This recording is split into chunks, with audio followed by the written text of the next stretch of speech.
good morning, happy Tuesday. Hope you're doing great. Let's put back a bit of music because it's a bit weird right now. There we go, that's way better. Hey, let's go. So welcome to another day in the garage. Good morning, let's go.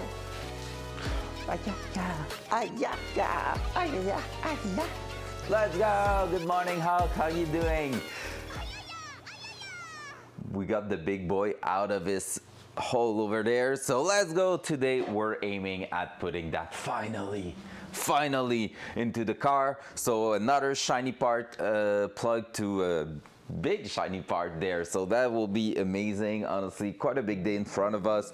Like I said yesterday, pretty solid work to do there. We're gonna take basically another measurement to make sure that our distance now with the new spacer in there is really the good one. So we have a few different things to measure, and from there we're gonna see if everything seems to line up pretty well. I'm honestly 99.9% sure it's gonna work, well, for the measurement at least, because what we were missing is pretty much what we added. So obviously 1 + 1 = 2, right? So that should work there.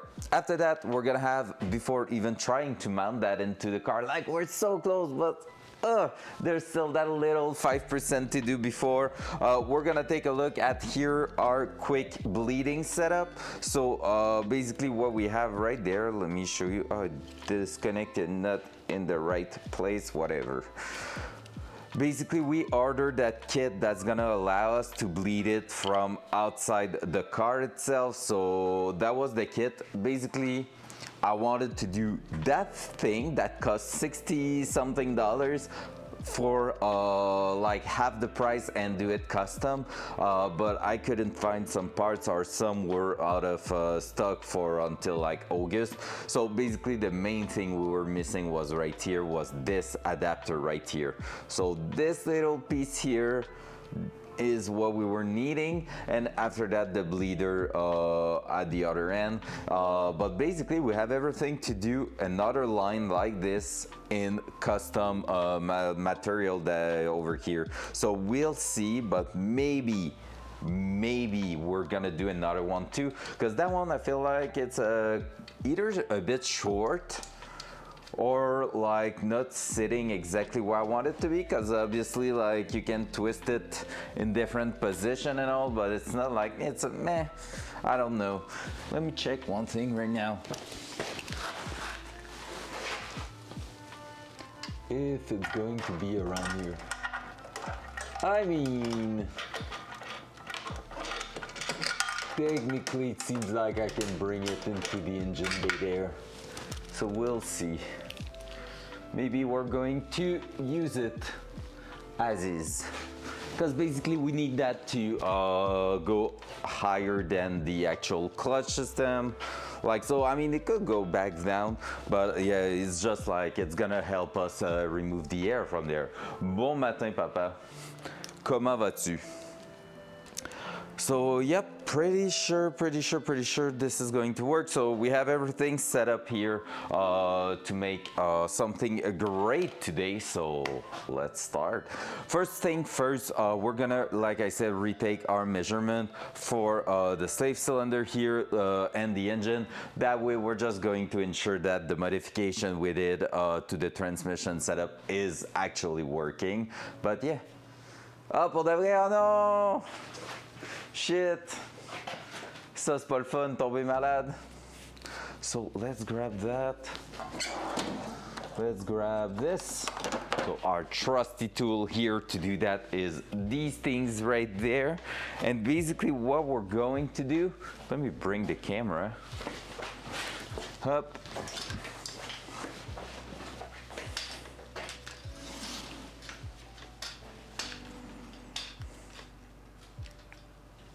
Dual side. It's gonna be easier to see like that. But yeah, basically what we're looking for is to put that as a straight edge on our surface here, so you can see that surface can rotate. And I'm wrong right now because I need to remove the actual spring on it if I want to take the measurement back. So let's try to do it again. because I can never remember how to take it out. Well, not remember, I just don't get it.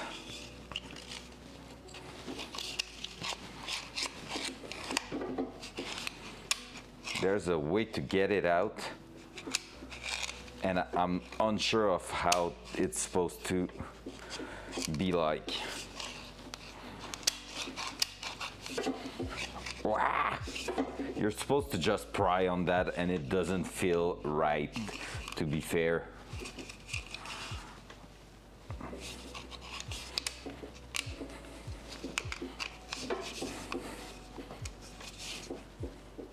There you go. Nailed it. Easy, first try. First freaking try. So from there, I can just remove the actual spring. We're going like that. And now we can take the actual measurement right there. So basically what we want to know is the space between that surface here on the side and our actual throwout bearing. And then after that, we're gonna take another measurement in the car. That's gonna give us the opposite side of it. And we're gonna see where this is touching, like where that's gonna sit when it's touching the like the fingers of the clutch. So basically what we want is to avoid that from being all the way down here. The measurement we're looking for is like something like that actually. So a little gap at the back there, allowing a bit of play, making sure we're not applying too much pressure to our clutch system. So that's the idea. And what we had was basically, I will say that. So just a tiny gap, if you want to see right there. There was just a tiny gap, but it was not enough, and that could have damaged our clutch system eventually.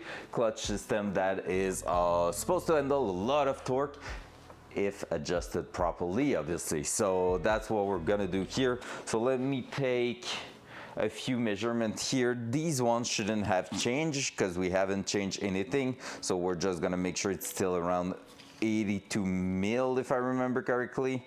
So yeah, let's go. So we're gonna do that. Make sure we are on a flat surface, and then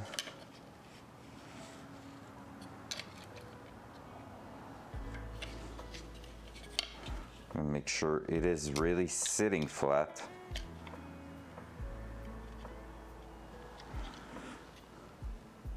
Yep, 83 on that one.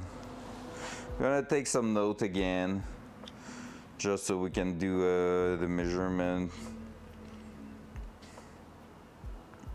Oh yeah, I think these ones were the first we did, I'm not sure. Let's see. Gonna just restart all of that.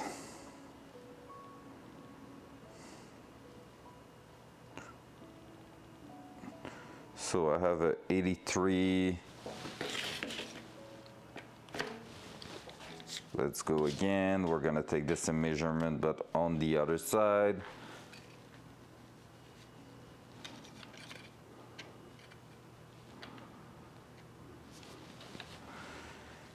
Three point one.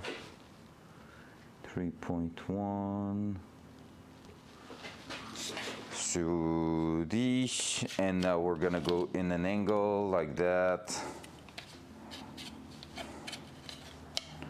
Just trying to make sure.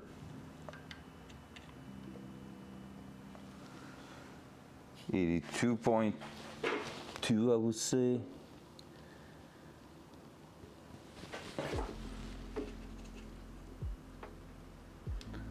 Let me take that, 82.2. We're gonna do the same measurement on the opposite side there. I'm gonna go for probably around 6 measurement. 82.1. I'm pretty sure I may have messed up those measurements here, because maybe I was not close enough to a proper straight angle there. Yeah, see, I have 82.1 now, 0.3 0.2, 0.3, I would say. 82.2. It makes more sense. I think I was a little bit in an angle like this. Like I was just a tiny bit like that. So let's just try to make sure we are as straight as possible there. That one's still 83, so good, good, good. And now let's take the same kind of measurement on these sides, and we should be honestly pretty good with those.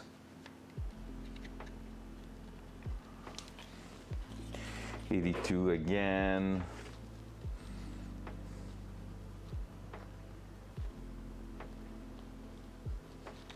Like everything is within a millimeter right now, so it shouldn't be too bad. It is perfectly normal.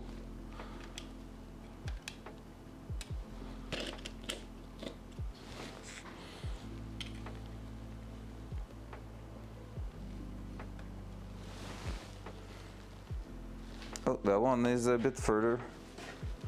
83.1 again. 83.1, there you go. So basically I'm guessing the average gonna be around, with the two furthest measurement, it's gonna be around 82.4, 0.5. 82.4, I can calculate it, but I feel like it's a bit of a waste of time because almost everything's in the same place. Now I have some disgusting stuff. These are not really some pants for the garage, I think. They look a bit too clean for the one I usually wear in here. Oopsie doopsie.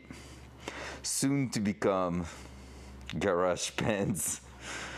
There you go. So 82.2 plus 83.1 plus 82.2 plus 82.1 plus 82.1 plus 83.1 equal divided by 6. Yeah, for 82.46, 4.7 if we round it up. 0.47, so I was pretty close there. And now time to go in the car to just try to take the measurement properly for that. Then we're gonna remove the thickness of the ruler, because basically if we are taking all our measurements here with the ruler to determine what is the depth of that versus the transmission like housing, well, we need to subtract that because it was included in our 82, and then after that we're gonna be ready to put that in if everything checks out. So let's go again, try to understand how to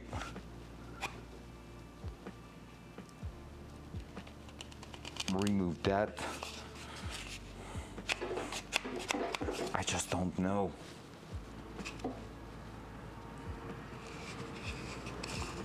I just don't freaking know how you are supposed to remove that. Just twisting, and there's a notch somewhere there. Huh. I just saw it at the bottom there. So now we can put that back in. And it is that notch there. I think. Maybe I'm wrong. There we go. There you go.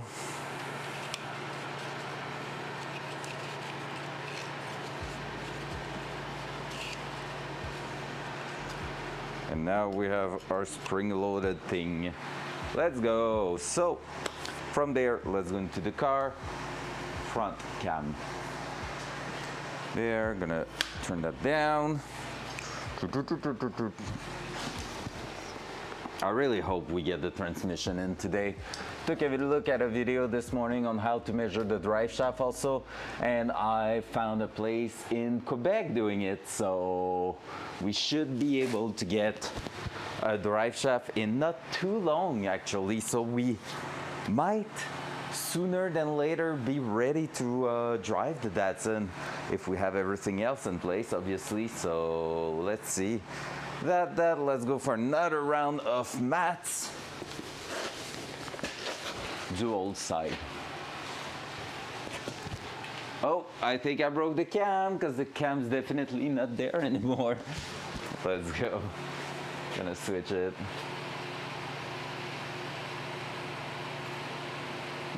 Da, da, da, da. Hey, that's more like it. There we go. So on that one, what are we looking for? We are basically looking for the measurement of that surface here where the transmission itself is gonna meet with the fingers actually here. So this is where our bearing, our throb bearing is gonna get pressed against. So yeah, that's just it. Let's just start taking measurement there. So we're gonna do that.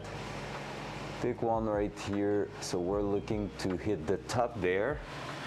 And with that, we're gonna try to make sure we're not missing the angle there, because that's gonna change our measurements. So I'm gonna try to be as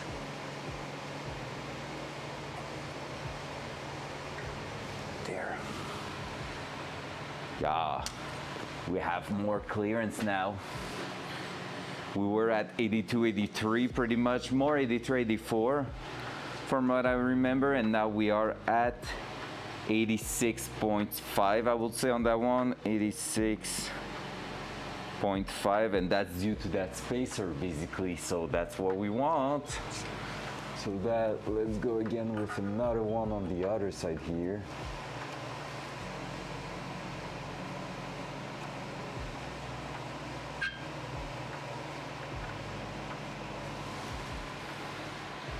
It is 6.5 again.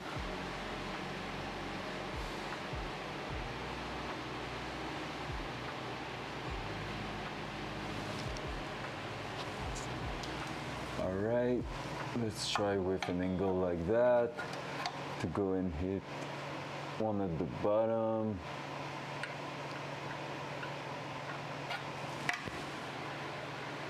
$87.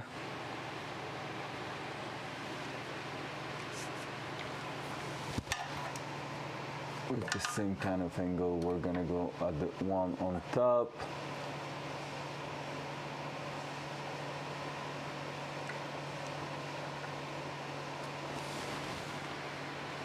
$86.3 kinda.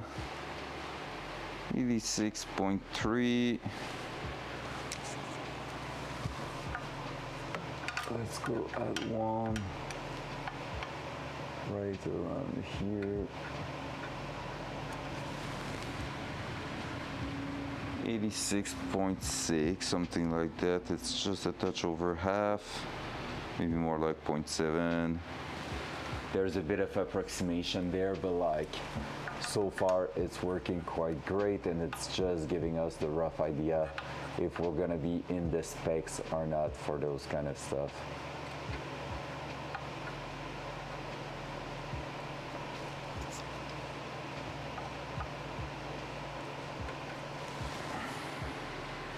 $86.3. So at least we are all in the same spot. There's no big difference there. So far I will say everything's great. So let's get out of the car. Front cam. There we go. And from here, let's start making mats. So I have 1, 2, 3, 4, 5, 6 measurement again. So we're gonna go with that. I'm gonna go back here. So 86.5 2 times plus 86.5 plus 87, and then 0.3, 0.7, 0.3 plus 86.3 plus 86.7 plus 86.3 equal divided by 6. 86.55 is our average. 86.55. So from now, what does that mean? That means we have the measurement between where that surface is going to meet the bearing and the surface, well, not going to meet, but like we have everything basically where everything's gonna get crushed in there, because we reference to the same surface, which is that surface here that's gonna meet where we were putting the ruler against on the bell housing. That way, if I'm taking the measurement of that now, which is a solid 83.5, not 83, sorry, 28.5.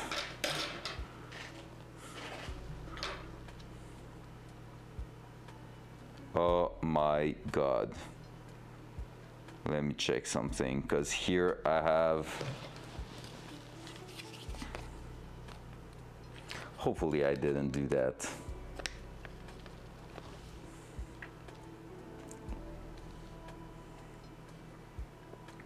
Is it possible I didn't read properly the freaking measurement last time?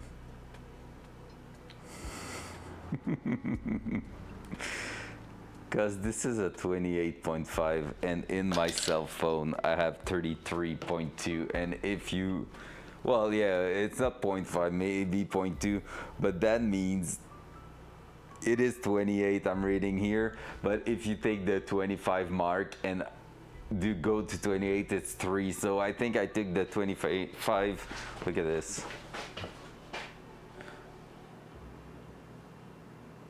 I'm trying to make it readable, but yeah, basically you have the 30 showing up, but it's not the right spot. Oh my God, that could mean our spacer is useless in there. I'm just telling you that right away. Silly me. So 28.3 instead of 33. I said 0.2 last time. Let's put 0.2 and see.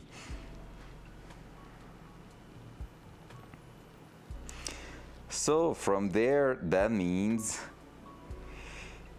82.47 minus 28.2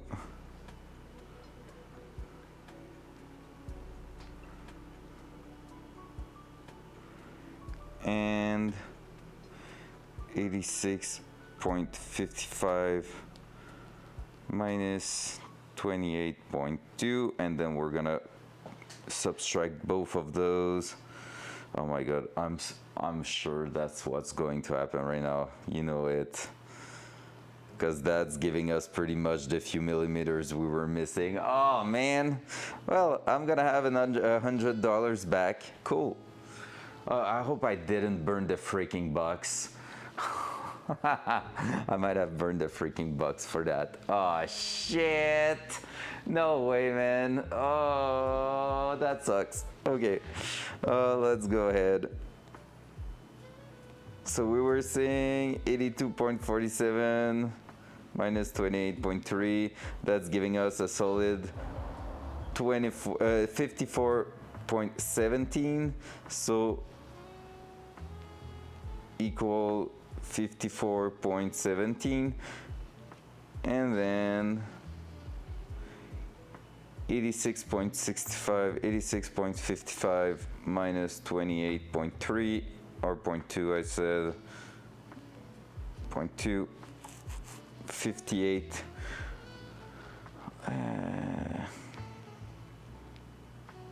58.35. We know where that's heading, right? So from there, minus 54.17. Oh, we have a solid cat, like a cat. I'm speaking French now. 4.18 millimeter difference. Let's see again, what is the measurement we needed there?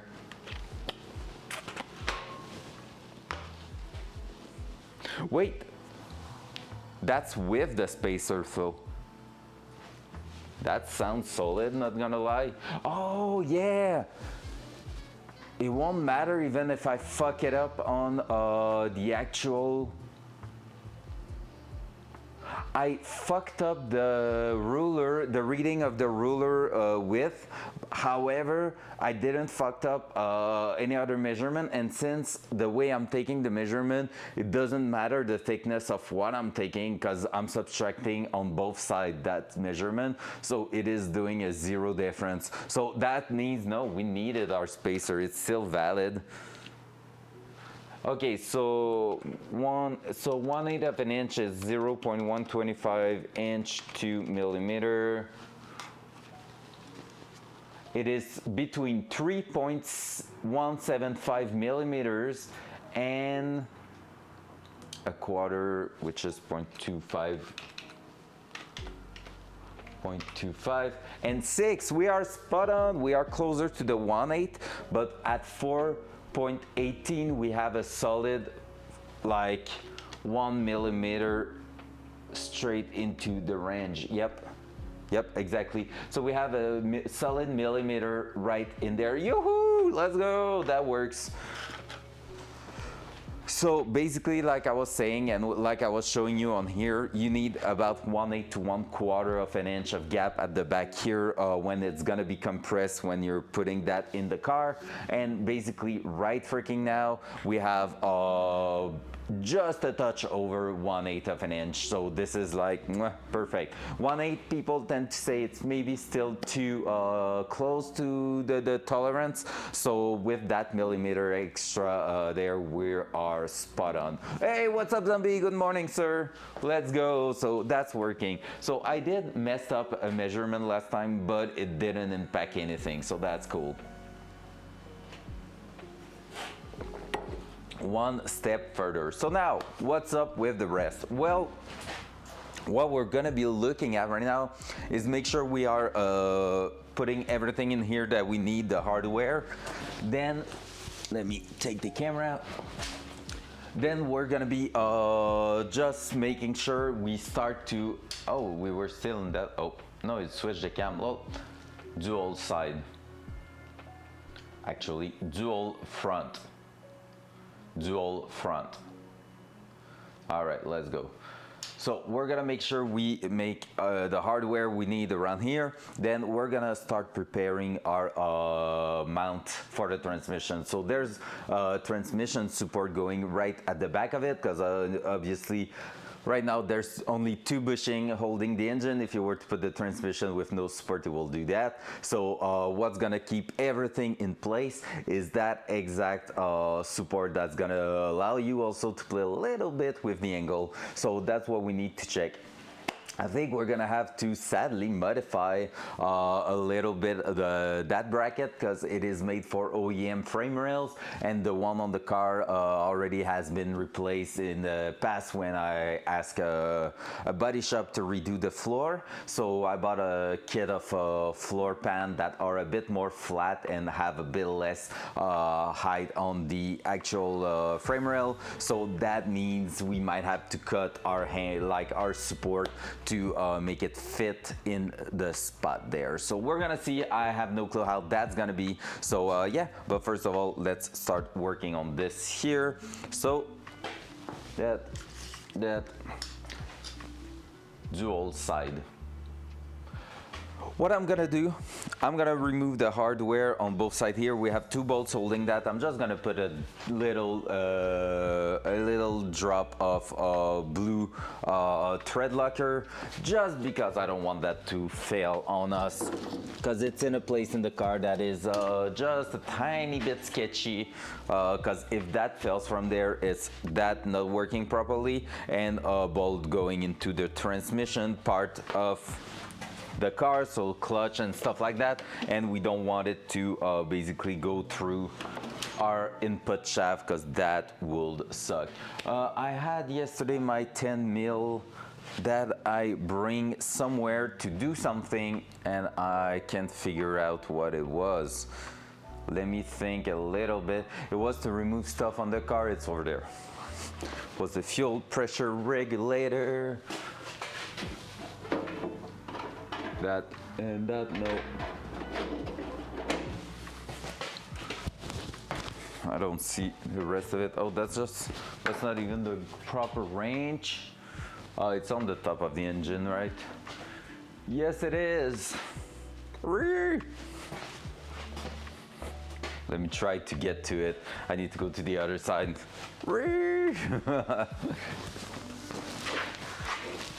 Up.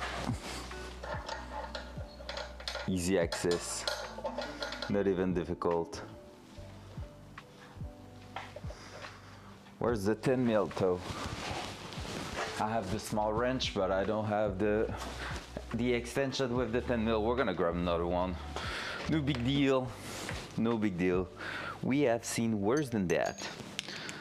Oh, there's no more 10 mil there. Wow. That's rude. Well, I need to find it then. I saw it. I just can't figure out where. But I know I saw it not so long ago. Oh, it's right there. It's on the side.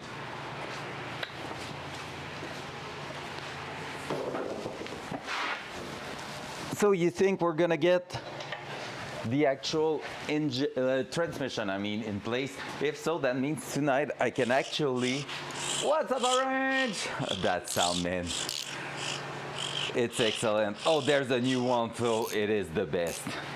Like, I honestly, I wonder if it's not beating Killer Hawk. I'm not sure. But yeah, honestly, if we get the transmission in, that means we can order our shifter tonight. That will be sick.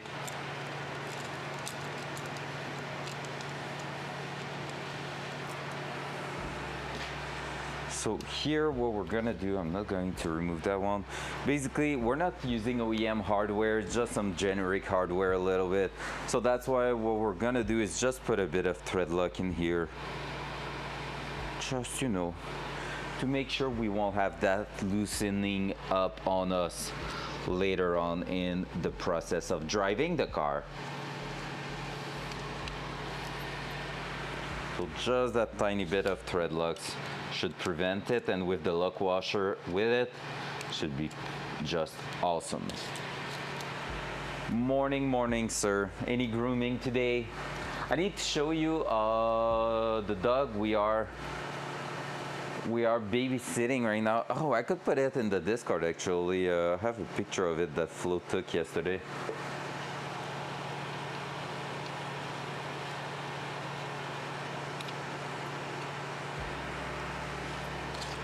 Let me finish that part here, and then I'm gonna send it in the Discord.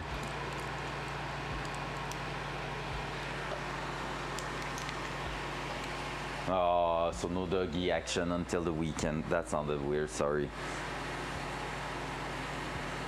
No cute little puppy for you. That's better. All right, let me show you. I'm gonna put it in pet spam. Oh, I didn't save it yet, right? Nope.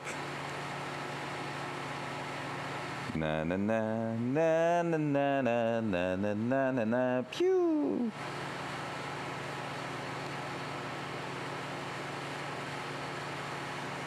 It's Discord time. There we go. There we go. Should be there anytime soon. So right now we're working on that here.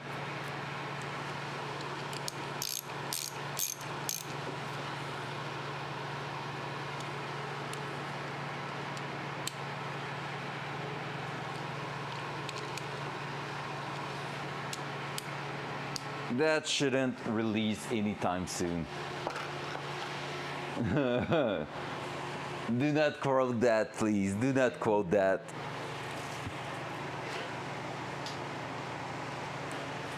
All right, now what up with this?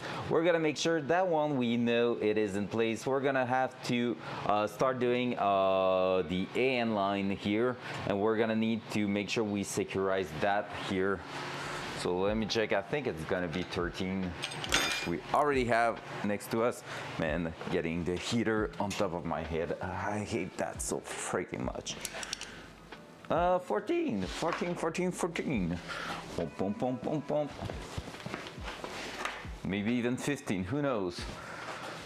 The table's not in the best place, not gonna lie. 14. So that one we're gonna secure it too. Hard and tight in there. That. And from there, we're gonna start doing our line setup. So is that 13 for that one or 14 too? That one is 13, so that. We did some line yesterday. It is exactly the same idea here. So we're gonna be working on that line just to prepare it and let it hang on the side. And it should give us like a connection similar to that one, except not crushed. Oh no, I thought it was in PV now. Wow. Not YouTube. Oh shit. Prepare for trouble, make it double. How is that 10 mil, that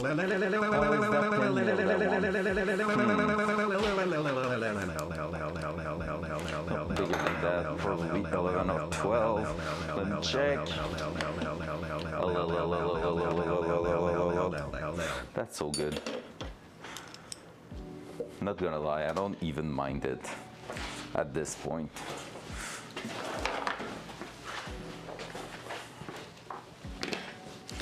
Perfect. So from here, there.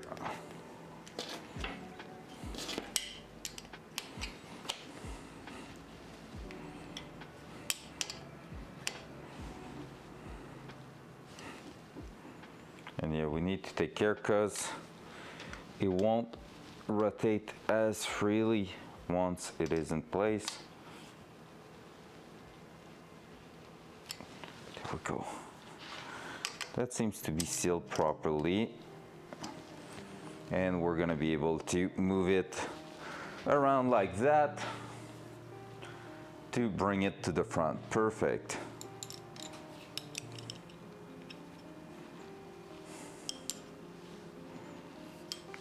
Perfect. So that's gonna be set up in there. Awesome. And now, we just need to go ahead and start doing that one. Front cam. Soothing. What is soothing? Not sure I get that word. My French ass person I am is not getting that word. Looking at it, it seems like it's pretty much the exact same material even for that one here, so that's cool. The big challenge with that one is gonna be that we need to mount the transmission and then finish the line on the car pretty much. So we're gonna be preparing one side of it, but after that we're gonna have to work it out in the car to finish the other side. So we might have a hard time there holding everything together and all, but it shouldn't be too bad since it is quite a small one. But yeah, dual side. So if we're looking here, what we're gonna get from that is this. Then we need that metal sleeve there that I cannot get. On which side are you supposed to release? I think it's that one there. There you go. From there, we're just going to make sure this is fitting there, because it should be.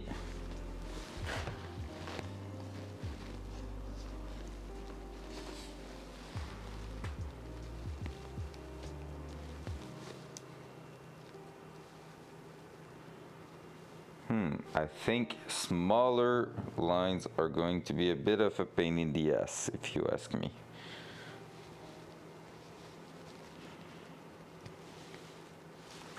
All right, we're gonna cut the first part there with our buffer.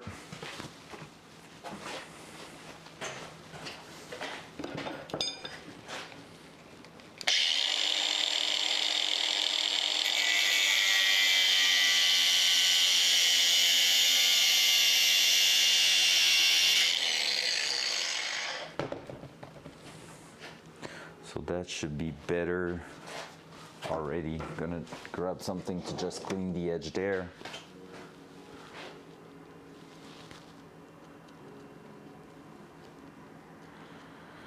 Yep, that should already be better.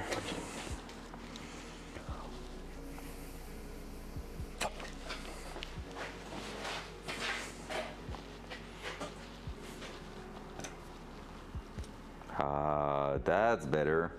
All right, so with that being said, we're gonna do the exact same thing as we did yesterday. Put that small sleeve, push that against the edge, making sure it's sitting flat and all, just like so. I forgot one thing. Forgot to put the fitting.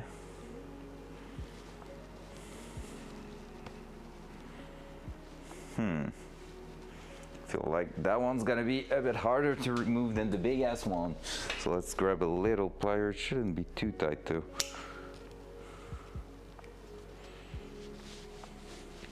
There we go. Easy. We need to put that one first. So compared to yesterday, the outer side is more of a plastic than anything else, so that's helping quite a lot. But I think we are having the same issue as yesterday. That one I can make some tests there.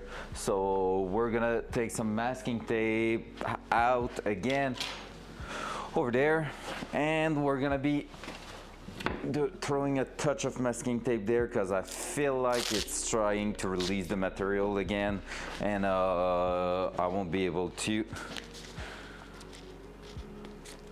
put the fitting on top. So we're gonna make sure it's not expanding at all. Oh, this is a bit more sleepy for the tape than yesterday material. Interesting. Gonna see if I can find something else then. Maybe the other masking tape is better, who knows? Question mark. Question mark. Let's try that.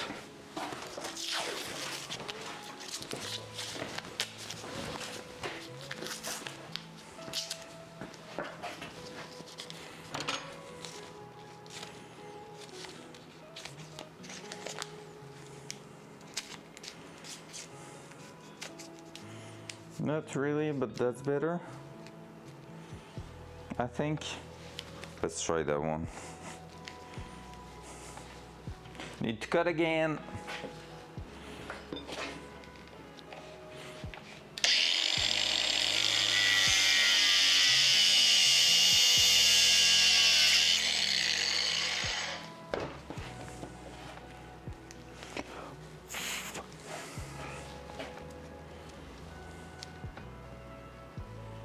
Before it expands, need to push that in. Come on. Did you know with Amazon Prime, you get a free sub every month? Holy shit. Any primers? Hey, White Out Casino, welcome by. How you doing, sir? Let's go.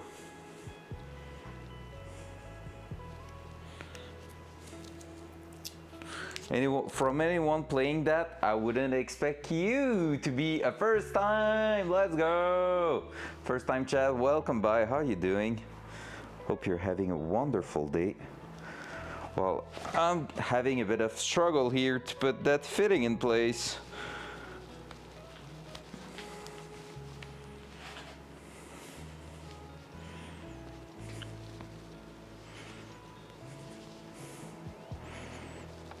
Almost there. Yeah, I mean, your name reminds me of something. 2022, probably when I was doing more gaming stuff, I would say then. Right now I'm just into car stuff like quite a lot, but then back then it was more like Destiny and stuff like that. Sheesh, well, welcome back. Happy to see you here. That's crazy. That's lovely. Channel has changed quite a bit, but not that much, so welcome, welcome. If I can get that through. Front cam. Yeah, true. I mean, you know, oh, come on. I don't want to get into that debate right there. Damn. Don't make it hard on this morning. There you go. Easy. Front cam. So welcome, thank you for taking time to say hello and everything, and welcome to my little garage where I'm trying to make a car run after swapping everything. I'm not a mechanic, and I'm just trying to swap the engine, transmission, suspension, brakes, fuel system, steering wheel. Maybe the seat, but later because I don't have the budget right now. So there you go. There's quite a bit of things happening in here. We've been working for the last 10 months pretty much, 11 months at this point. On no, 10 months. We are at 9 or 10 months into the project. Yeah, it is a 1979 Datsun 280ZX. I can show you actually, let me do that. That's gonna give a break to my freaking hand because this fitting do not want to cooperate. I can show you the exact vehicle it is because I have a picture of it over here. I need to go grab my BMW this weekend ideally. I need to hit some people to know if they are up for a drive with me because it is an hour 30 minutes away from me. So the car, the actual car is that one here. So this is my Datsun 280ZX 1979. Bought that about 10 years ago, never ran properly. I put that project on the back burner, just waiting for having the skills, the money, the time to do all of that crazy project I wanted to do with it. And we are straight into that right now. We are hoping to start the engine for the first time in about a month. So yeah, paint job and stuff like that won't be up for now. Basically right now it's really about a mechanical aspect of it. We're gonna try to make it run good. We're going from a setup that had basically about 140 HP from factory.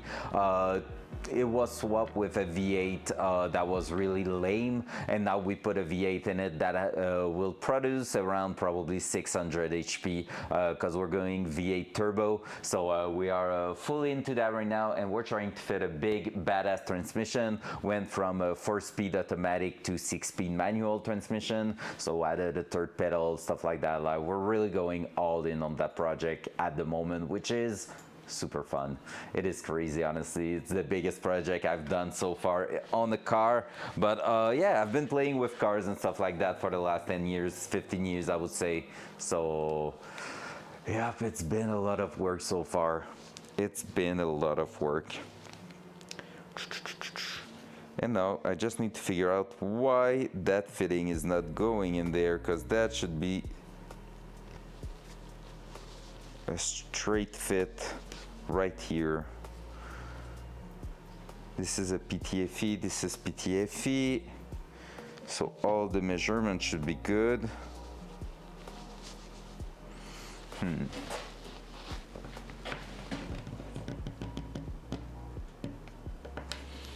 That should just go straight through, but there's no way it's gonna go right now. Nope, nope, nope, nope. Because if we're not putting that through, it won't work at all. If I'm trying on the other edge there, how's that going?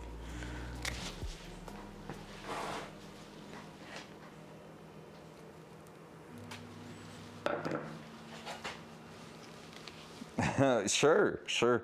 I think I should be there. Do I have anything tonight? I don't think I have anything tonight planned. So I should be there playing some turkey. I've played a little bit last night, not that much. Got killed by Zirachi again. Pew!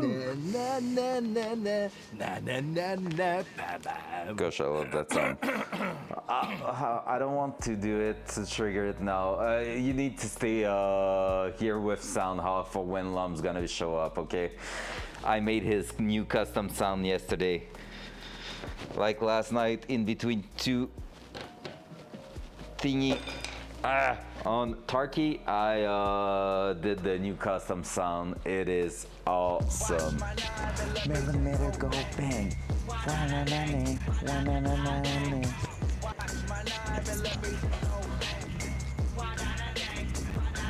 just heard a big truck and I was like, wait, could it be the wheels?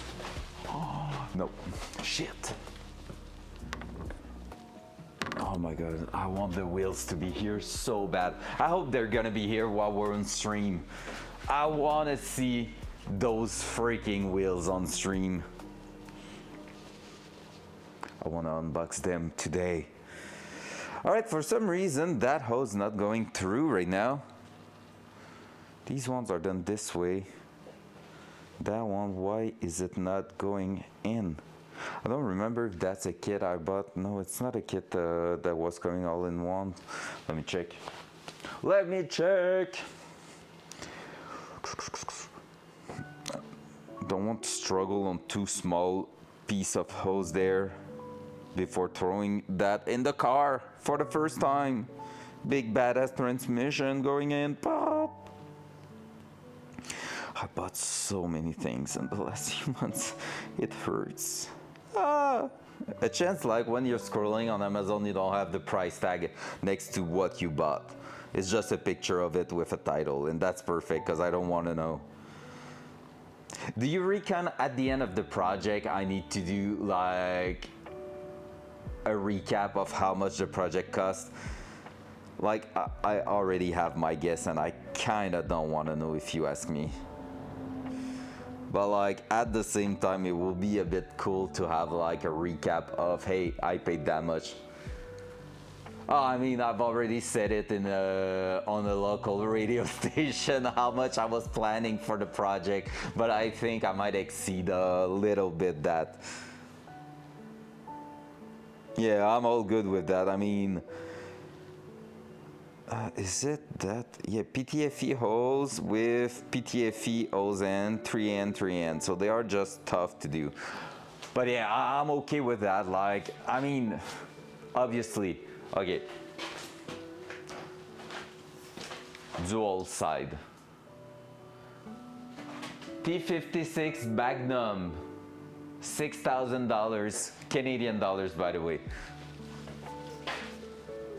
Refresh engine, about 5 to 6K put in it. Custom subframe and all those gold parts underneath. Fully adjustable, high performance stuff. Basically another 6,000. Here we have big brake kit, Willwood big brake kit with custom coilovers and all. So quite a bit of money there, differential upgrade, stuff like that. So I mean, like, just look at the shape of how that's looking. You can already take a guess that there is a few $1,000s in there. Willwood big brake setup at the corner there. So like the car is easily somewhere in the $40,000. Which is quite a lot, to be fair. But like at the same time, and that's exactly what I said when I had a podcast on the radio station here. What do you have that has 600 HP for $40,000 nowadays? Nothing. Nothing, or a car that someone else built. And the thrill about all these is to do it yourself. So the car never went out of this garage for some work to be done elsewhere. The only thing that's gonna be done elsewhere pretty much is I will say it's basically the drive shaft that we're gonna take a measurement today. If we can get all this in, that will be insane. So I'm not doing a drive shaft by myself, obviously, but like otherwise everything will have to be done like and assembled here. Well, the custom subframe are from a US company, but you get what I mean. I never asked anyone else, even if I'm not a mechanic. I did everything by myself so far. With the power of friendship and and passion and Twitch, which is freaking fun. Come on. So right now, front cam, instead of showing an empty table while I'm trying to push that through. It's almost there, that's the thing.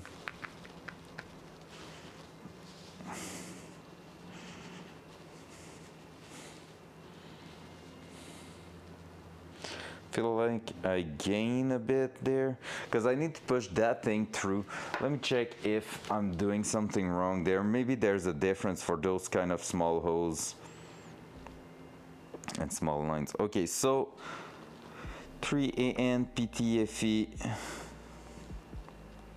fitting assemble.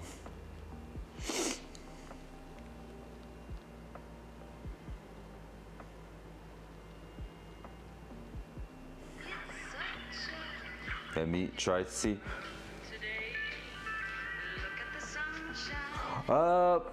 Not myself. I have already done a bunch of car paint and stuff like that. I know from my grandfather it's not cheap to do. He spent several thousand, yeah, pretty much. And basically for the paint, I have a friend who's a bodywork expert, I would say. Like he's doing old cars, stuff like that. And we already talked about redoing the Datsun in maybe 2 or 3 years for the exterior. I want to do next winter the engine bay and underbody of the car with Pore 15, which is an excellent rust proof material, so that will be pretty sick. Okay, let me check.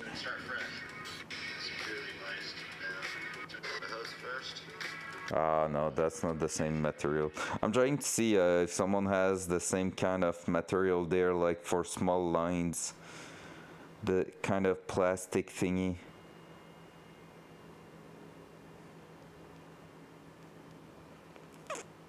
I'm not seeing anything. That's some classic braided one. I want the plastic outside. Let me check. Maybe I ordered the wrong thing, which would suck. 3AN line.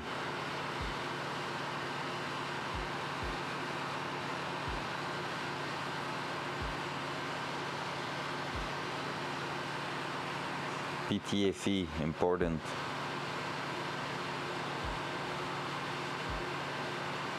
No, should be the right thing. All right, let's just keep giving a little bit of passion in there, I guess. It's really hurting. I don't think I'm gaining anything right now. Because basically I need to push that tube through and then connect all that. And right now I just feel like I'm smashing that a little bit. Like it's just getting weirdly shaped. I added a bit of WD-40 on top of the plastic part and it seems to help, that's for sure. But we're still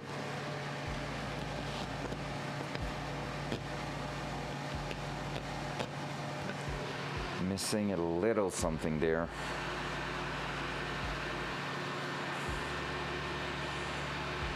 Like it's not going through freely, that's for sure. Dual side. Dual side. Basically you can see that it is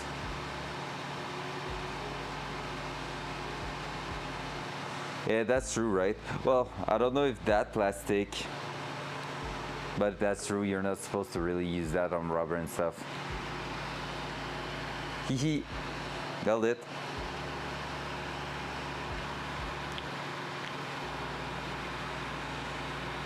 Just to help go through the first part there, but it won't go at all. Good morning, Metal Drone, by the way, yeah. Yeah.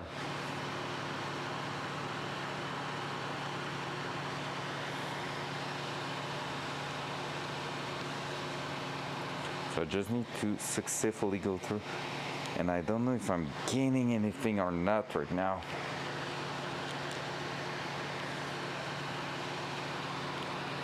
It's perfect, it's all good. Front cam. So, lines yesterday for the fuel system was pretty easy and straightforward. That one, not so much. We're definitely gaining some space right there too. I just saw it. Go further. What did I say that make you switch the cam, butt? Front cam. You dumb freaking butt.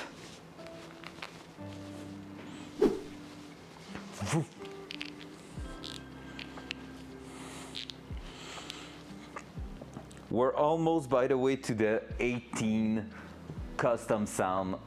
We are at 18 custom sound right now. We're almost at 20 custom sound on the channel. That's crazy, by the way, guys.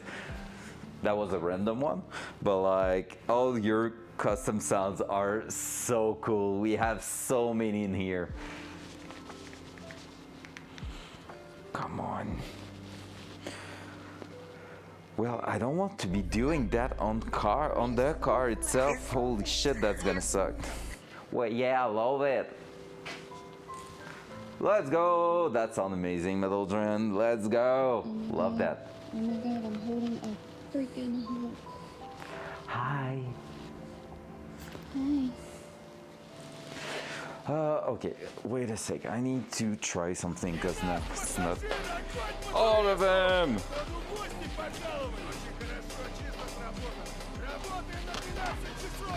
Coffee. I'm trying against my toolbox.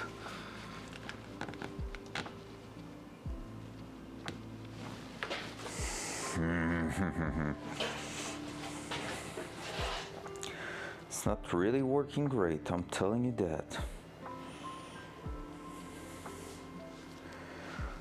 I'm wondering if I can warm it up a little bit. Because right now it just makes no sense. Dual side. You have 4 right now or 5?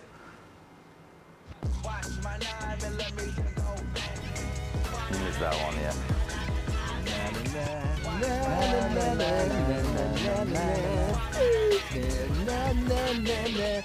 That's a lot of noise at the same time.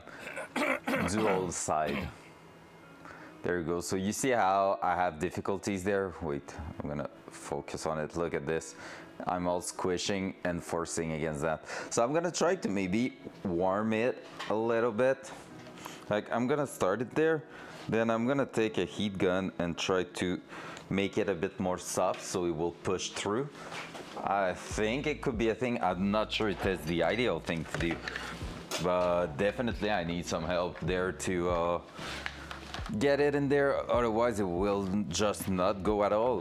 Like technically I need to go past it and then come back once I've installed the hardware at the end of the line. So let's try that. If it's not working, we're gonna be trying something else. Like I said, we have plenty of line to make some tests, so might as well.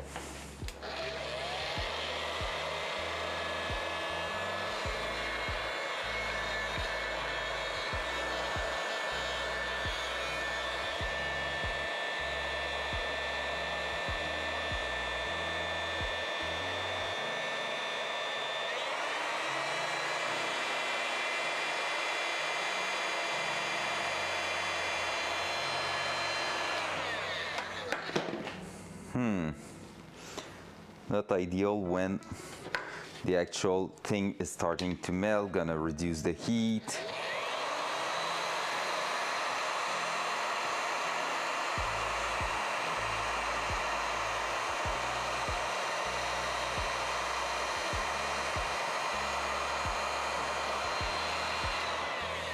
But it kind of did what I wanted to do. It went through.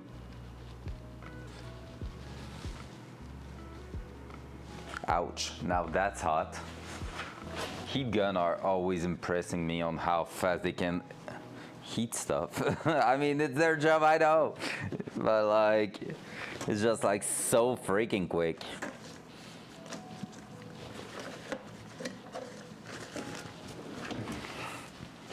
Oh my God, heat gun, they are heating stuff, no way.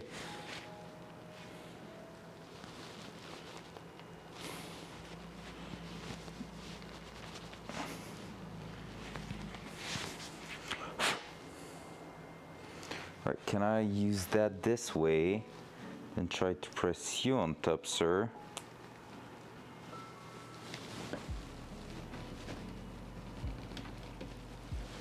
That will be fantastic. No, do not bend. All right. Am I sitting flush? Not really.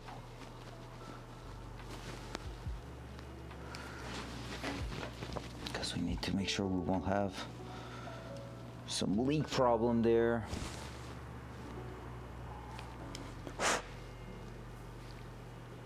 That seems pretty good, actually.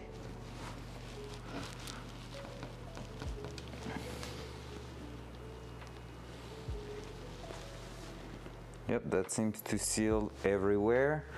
So now, technically, I should be able to just push that like this and bring that back.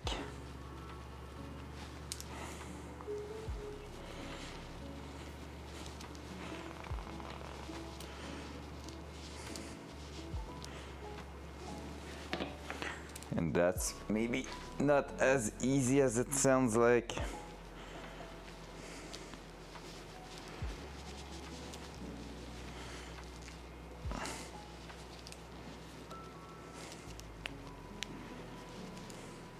Front cam.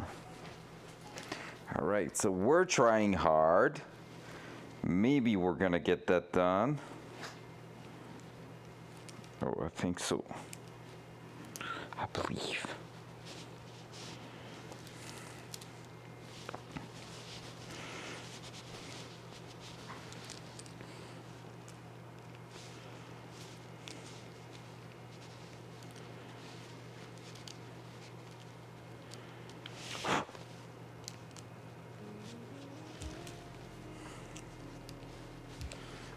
Man.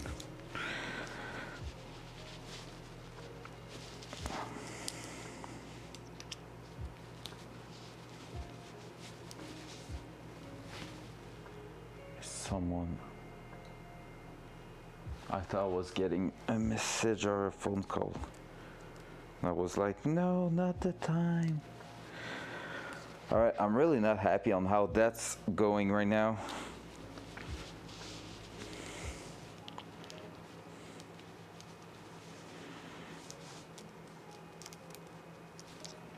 Because it's not going. All right, we're gonna restart again. Let's try to find a better solution to that. That's like dual side. Dual side. So basically, if you wanna see right now, that's what I'm getting, and I crushed all the rubber at the back there, so that's not really cool. I mean, I wouldn't mind it if I was able to lock everything in place at the front, but I'm not able right now. So let's try again. Front cam. There we go, that's better. That's really rough on my hand.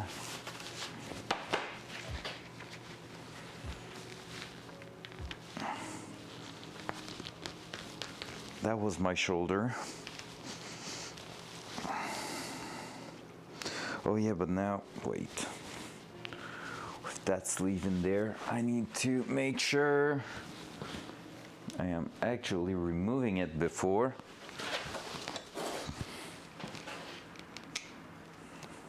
There we go. Bring that here.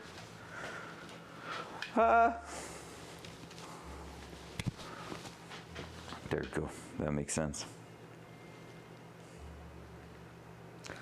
Vice and pull, what you mean? Oh, like, no, I'm not sure. Front, dual side. Dual side. Here, the idea is not that bad, honestly. Like, I still had at least material on top here to protect.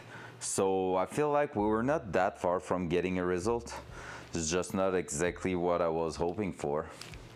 We'll We'll see if we can make that happen in another way or not.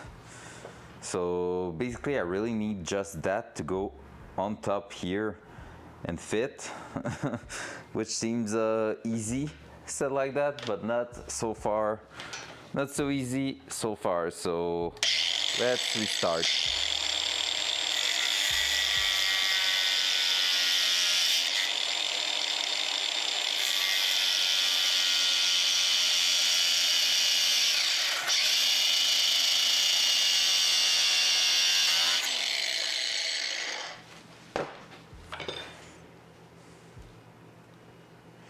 So let's start fresh right here.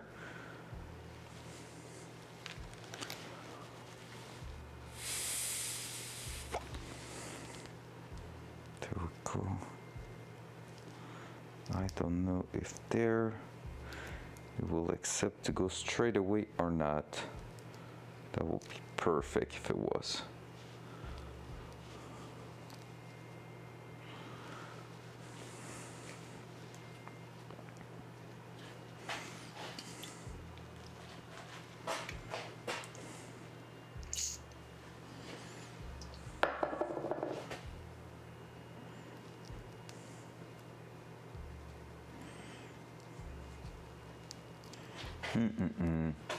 Front cam.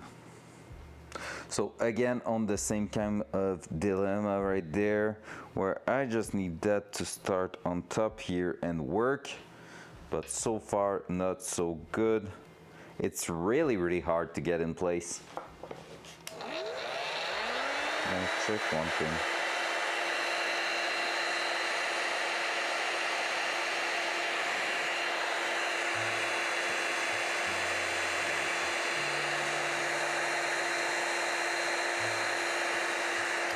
I want to see how that's reacting to heat.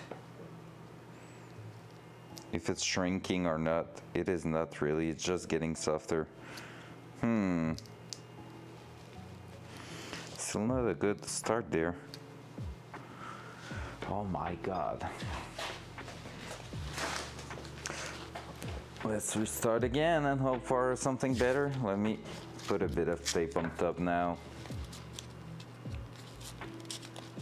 Can't believe we're gonna go through all that roll before we get one good start, right? After that, it's gonna be the fear of not getting it done on the other end properly, but hey, I believe.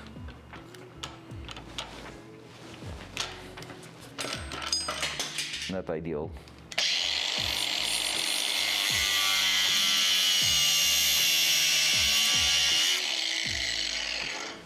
Go.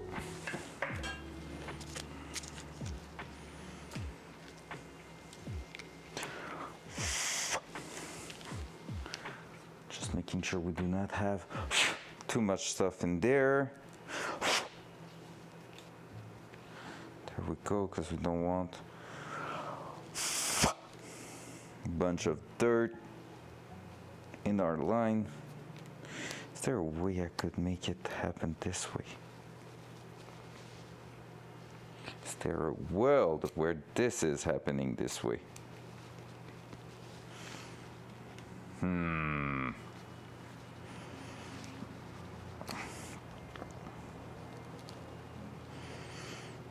Okay, so starting like that does help.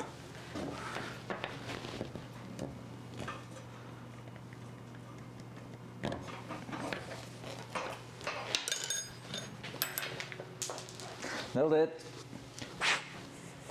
All right, I thought that would be a like 5-minute thingy right there. I've never been so wrong. I really thought it would be straightforward doing that job for the little lines there. I can already tell you I'm not redoing the bleeder, that's for sure. Folk of that.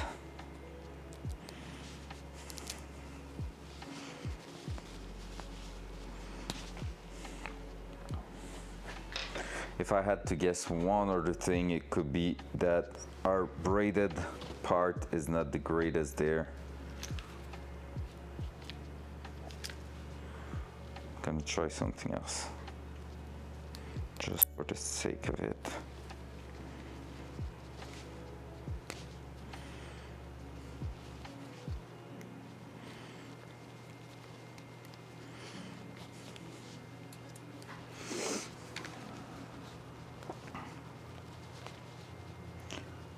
Super tough. It's really hard on my hand also, it sucks. Hey. What's up, bud? Hey! What's up, my future not so future coworker? Show us your strength. It's not about strength, it's about it needs to fit. Duh. I'll reset with that one then. Put gloves, yeah, that will be an idea. Gloves. Who's even using gloves? What we haven't tried yet is start with something that we cut. It was cutted like that at first, but let's try it even more now. Cracher pouce. Watch out, Hawk's in here. At least she's not speaking French. She do not really like awkward stuff. Power gauntlet, now we're talking.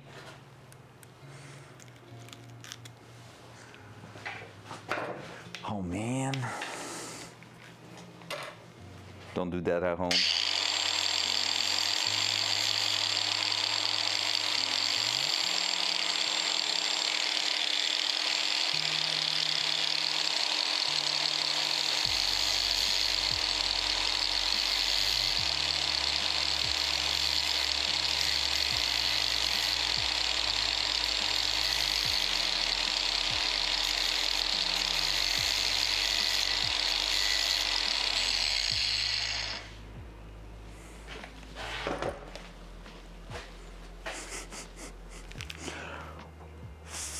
That's what a redneck is for, Midolgen.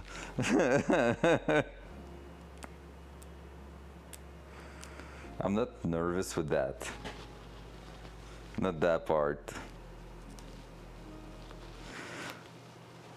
I've done that too many times.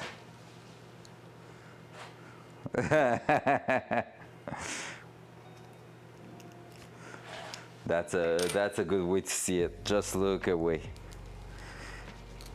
He's not doing that, he's not doing that, he's not doing that. Ah! Yeah, come on, one arm. Maybe one finger. And it's not what will be difficult driving the Datsun with one finger missing. That was something so gross. Hawk's in here, don't say that. Hawk's in here, don't say that. Coffee time.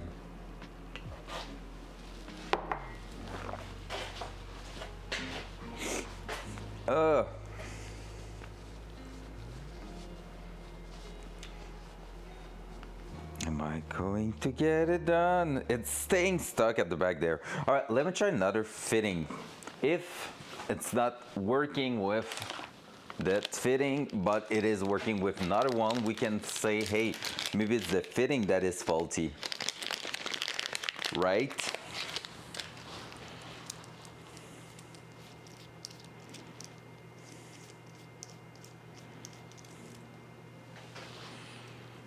Because at first even the metal ring was not getting out.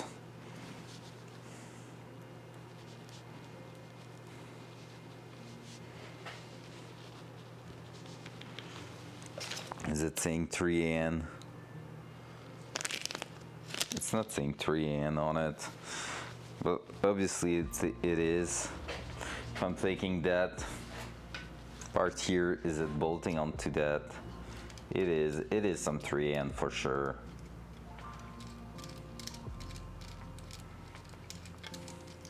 So it should be working. You know what's fun? We might have to redo all that if we don't have enough pedal travel, because basically the size of your line can influence that too. And a lot of people seems to be doing some dash 4, but I saw also a bunch of dash 3, which is supposed to make the pedal a bit softer, so that's what I was looking for. Right, you know what, YOLO, we're going back with the heat. That's the only thing that was close to work there.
I think I'm hitting the table right now. Might have to grab something else. Now I'm gonna need a glove. Let's take a right hand one.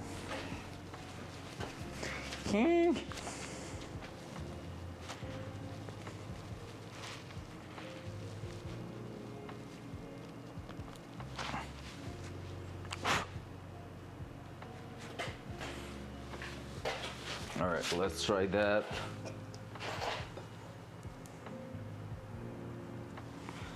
On top here, sir.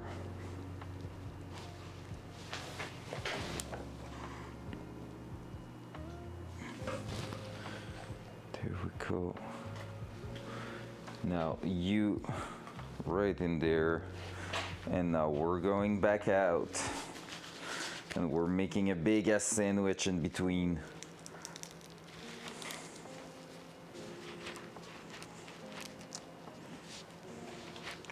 And it started to thread that one, dual side.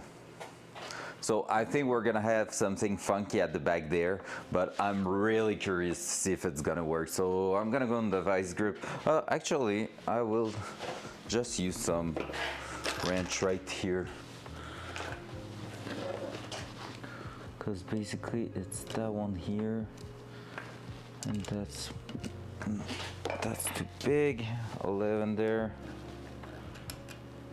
Nope, 212 mil probably. And we're in business. Let's try that on that one. Oh, not even 12, but 13. So 213 mil. We're gonna be in business. So let's do that.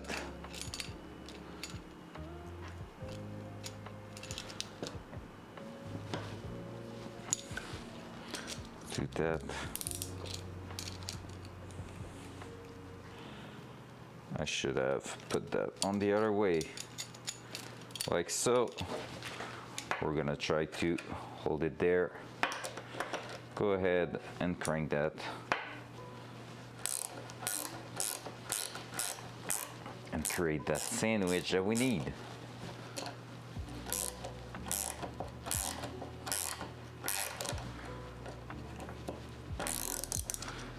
And I can feel resistance now, which is good.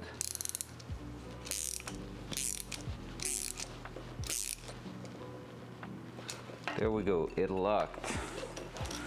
So, is that going to be sealed? Well, technically it should, because basically we have our sleeves being at the bottom here and getting sandwiched in between the part that is basically a tube going in there. Is it the best that this is crushed like that? Not at all, but I'm pretty sure that thing here is decent, sealed, and will work properly. Feeling like I'm getting cold, but maybe no, it's just me. So from there, like, we don't have really a way to test it. It's gonna be like looking from the car, and we're gonna have a place to look at it technically. And now that I think of it, we should even be able to replace that line if needed in the car, because we're gonna have an access window from the bottom there, which is cool. So from there we can still like prepare it just like so. We're gonna probably put a little tie wrap right there to hold it towards the back. Progression time. So that's gonna be 14 and that's gonna be 13. Let's do that.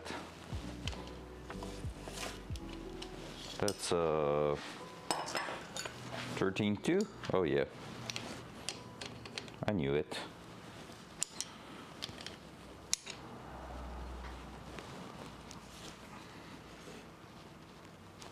There we go.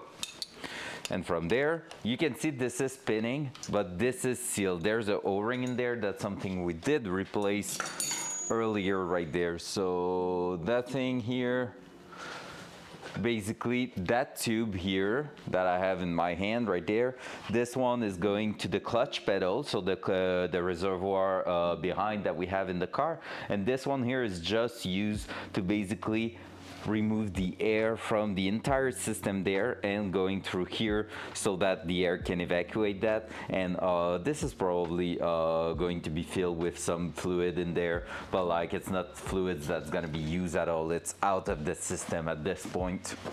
So it's just that we need to make sure it stays like properly bled, because otherwise if we have air, the clutch won't work properly. So let me mount that, and that one no, but that one here, I'm gonna try to put it right around here, more at the back I think, because I want to make sure we are not going to have that in our way while working on mounting that said transmission. There we go, boom. So now we have our line on the side. We're gonna be able to measure from there up to the clutch pedal, but that's gonna be after we have mounted that. What do we have left to do here? Start mounting that pretty much. No, not true. We need to take a look at the rear support there. So let me just swing that a little bit. So basically here at the bottom right there, we need to take a look to the support. We have a bushing to put in place, and then we're gonna have like an arm going from left to right across the car and holding to that. I don't remember exactly the name of it. Holding to the frame rail of the floor. So we have that bushing right here. That's gonna go right there. We're gonna bolt that in place. And we have a few unpacked, not yet unboxed part. Well, one only. So we have these here. Let me throw you a little bit further back. So we have these here. That's gonna be what's going into a sandwich around the frame rail. So I think they are going this way. Not sure, no, I think the biggest part is at the back, towards the back. So it's gonna be this way. And basically we have one bar going across that we still haven't unpacked yet. Pow, pow, pow, pow, pow.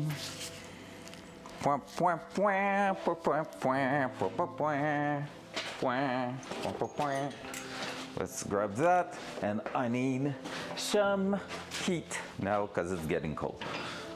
What's up, Rag? Good morning, sir. How you doing? Hope you're doing fantastic. Hey, I was lurking yesterday when you were working on that Daisy server. That looks sick, man. Doing great.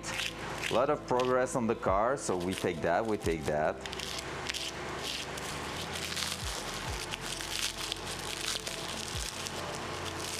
Nice. I had a question for you, but like I needed to go to my class and all.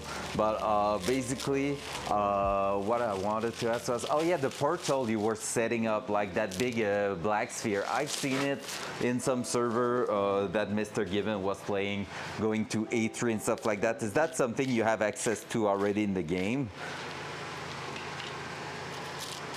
Like to mod, or is that something you had to design or whatever?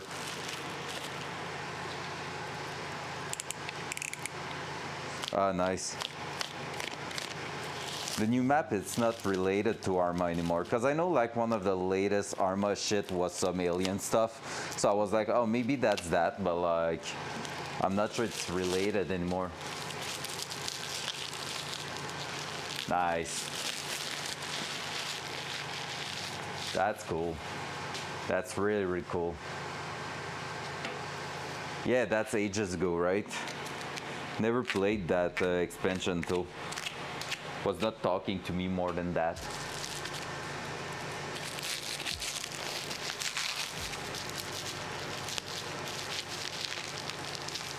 Yeah, with some friend we did a few campaign and we were looking at maybe grabbing it, but never committed. So yeah, here we are. Never played it, and I feel okay with that. Tarkov, baby. Tarkov's the life.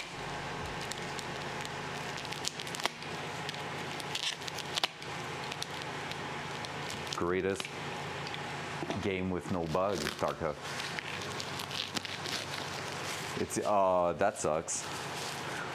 That sucks a little bit that it is a useless DLC. I don't even know what they are up to with the Arma franchise. I know they were working on one. They released like a half game, I think, to finance a little bit the new one, like testing a new engine. But that's all I know about them at the moment. All right, we're getting there. That part is long to unpack.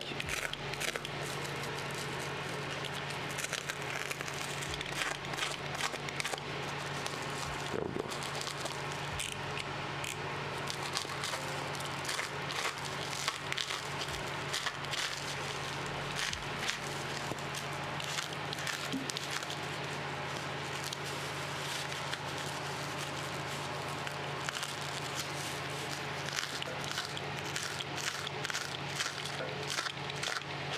I'm doing that just like I'm skinning a deer. That's crazy. I need to take a look at what they are up to with the Arma franchise. There's a bunch of things that could be funny to play there. Honestly, I've been watching this week the Gray Zone Warfare that streamer were playing and legit. Not gonna lie, it looks cool. I think I'm gonna be a player eventually of that new game. Sorry, going in front of the cam. Cam is not like placed really in a great spot. Let me try to do that instead. That's better. Yeah, Gray Zone Warfare so far looks pretty good. I don't know if anyone in the chat watched a bit of content about that game, but I really feel like there's big potential there. Animations are ugly AF. Bunch of things are not really high quality stuff yet. Loot seems a bit boring, but the gameplay looks really nice. Front cam. There we go. I'm not even unpackaging that there. Unboxing!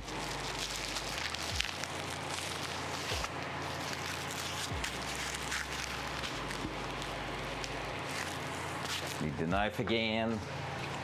That was done, but not yet.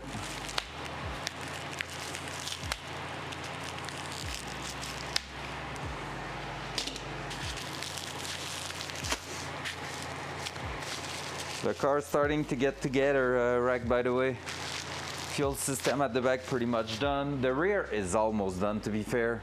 Now we're trying to put that transmission in there. There we go. So here we go with our little custom part there. That's gonna be bolting on both sides. Basically, we can start installing all that in place without tightening anything. And then when we're gonna try to put the transmission in, we should be able to go ahead and set that around the hanger right here. So these ones, I almost died. These ones are the ones that I'm curious to know what we're gonna do with them, because basically I feel like our frame rail is not as high, so either we're gonna be pushing that in place and like throwing the holes for the bolts flush to the floor pan, or we're gonna have like to cut and re-drill if we want the frame rail to sit flush here. Honestly, I think that we won't mess around too much because this is made to be flush to the floor pan basically. So I think we're just gonna bolt that, and even if there's a gap because our frame rail is a bit thinner, like it's less high than the OEM one, I think it's gonna be good still, because yeah, our floor pan is a bit more flat, so the frame rail is a bit less high. So we'll see where it's going. So we're ready for that. Let's start. So we're gonna take the hardware here. We're gonna start placing the bushing. Am I going to break the camera? Probably, if I'm doing that.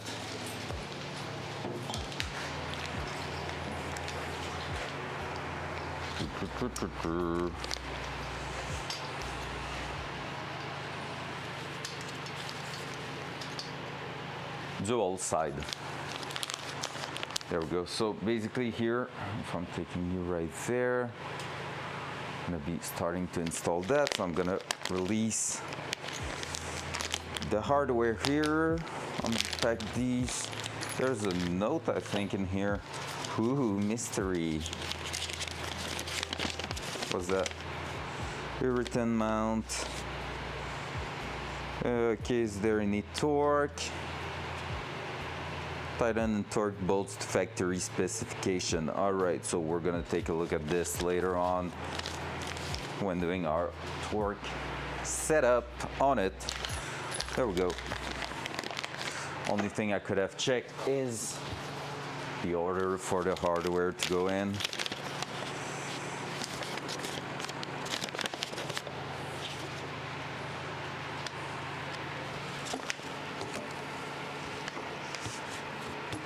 Okay, that's that.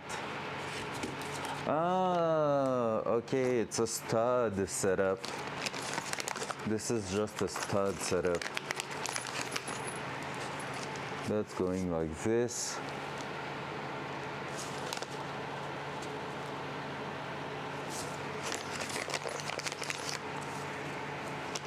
That's going like that.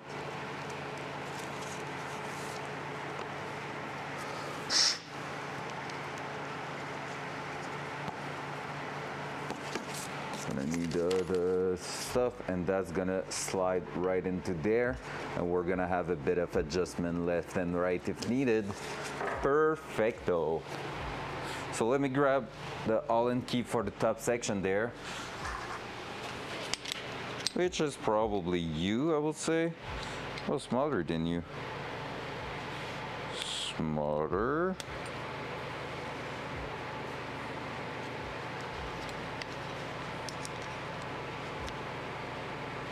Yeah, you. All right. So basically, I'm gonna be threading that in place.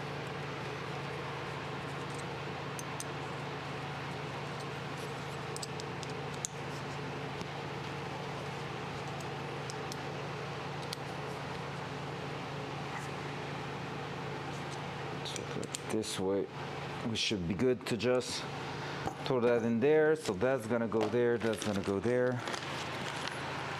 Now we can probably just place that. I'm gonna put them aside because that's gonna be once it starts to get in the car, and I need to find my transmission mount stuff here. All right.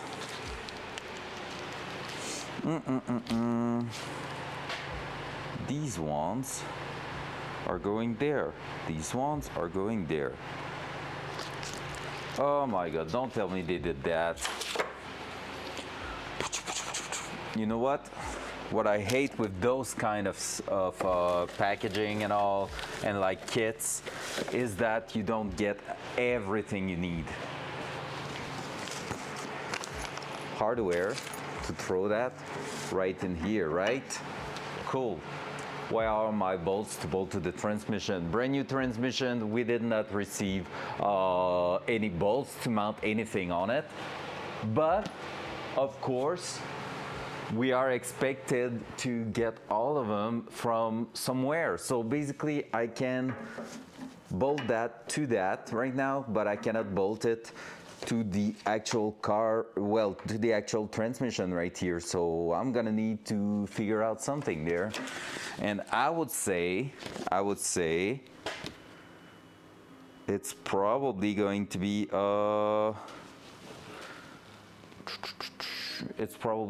something from the old transmission, because it's probably something that can be shared, or I don't know, something like that. Let me try a few bolts, but it sucks. I hate that when you're not having all the hardware you would be supposed to have. That one's a perfect fit. Quite a lot of thread engagement, but I could have something even a bit longer. So yeah, we're gonna find something, but I just hate it. It's not really what you want, you know.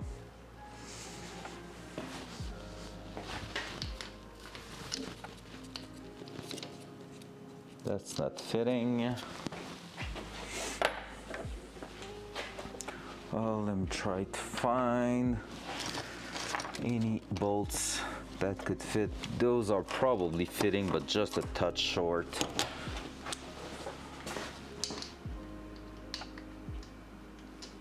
Yep, it's basically the same as any other mount. These will do quite the job, to be fair. Let me search for something else, because we have a bunch of them in our LS stuff. That is some leftovers. So maybe, who knows, we can get something even better.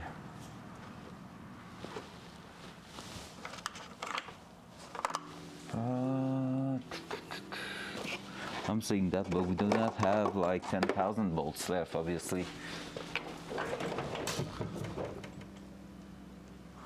At least, worst case, it is something we can replace quite easily. So maybe we'll go with 2 brand new bolts from here and buy the proper one. Oh my God, imagine if those were fitting. In here, wait. Have these ones that are quite sick. Probably too big, way too big. But I have also a package of bolts somewhere here. If these are fitting, that will be golden. And I'm saying that because they are gold.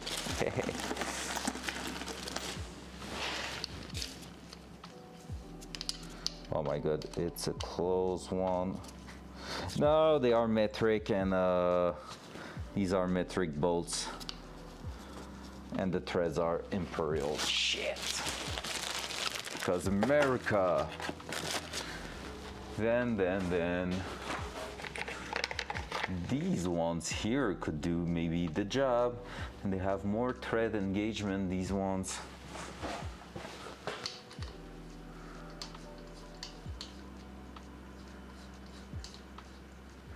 Yeah, they obviously thread in there and are a bit longer. Perfect. I think that's what we're gonna use, the old bell housing bolts. That's gonna do for now.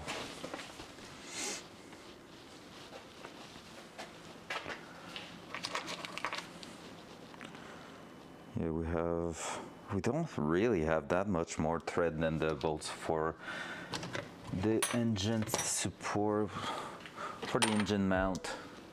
So we're gonna go with that. All right, I've picked my stuff there. So let's go. Is that 14? No, that's half. Yep.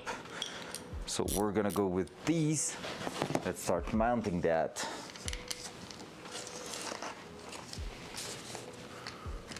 Still have quite a bit of thread, so I'm not too worried about it. I would just like to get it to a point where it's pretty much filling the thread hole we have there, just so we know we have, first of all, full strength, second of all, not a spot where dirt can get set in place there.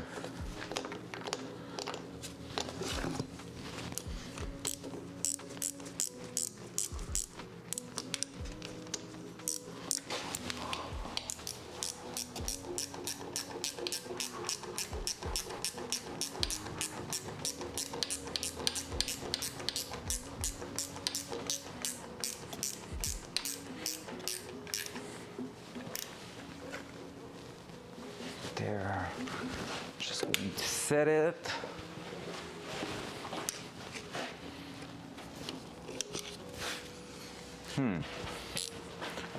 Is there a way to center it a little bit more?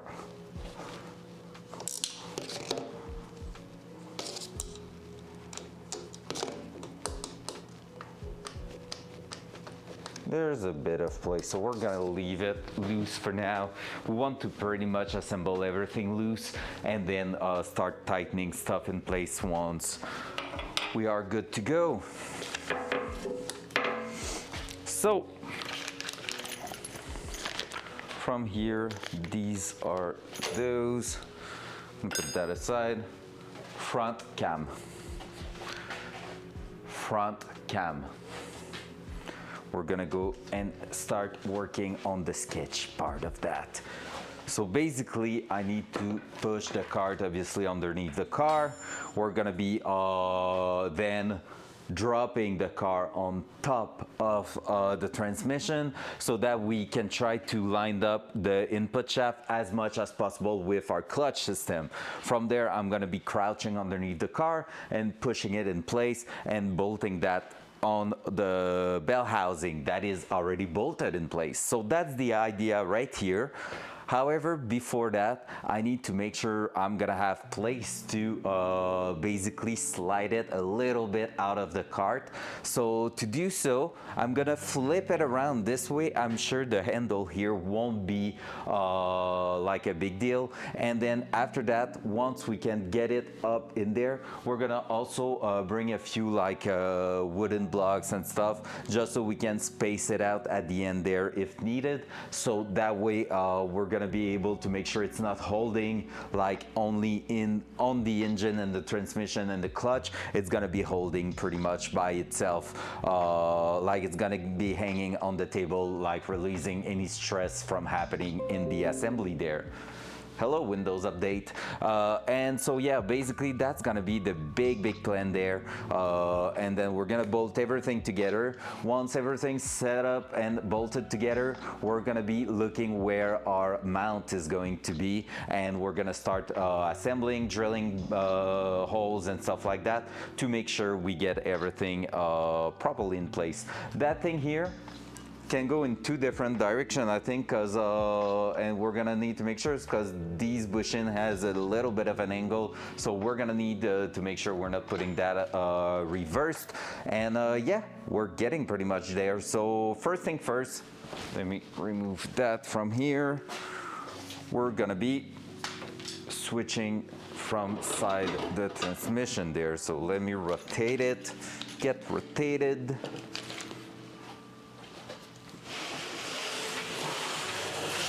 Being that I'm on some cardboard, it's slipping really well. And yep, that's the idea right there. So that way, if I want to push it there, I'm gonna have a bit of play for the bell housing setup. So let's go again a little bit further back and centered, just to give us a bunch of help there. From there, I could be throwing that also right in. We don't know what direction yet, so maybe not that much of a good idea. Otherwise, we have the bolts over here that we're gonna need to bring with us. So let me grab that. Earbuds is trying to go away. There you go. So transmission mount. We have our bolts. I'm gonna push that aside, but I'm gonna close that one here for now.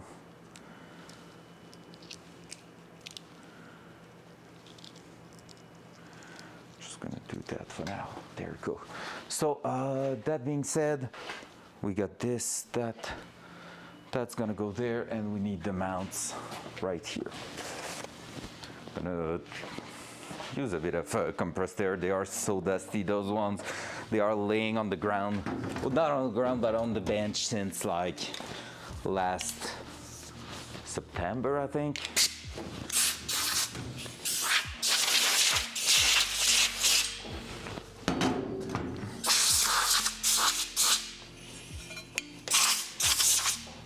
Do they have a mark or something? Nope. All right, so we don't know which one is going where. That's gonna be something we're gonna figure out inside the car. So let's go. We're gonna start. Oh man, stressful now. That's a stressful moment.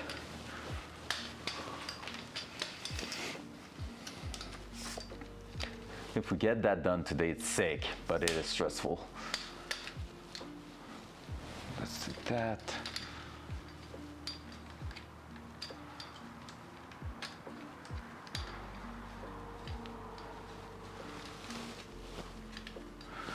Dual side.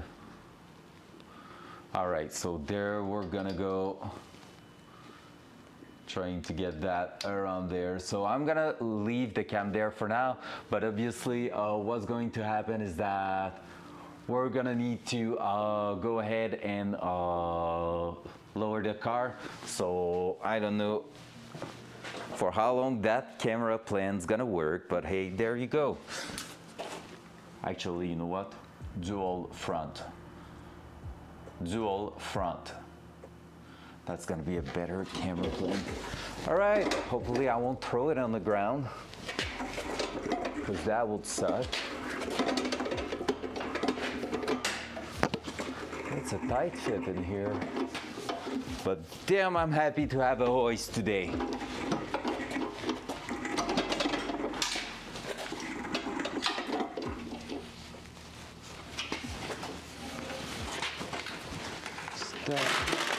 Let me throw that away just to make sure nothing bad happened. All right, so here we are getting everything ready. Gonna need to push that further back. All right. So my only wish is that we won't be hitting the frame rail on the blue cart while lowering that. If so, we're gonna have to space the transmission on the little workbench here, that blue table, before throwing that in. What's up, Mr. Pound? How you doing, sir? Hope you're having a wonderful day so far. Ours is productive today, really productive. All right, and stressful.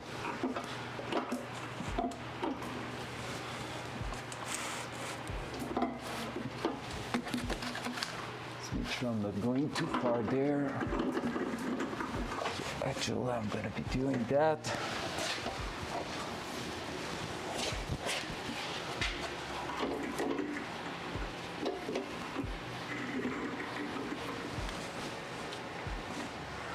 All right, let's see how that's going.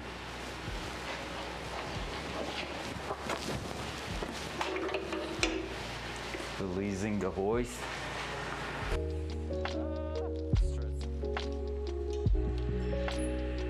Let's try to use the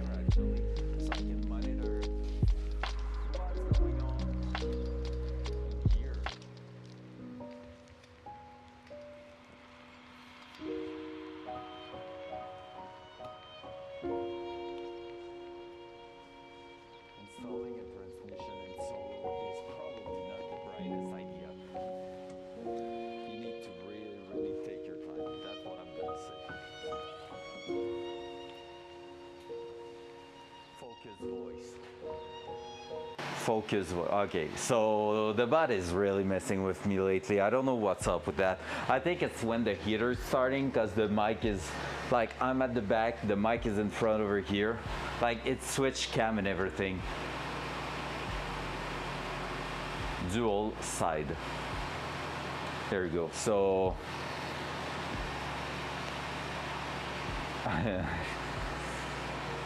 but I didn't even say that, right?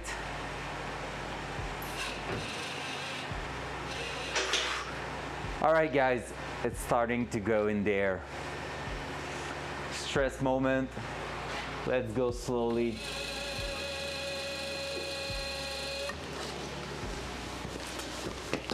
Everything's clearing. We're doing good so far. No drama. Whee!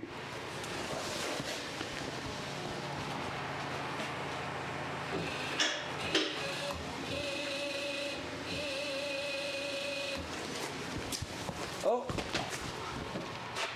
First twist of transmission there. I really hope it's gonna fit the tunnel there.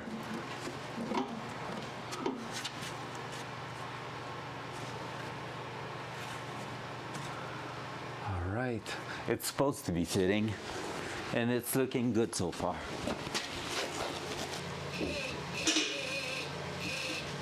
Whoa! Now we have a problem there.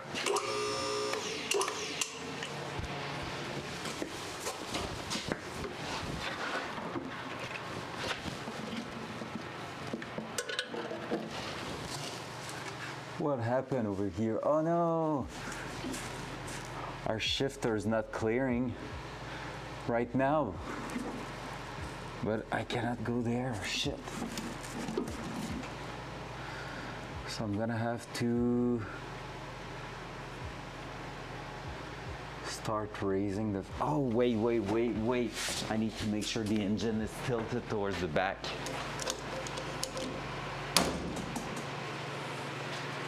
That's gonna help a lot.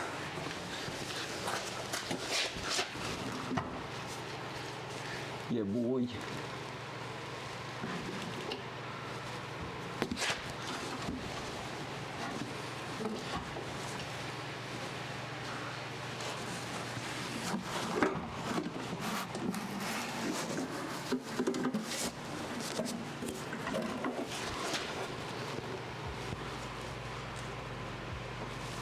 All right, I can lower the car by an inch.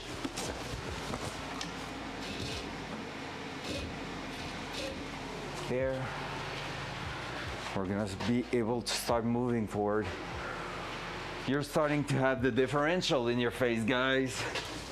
So let me try to bring you somewhere even more.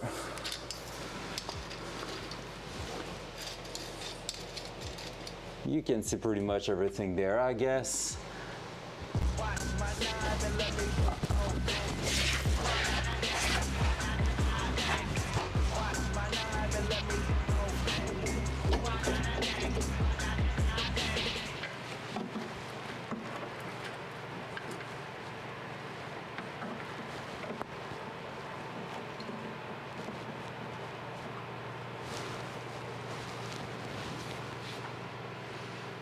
What's up, Crispy? How you doing, sir?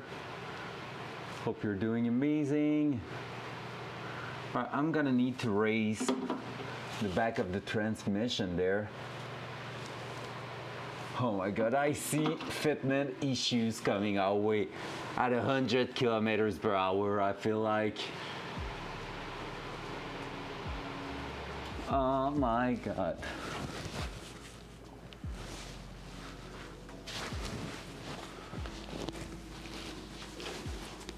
All right, so let me.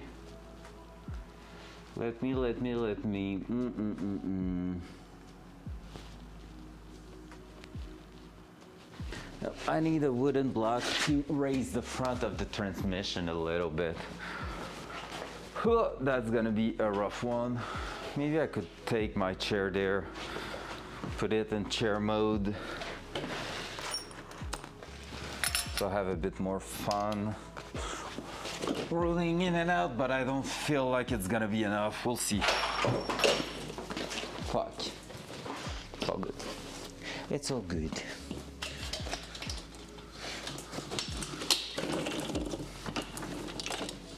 Like I said, it is something to go slow and smooth. So as a chair like that,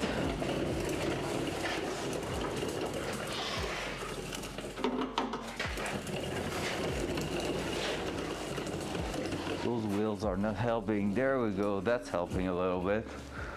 Whew. So a wooden block will be useful. I had some, I don't know where they are at anymore. Not gonna lie. Too many things change in here. Everything changed when the Fire Nation attacked. I have a one little one there.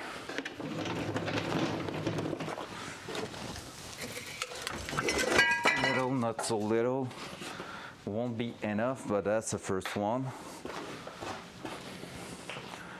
And if I can find another one, I think that could work, or maybe even those. Yeah, the cardboard on which it was standing is quite thick.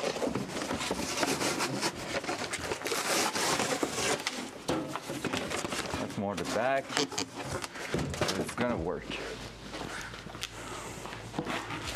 Whew, let's go. Let's freaking go. I'm gonna try to give you even a better angle than that. That's a big, big moment. Let's try to enjoy it.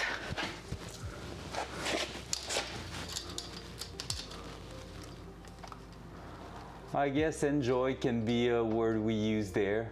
So basically, you see right here, the input shaft, it needs to go like in the center of the clutch. So, yep. We got this, right? We freaking got this. I'd probably be able to remove that for now.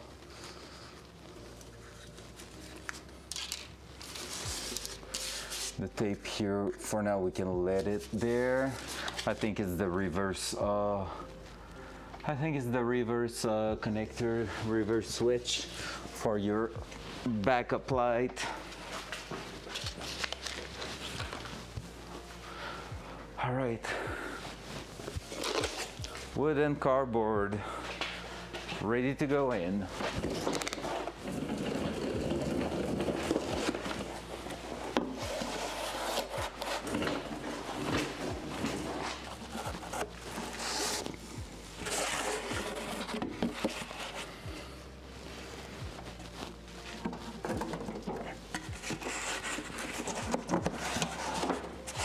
That was sketchy.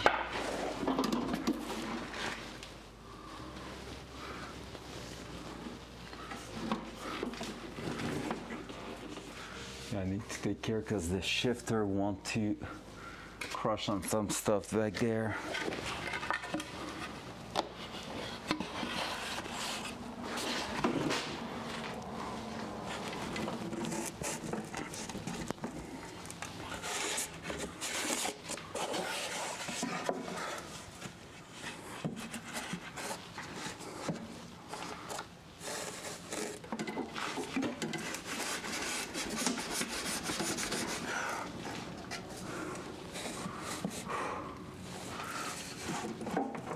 Oh man, come on, just go in. It won't go.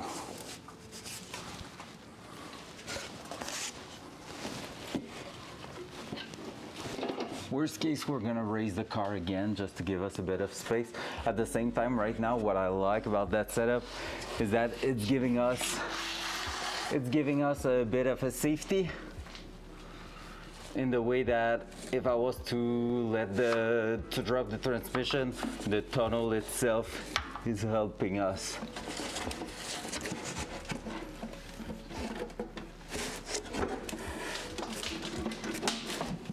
go. Oh, come on. No.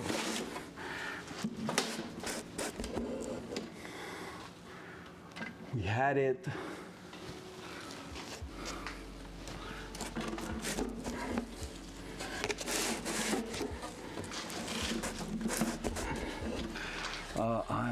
Okay, I get what I'm doing there. That is wrong. Let me try something.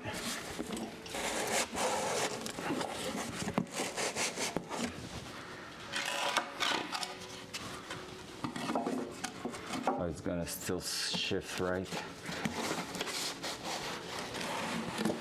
No, that's better. Okay.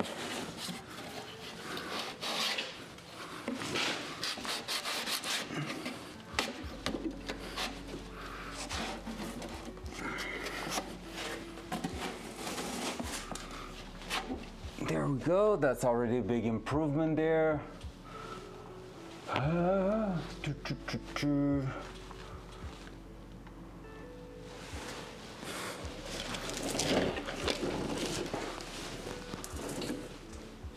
Man, it's gonna be way more high than I expected it to be, honestly.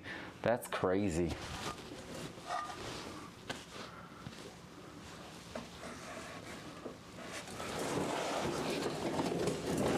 So right now, I could be moving up here pretty much without being too worried.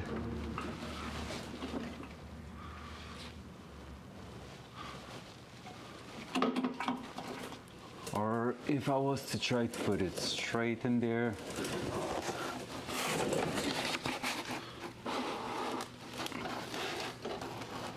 maybe more something like that. Okay, now I can go down by another inch pretty much. We're trying that? I guess so. Spooky, spooky skeleton. The further I will push that wooden block, the higher it will go, so the transmission will go. So that's maybe not a bad idea actually.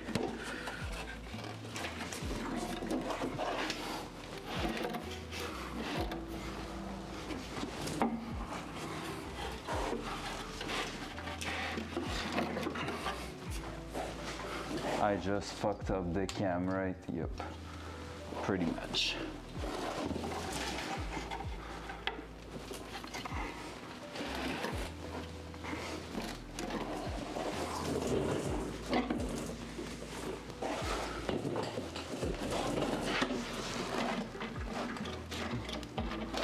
I just gained a bit of spacing right there.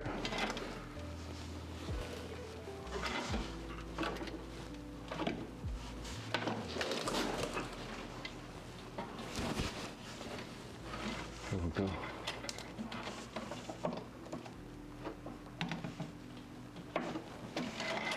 I'll need something to just hold it there. I think I'm gonna try that.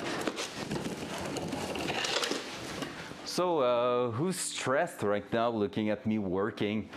Because I am.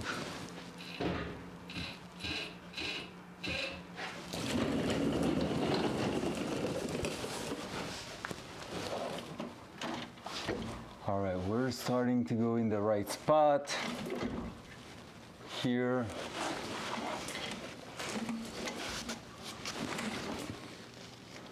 All right, I need to lower that again by a touch. I have the space for it. Everything's still good on this side. So far, so good, it feels like. Maybe the breather is to watch.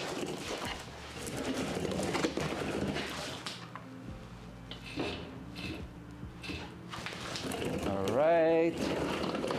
Now, are we hitting anything else? No, so far so good. Now it's gonna be the big part. I don't have any more room really at the back. So I really need to get that input shaft in there. and start to move it forward, because otherwise I won't be able to pass the shifter hole there.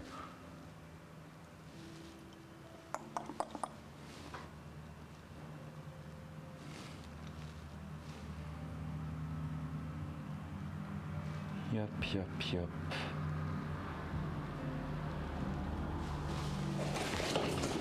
Maybe bring you over here if you want to sit properly. Hard to say what is properly, right? Because technically it will be more like that. Sorry, I'm trying to give you a better view angle.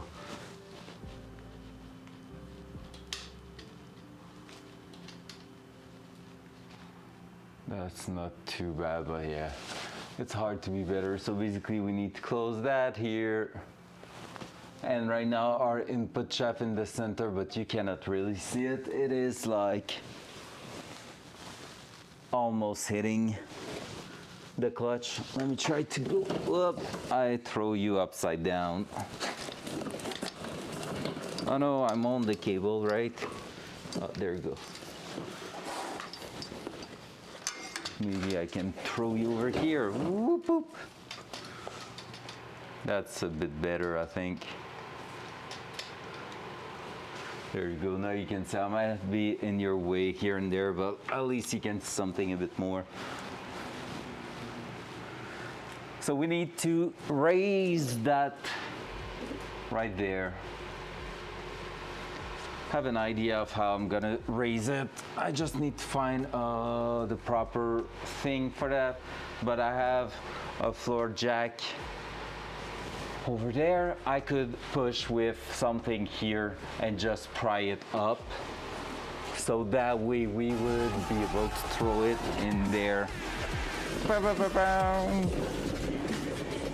That's intense.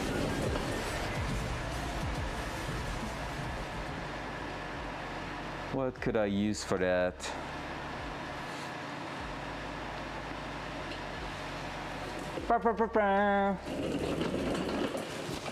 All right, let me check. That thing here seems pretty decent. If I was to go slowly on it, yeah, I think that could fit. Just hitting the bottom there with it, just like so, so we can just raise it properly from there. That will be perfect. Right, we might try that. That right angle might save the day, who knows? Let's see. Let's freaking see.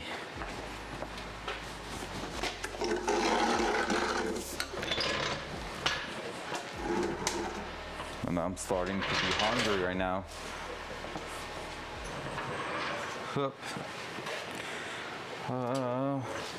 Here.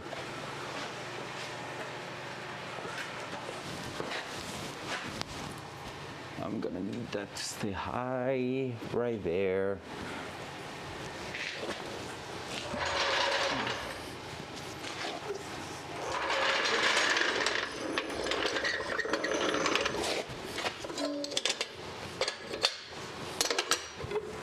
There we go. All right, is it going to fit in there? If so, that's fantastic.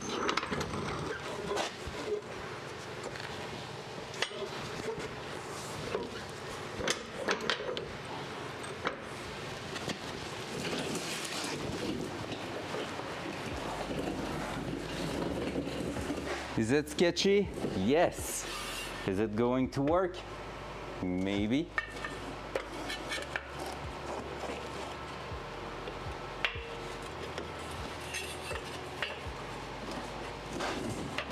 I just don't want it to twist, basically, and that's not. Honestly, that's where having a proper transmission jack will be amazing, but like they cost a lot for doing it once. So that's why I do not own one.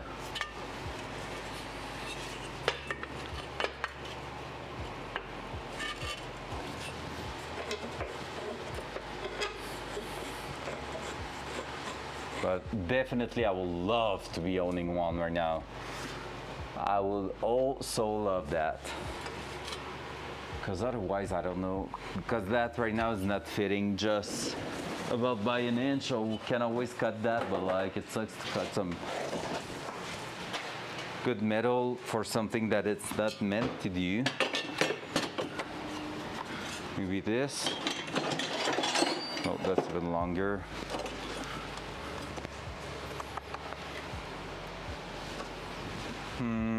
I think I'm gonna go grab some woods.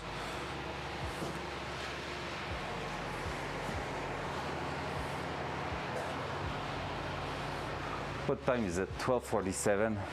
I think it's gonna be time for a little break. I need to eat something. I'm so hungry, and when that's gonna start to get in there, I won't be able to do that at all.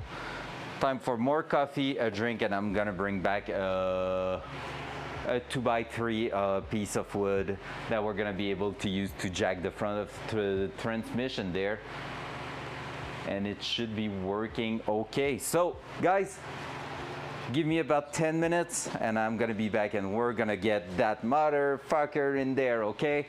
We got this, I believe. So be right back. Have a good one. Pump, pump, pump, pump. That muting.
I forgot to bring my mug.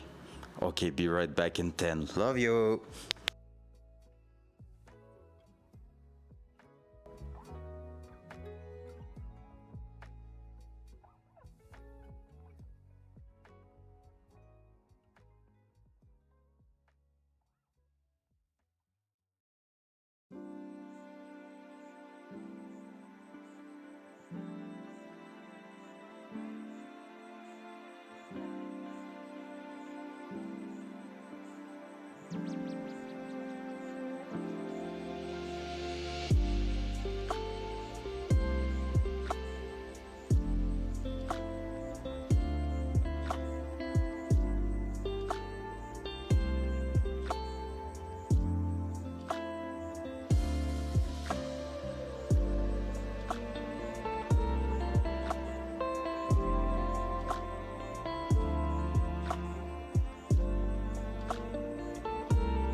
Another bagel. Let's go. Good morning. I know it is 1 p.m., but good morning still. I just feel like I woke up. It's all good. That's why second cup is there, right?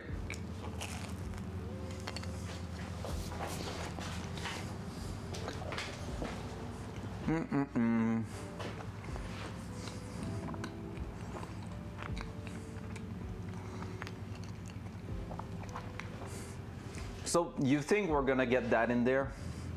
I feel like the shifter might fuck us up there.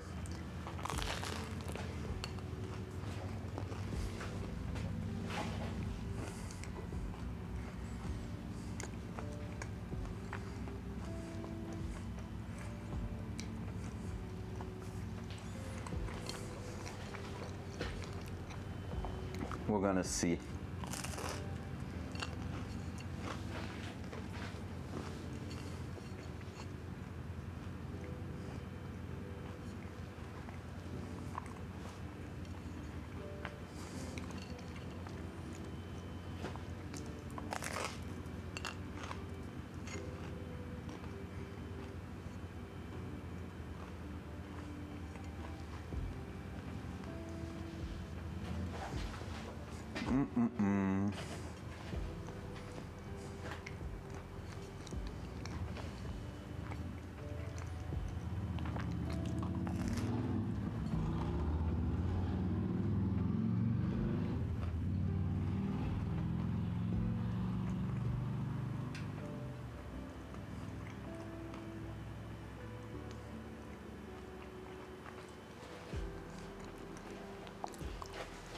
All right. Breakfast done.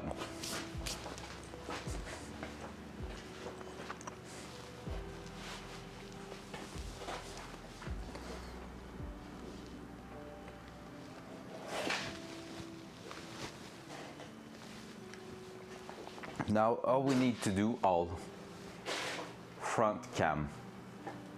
All we need to do is to get the transmission in there. It's going well so far, not gonna lie. Like that freaking line took us way longer than expected, but other than that, it's going pretty well.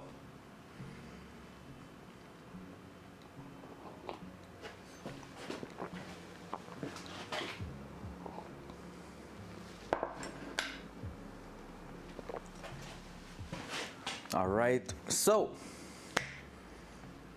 where were we at? We wanted to jack the front. I got some woods ready outside to get saw. I don't have anything to saw it quick, so you're gonna have to wait for me there.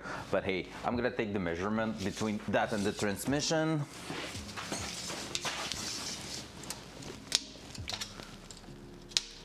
At 29 we will be good. So I'm gonna go and saw a piece of woods out there, so we won't make a mess in here. You're gonna hear me saw, I won't mute myself. So be right back.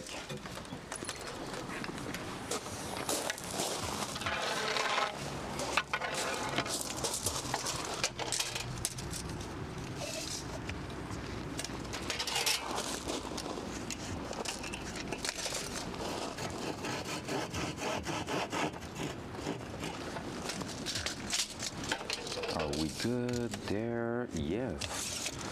Spot on.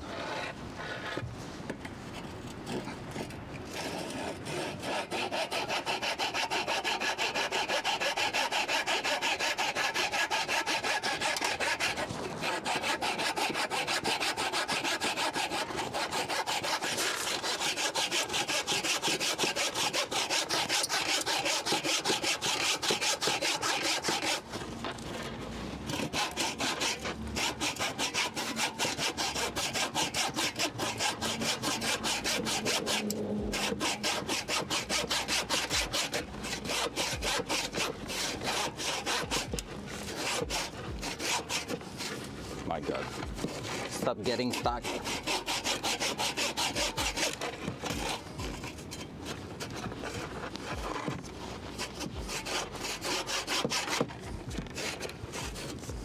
Oh, that's because of that.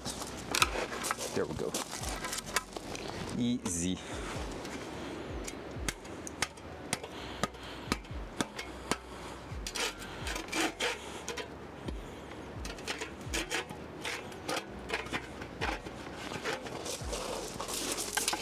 Just finish one thing. There we go. Freaking Z. Pump, pump, pump, pump. Hey, let's go. We have a piece of wood ready to push that transmission up. Hopefully it won't let us down. Whew. Dual side. All right.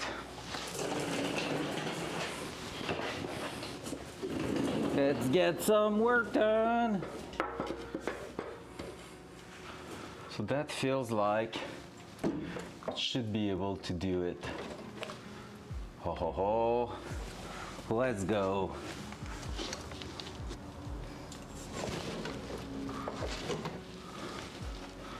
Bit of breakfast and a good no. Don't go like that. Let's try not to drop it on the floor.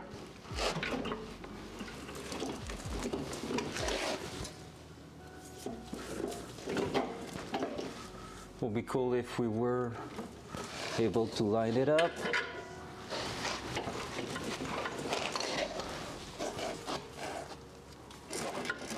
Hey, we're getting there.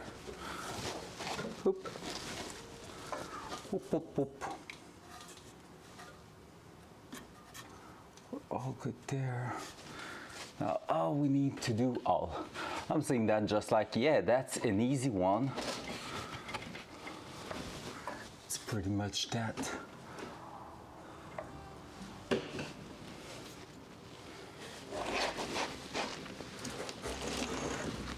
Oh, we're so close, guys.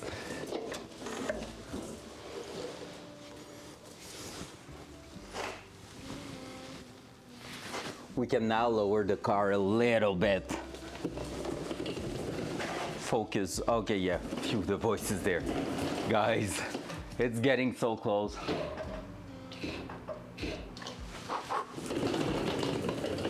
Then we're gonna start lowering also the transmission there to make sure we keep everything lined up.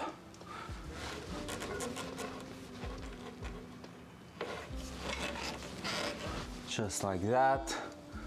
So just releasing a bit of the tension there.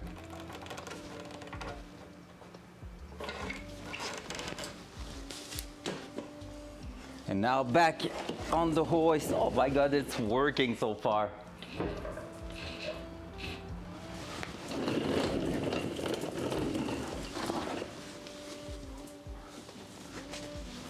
It's really not your typical transmission installation here at the moment.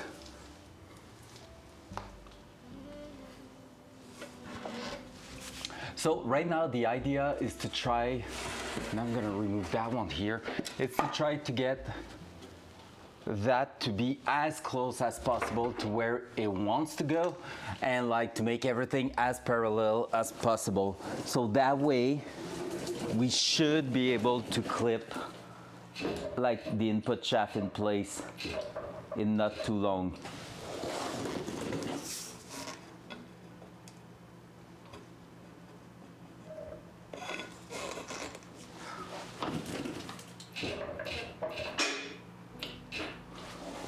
Like somewhere around here, we should be starting to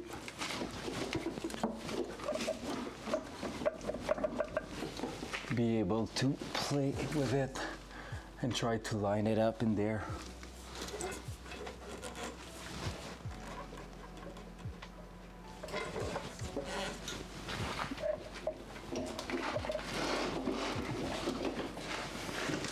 So one thing I haven't think of is how we're gonna be able to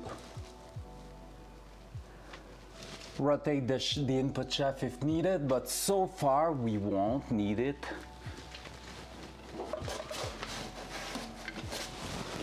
So far, so good, like they say.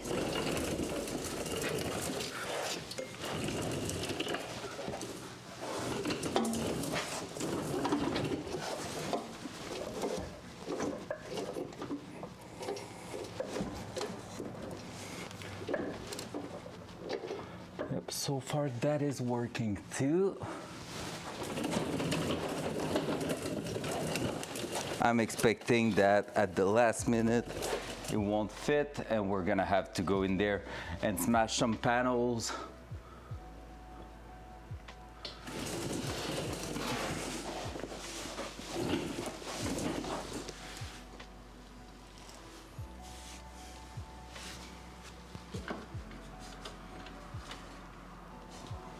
Everything's clear so far. Let's keep going.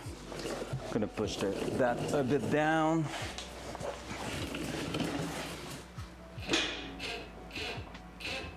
So as you can tell, it's quite a slow process there.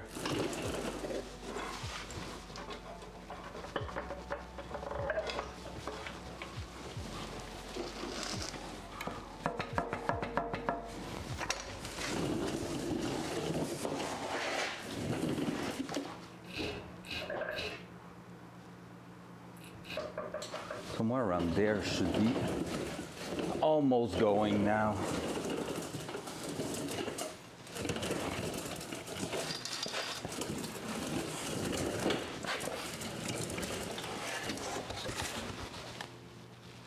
The input shaft is looking at the right place. Let's see. If I grab it from behind there, what is it going to do?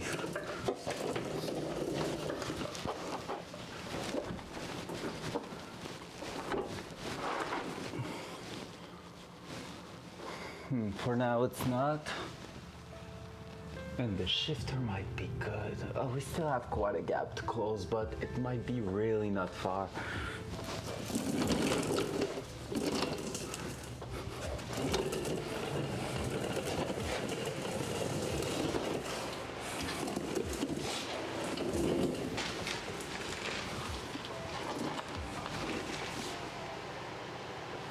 So I'm probably hiding you a bit. Oh no, that's good.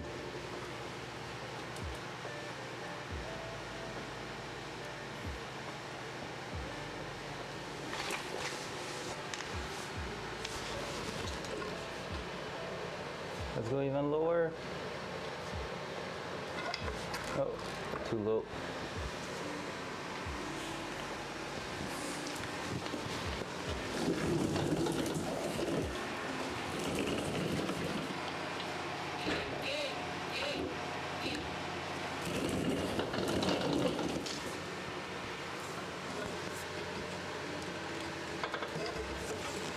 There.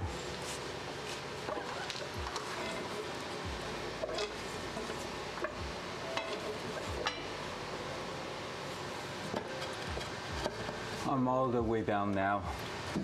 My jack is not doing anything anymore, so we might have to try to heat it in place there, but we have cleared pretty much what we were stressed with, so we might be able to just lower it. I don't know.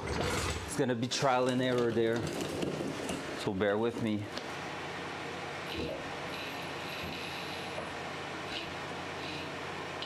You might be okay there.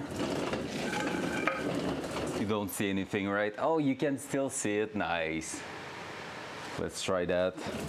I'm barely able to go underneath. Now I need to release the back of my seat. Ah, my wheels are not out, of course.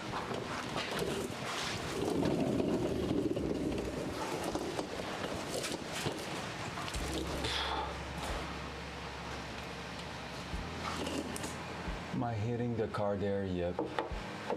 That. I'm gonna have to raise it a little bit higher.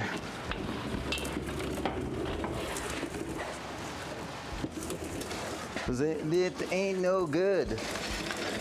Whoops, that was the cam that I was bringing with me.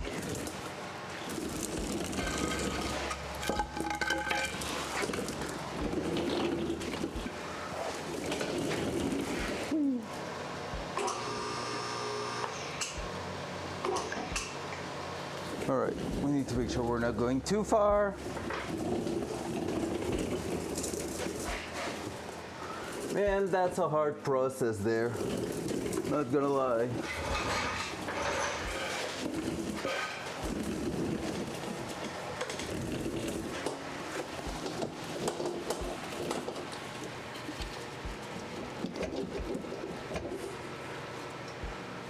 We really just need that to go in.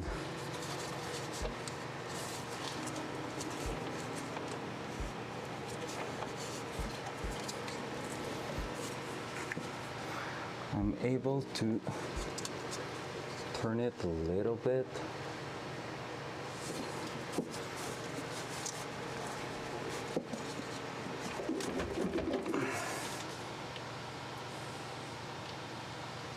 I'm gonna need something at the back to start pushing up the transmission while trying to slide it in place.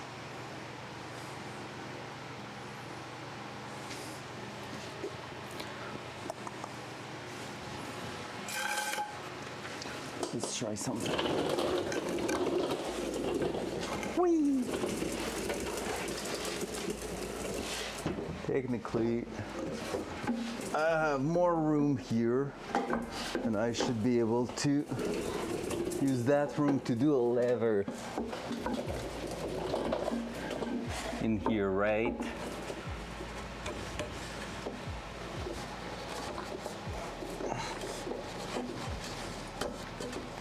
I mean, yes, but no.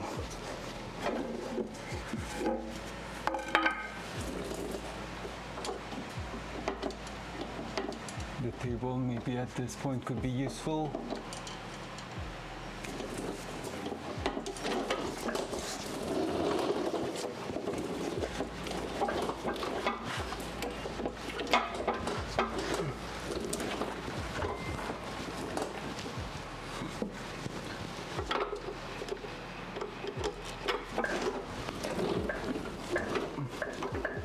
All right, clearly the shaft's not engaging there. Whoa, that was the cam again. Hey, hey, nailed it.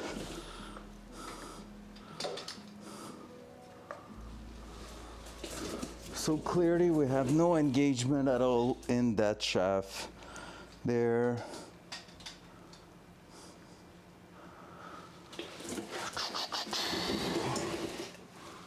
So, how can we know what is wrong here? Let's think. Because we need to basically make sure the angle's trying to line up.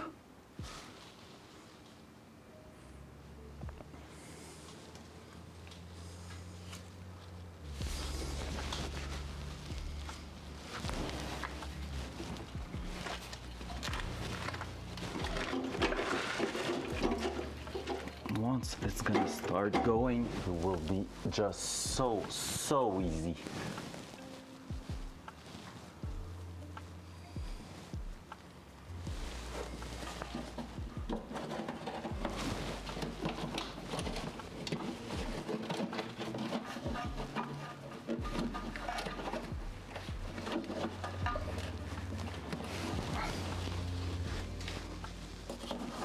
That thing's gonna get crushed in dirt if I'm not taking care of it. Let's go. That's better.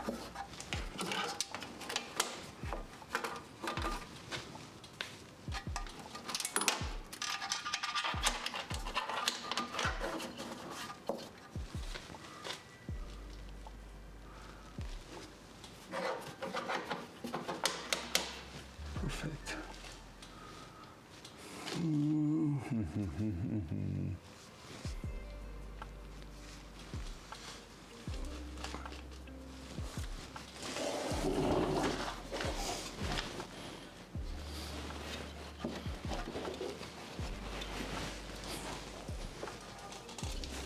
Technically, if I was able to rotate the input shaft just a touch, it could work.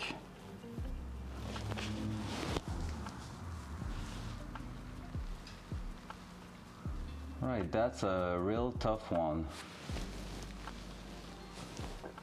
Because right now, if we're able to set it in place, it will be fantastic, honestly. Because we have a good setup to start aligning the rear support for it. So that could be working quite well, but we really just need that input shaft to start engaging there. And I'm not sure what I'm missing there. I think I'm not high enough on the transmission side of it. Maybe not low enough on the car side. Let's do something, because it's not only looking at it. Just a touch, like so. We're gonna go check again our back here. So we are all good. We are not really all good. That's the thing. We're not fully clearing the transmission, like the shifter opening there, and that's giving us a nightmare a little bit. And I'm having difficulties on my cart. Let's try still to grab it and bring it towards the front. We shouldn't have too much pressure applied so far. So, I'm saying that, but wait a sec. Just gonna do that. And maybe we could try to push it again.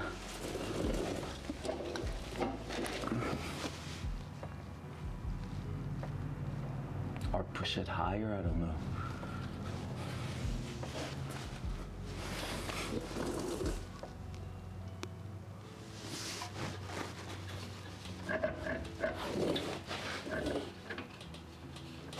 I'm not even close from. Go. Oh my God.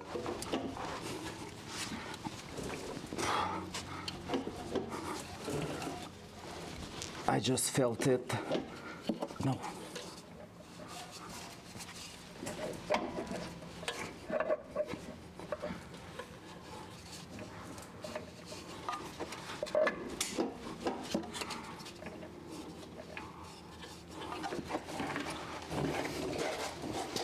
Sorry, okay, you're still seeing something?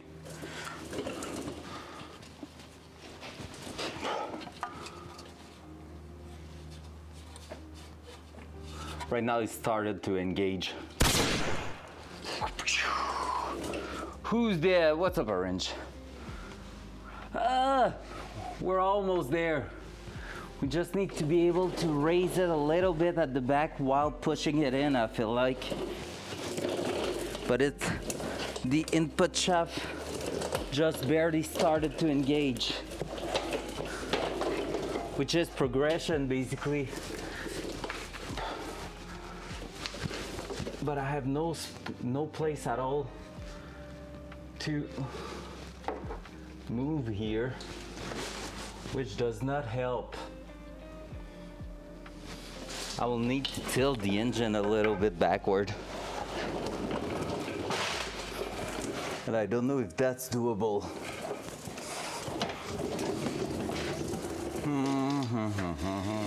Hitting the cam 10,000 times. Because basically if I was to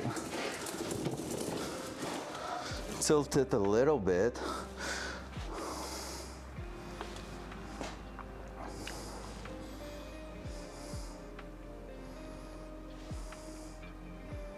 you know what I could do? Try to slide it to the front. If I was to move the engine a bit further front, that will give me the loose I need, but that's not the idea there. Let's try something else. Up.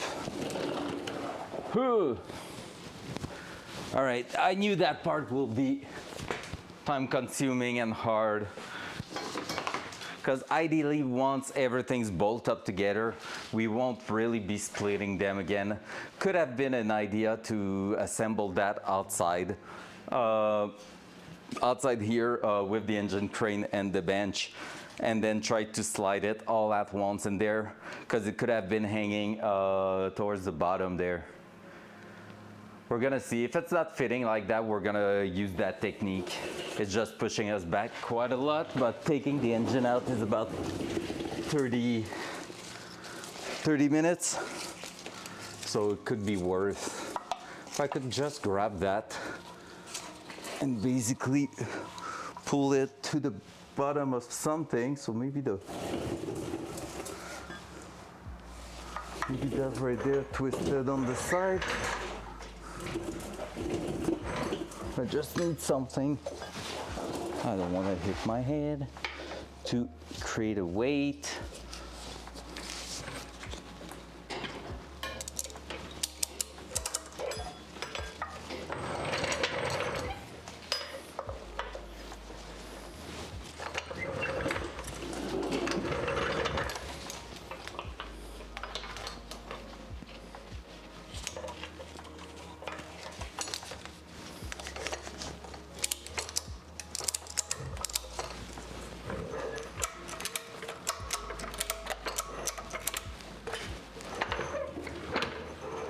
Nope.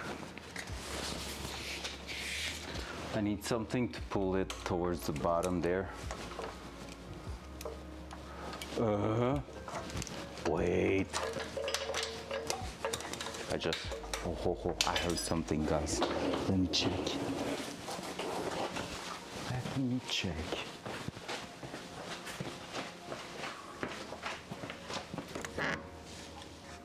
Oh no, it's not the wheel.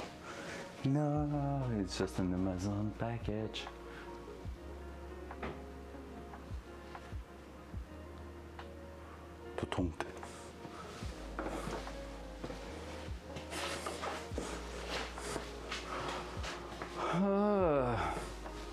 We're gonna get there, I believe. I don't have any tension on that one. Let's make sure.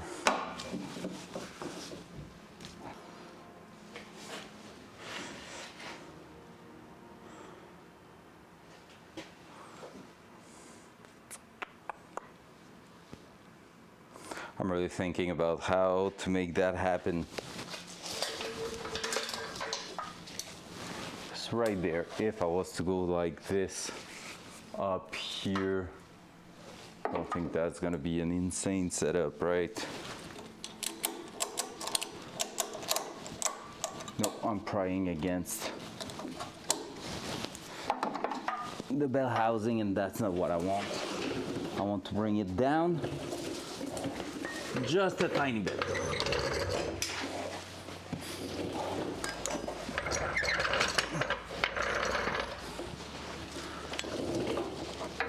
Can I maybe use the table? It feels so unsafe to do that because transmission's on it, but let's just see how it won't. Oh.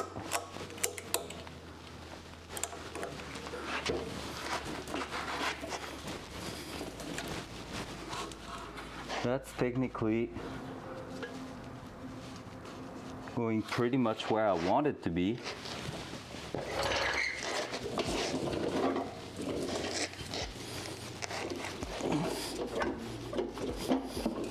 Oh no, did I disengaged that.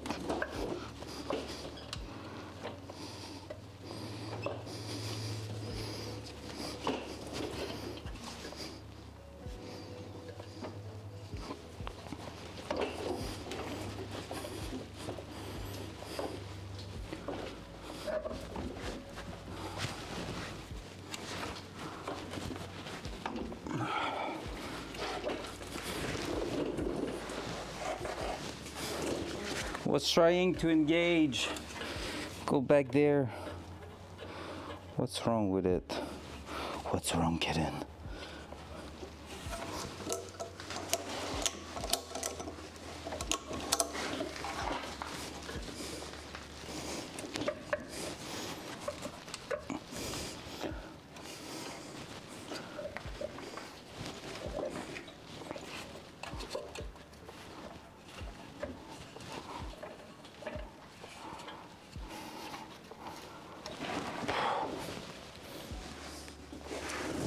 So far, not so good.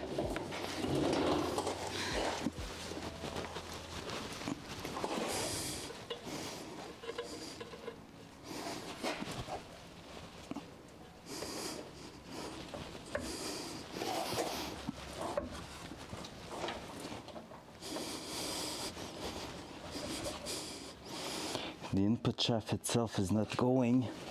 There's no way that's gonna go. Oh man.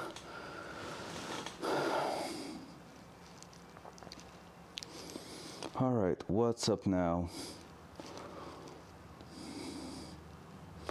Engine out seems like the brightest solution there.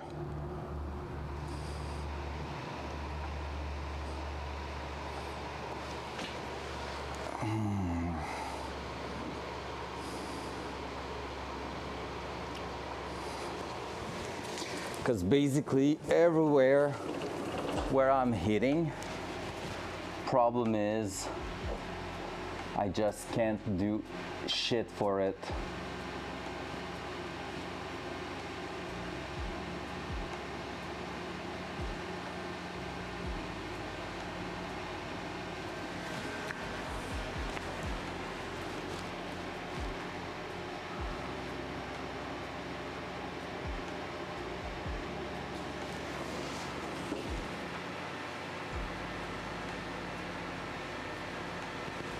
Well, if it was already slipped in there, I'm pretty sure I will clear most of my issue right now. Because basically the only reason it's not working right now is that the shifter column there, the shifter mechanism is hitting like about a quarter to half an inch onto the rear side of the transmission, of the shifter hole in the transmission tunnel. So because of that, well, we are in a situation where basically I cannot push the transmission further up, and I cannot, except by forcing on it, bring the engine lower. So that's like not ideal on both sides. So I would say, honestly, taking everything out, assembling everything outside of the car, and then dropping transmission and engine together all at once might be the call. What time is it? Are we up for a challenge today?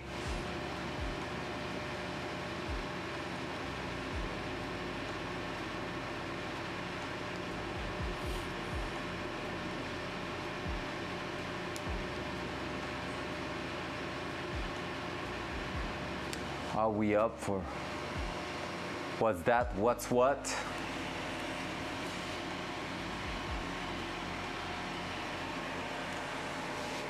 Front cam. I'm hiding. The challenge, taking the engine out, assembling the transmission on the engine outside of the car, and putting that in by the end of the day.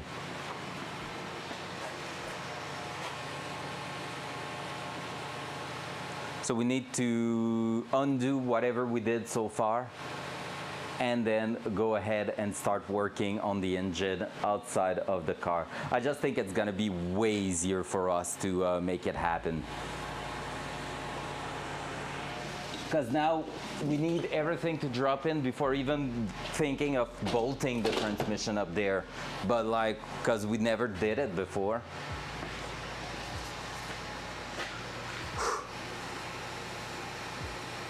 Let's go. We got this. We got this. All right, I put that away too fast because I need to go back underneath. Well, gonna need to make some space over there because it's gonna be a fucking long assembly. We needed to take the engine crane out no matter what, so let's be honest.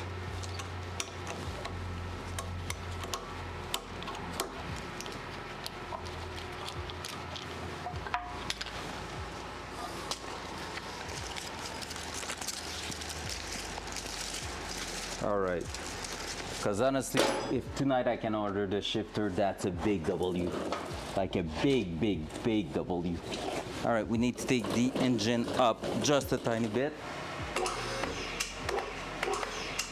Just to liberate the shifter over there.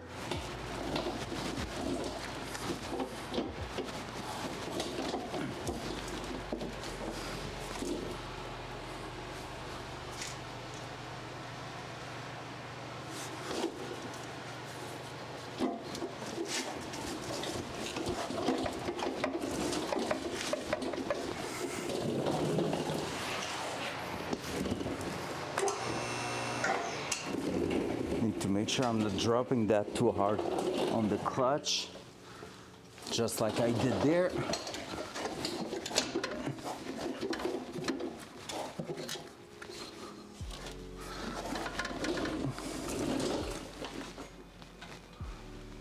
All right, I'm gonna do one more thing. I'm gonna put the shifter instead of neutral in third, which means it's gonna point a bit forward. We're gonna have more space to work with it. Oh no. Oh no, no, no. This is no bueno. It went there by itself, but we also removed by accident the boot.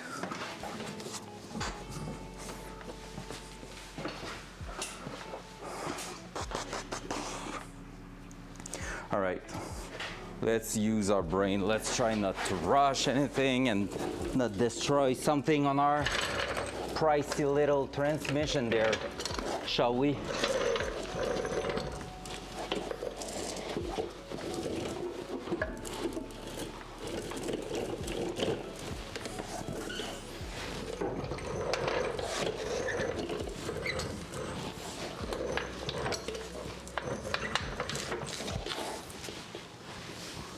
My wooden piece is here. Let's grab it.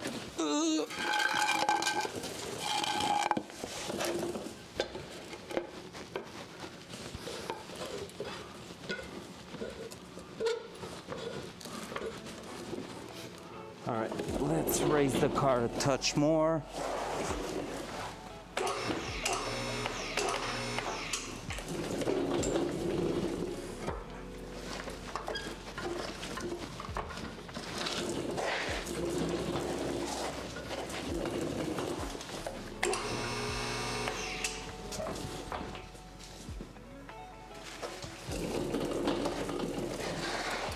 Are we clearing now?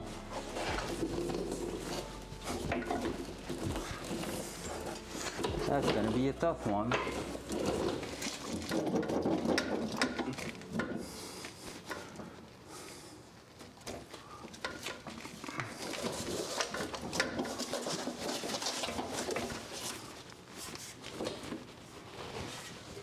Oh, we're not clearing yet.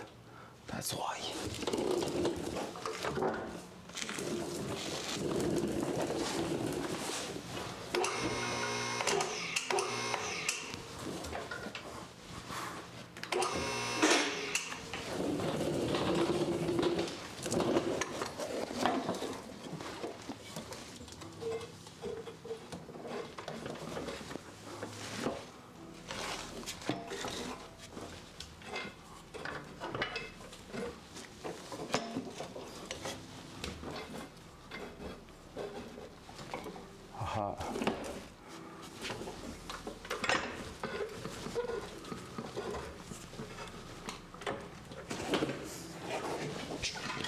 That again.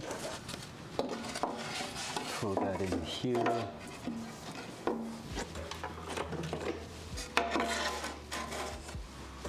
Release that. Here we go. All right. So to undo what we did so far, it's not too bad. And we should be able to raise that up right now without any concern for clearance or whatever. True until we think of the input shaft that needs to clear 100% there. Ooh, that could break the camera before long. Dual side. So we're just going to make sure we're not damaging anything here. And now we can go up.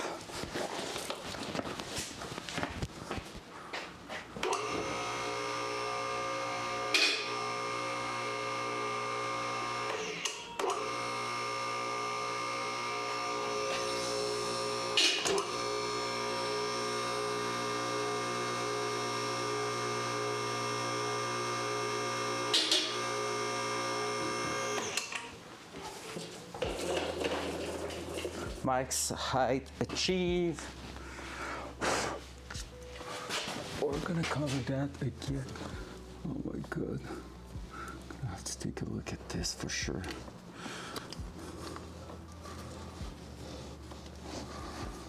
That was not supposed to happen.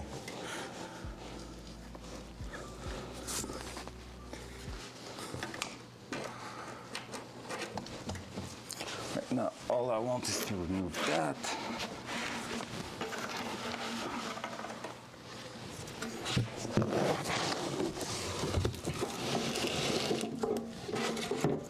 There we go. And with that being said, I should be able to bring it out. Yeah. We're trying, but it's not working so far. What's up, Rinky? It's a really tough process the first time you're doing something like that.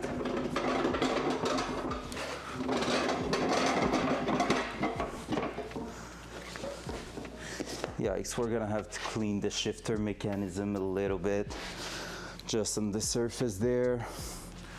Let me grab a towel. Front cam. Back to the starting point.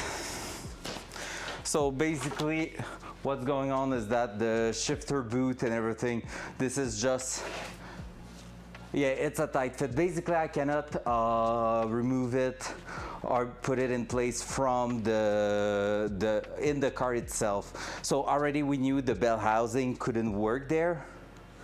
Like we couldn't install that with the bell housing, but that's even worse than we thought it would be.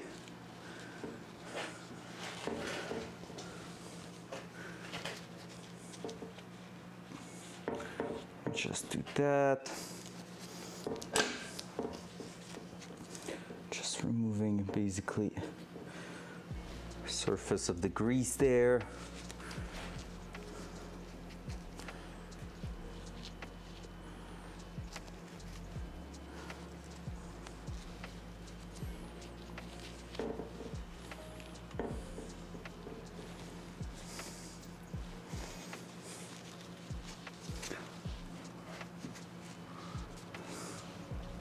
Yep, Huck, yep. Back to the starting point. So yeah, basically it's too much of a tight fit. Like, I feel like, to be fair, it's not fun, but it might be a good news. Because the place it is hitting, let me believe that maybe we won't need to buy a special shifter for it. Trying to really clean it up properly. I don't know what kind of grease is in there. We'll need to check so I can make it better next time.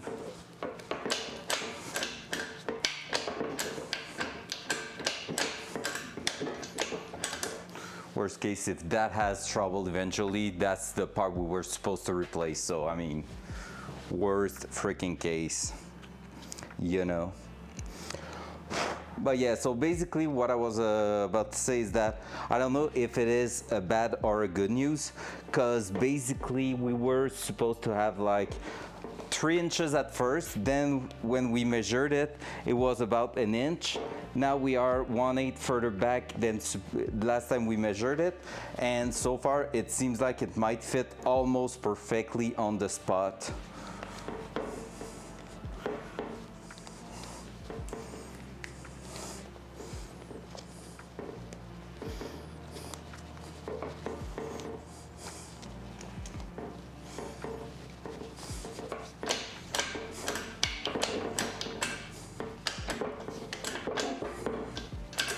don't remember what is reverse on that one.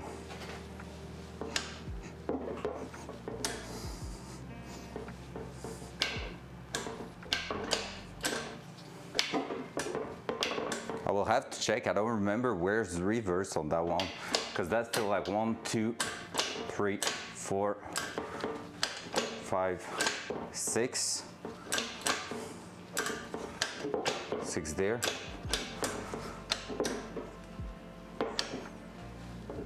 And I don't know where it's gonna be the reverse. We're gonna have to find out.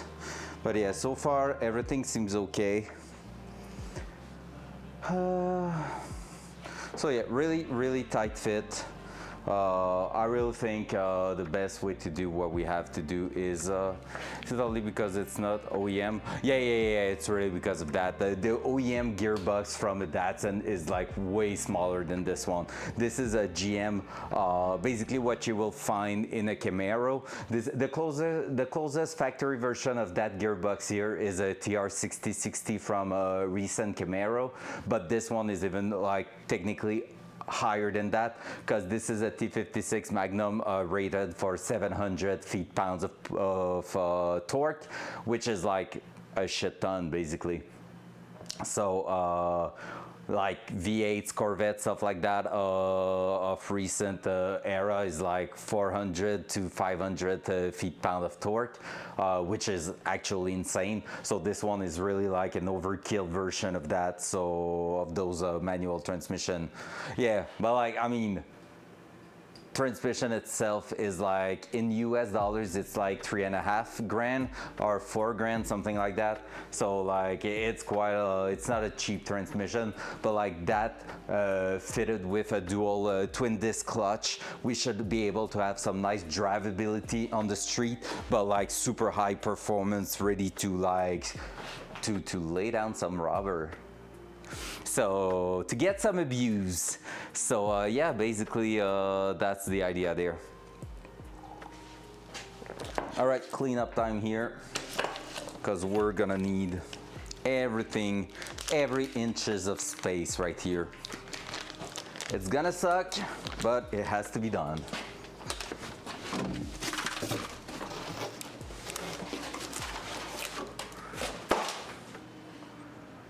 It will go back. Like, I mean, I've done job like that on the Miatas and stuff like that. Right now, it's really that this one is beefier. And honestly, like I said, we are really close to getting it in there and maybe not needing to replace the top here. Because basically, let me show you what happened with those shifters, basically. And when you're gonna have yours out, take a look if you can service the shifter knob, like the shifter lever, dual side. So basically right here you have your shifter lever. It's gonna be bolting right on that for me. And what's going on in there is that there's a mechanism which is basically on top here, a ball linked to that, and when you're pushing, it's changing the orientation of the shifter rod in here. So shifter rod's going to that, and when you're applying a gear like that, it's changing how the connection is done in here. From there, what's going on with that? It's shifter links, I think they are called. Basically what happens is that I can unbolt that, open up the top here, and I can change the mechanism by some other brand ones. So this one is a Tremec, which is like the brand of the transmission itself, but I could take that mechanism out and put one that is offsetting towards the back. But a mechanism like that is like $300, so it's not cheap. And I was taking a look if I could have just enough set on the lever here, but so far it seems like the floor of the car is gonna be stopping about there or even there. So I have no clue. I thought it will be way lower in the transmission tunnel. Make it sequential. There's a kit for that, but still it's not putting. Basically what I'm looking for right now, it's because I'm swapping the kind of transmission. I'm looking for the shifter lever to be centered to where the OEM lever is in the car. I don't want it to be sticking to way at the front or to way out at the back, because otherwise you're gonna have an awkward shift position. So the lever, the shift lever is gonna be in a weird position. change the floor, cut into it. Cutting into it is an idea, but like I said, yeah, the position, so that's why, because you don't want it to be first gear you hit with your knobs, you hit with your fist or the radio, and or having it in between the seats that you need to be like that, like 2, 3, 4, that will be awkward. So you really need it to fit the sitting position in the car pretty much. So that's why you cannot just say YOLO, I'm cutting the floor and all. Right now, like I said, we should be at about an inch of difference, which shouldn't be too bad, and we might just do exactly what you said, open up the floor. But right now the thing is, I cannot push it high enough for the actual transmission to slip into place in the engine.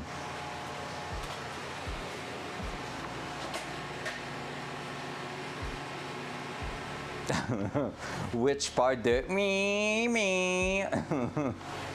All right, let's keep cleaning up a little bit, because we're gonna need some spaces.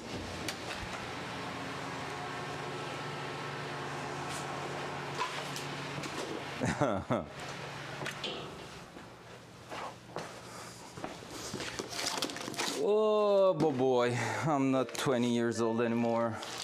What am I doing with my life? Awesomeness, that's what I'm doing. If it was easy, it wouldn't be impressive. It's gonna be impressive and crazy and fun because we're putting time on it.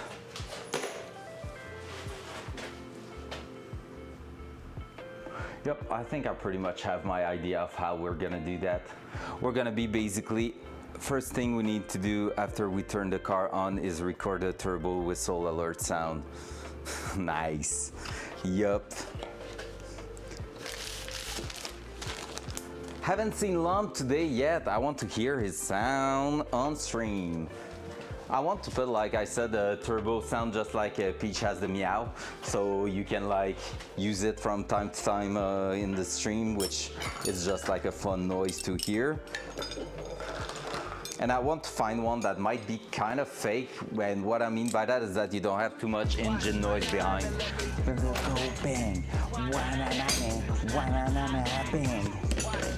That one too is giving us motivation and energy, which we like.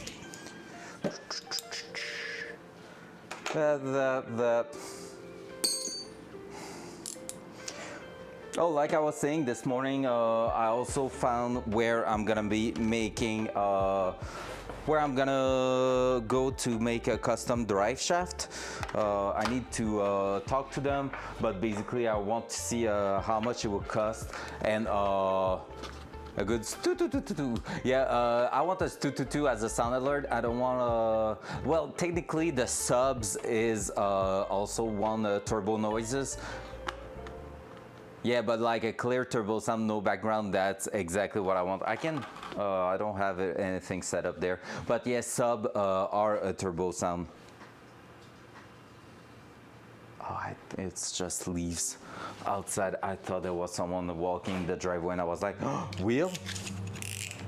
But yeah, because basically on the car, on the Datsun, I feel like it's gotta be more of a, because the blow-off valve I put on that is more of that. The turbo flutter is when you have no blow-off. However, I can change the spring in it to keep it closed, for example, until 7 psi, which means I could... yeah, the sound's gonna be good, but like, do I want to crash that into a wall because I'm not a drifter? Huh? I mean, I might have a bit of fun with it, drifting here and there on Montmagny Speedway, but nothing guaranteed. I won't go for a full-on drift. Yeah, exactly. Okay, yeah, fair.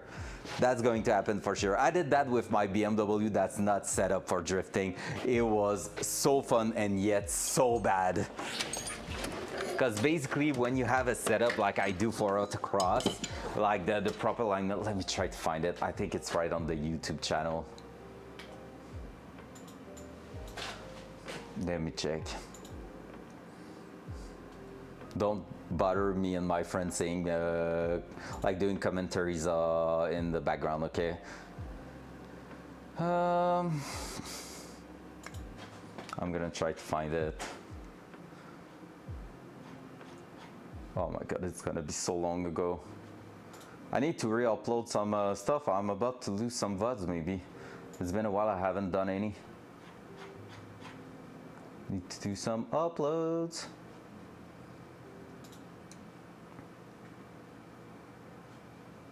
Is it on the M3 playlist?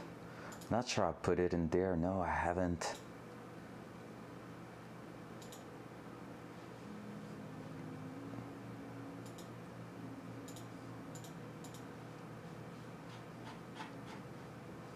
Filter. Okay. Drift. Yes, I have it.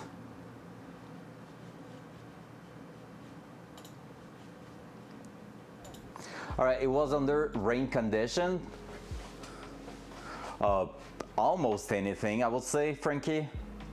Almost anything. No, I'm looking for a video of when I tried the BMW. It was a lapping day and it started raining like crazy in the afternoon. So most of the people there stopped racing like because they had enough. Oh, little lad. I'm not even seeing the other native.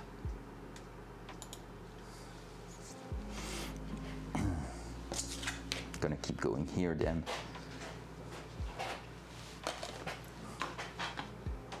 In the meantime,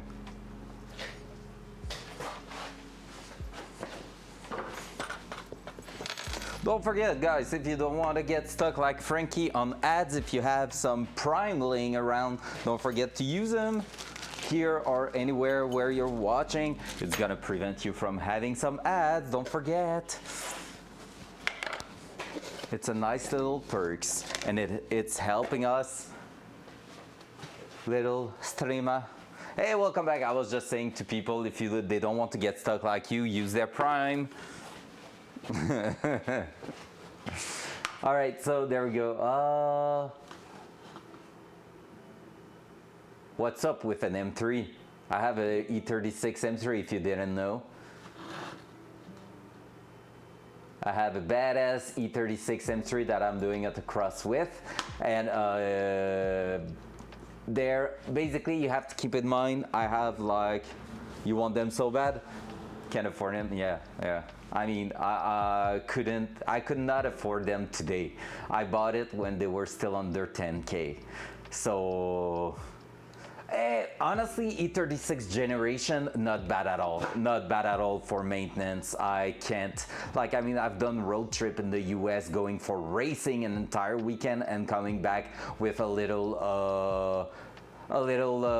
side trip to New York. So, you know,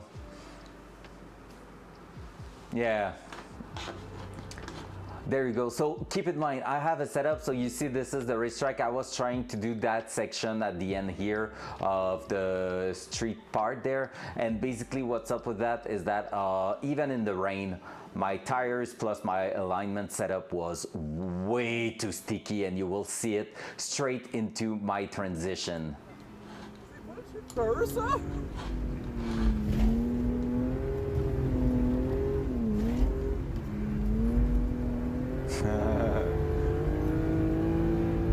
Let's go! Let's go! Non, c'est ça, puis au final, il y a encore moins de friction, fait que ça devrait être correct, ben honnêtement. Hein.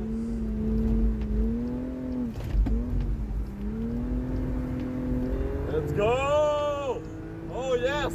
C'est clean, ça, c'est clean! Yeah, boy!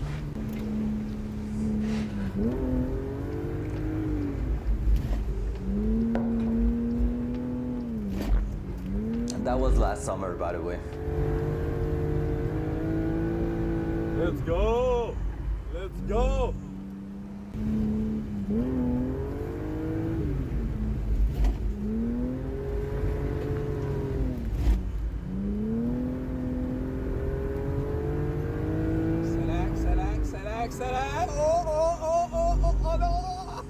up! Yeah, boy! The full flow driving, not Vinto. Yeah, right. Yeah, man, they are really cool, honestly, those events and all. But like, that was just a friendly lapping day. We ran the racetrack on a Tuesday, just for us. Like, we were just 20 drivers, so we had like a lot of seat time, which was amazing. But this is really far from what I'm usually doing. I can find you. I think I still have some here. Let me check. The downloads maybe runs. I see the folder there. There it will be. I can show you what the car is set up to do usually. Let's show. It's gonna be you, Pikachu.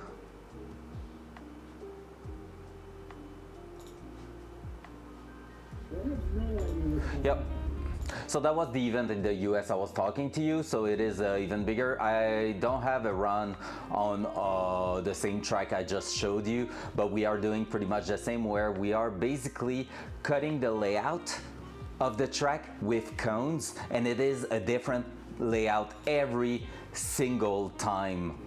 I went to a drift event as a spectator, and the sound and smells are always amazing. Yes, it is. Honestly, it is. I've been following like drift competition for the first few years I was into car, but didn't have budget to race or anything. So that was in the US. Hey, that guy in front of me just won an event the last weekend, by the way.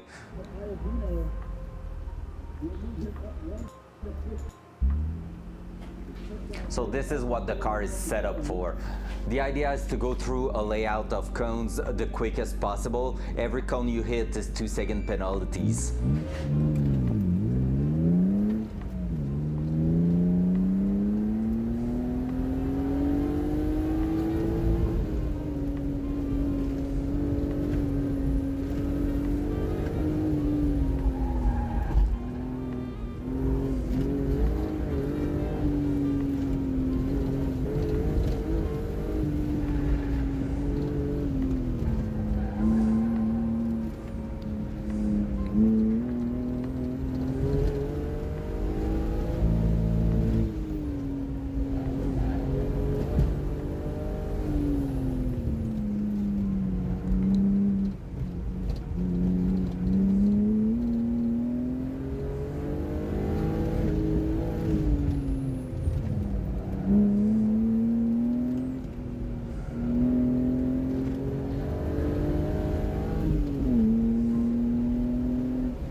So that was my best lap on Saturday. There was a second one on Sunday. So this is pretty fun. I would like to find a video of what I'm doing on our local track, but I don't have one right now, I think.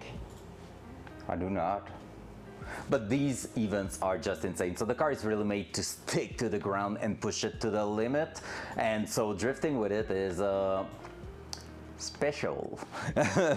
It is really special. Maybe one day I'm gonna buy like an old Mustang or an old like BMW or something, and just try to make a little drift car out of it, like just for fun on the weekend. We'll see. But like, again, right now I'm trying to lower the number of car I have. Yeah, the only thing is Mustang, depending the year, I know some of them have difficulties with adding angles, like steering angles, to make them good for drifting, and they are a bit limited on that. My Camaro is definitely one of the problems of this, and that's why the Camaro, I'm gonna just basically sell it, because I just don't have fun on the street with it.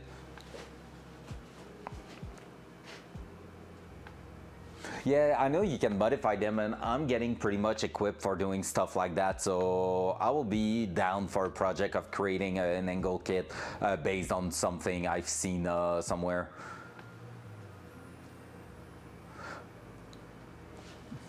Because yeah, okay, let's go. If you want to see a little bit also of what I'm doing, I'm gonna show the intro. You can see not the Datsun, but otherwise you can see the BMW on slalom and the Camaro. So take a look at the last part of the intro, okay? So first part is really more like, hey, we're doing tuning, and last part is driving, okay? See, so take a look at this.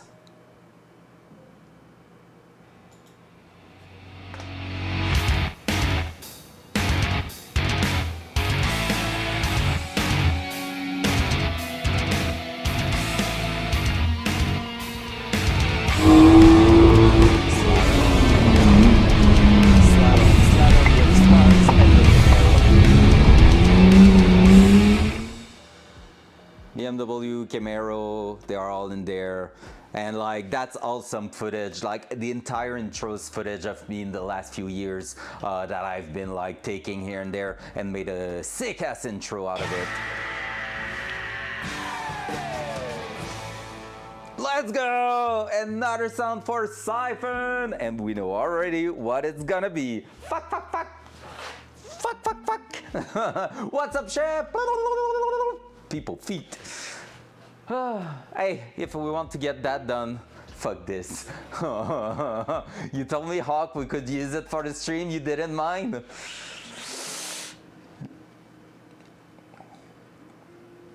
Chicken Hawk. So you have Hawk and you have Chicken Hawk now? That's excellent.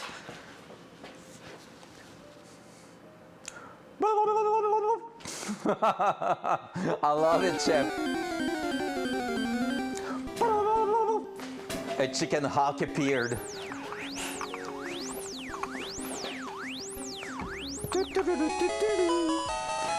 Siphon captured a Chicken Hawk.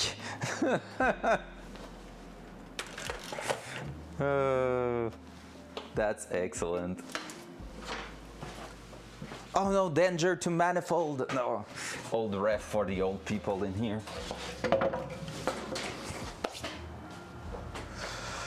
Ah! Dies. Chicken Hawk deceased.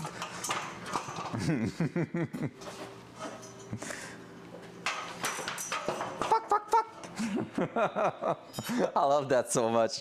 That sound is gold. It's pure gold. It's like the most amazing thing.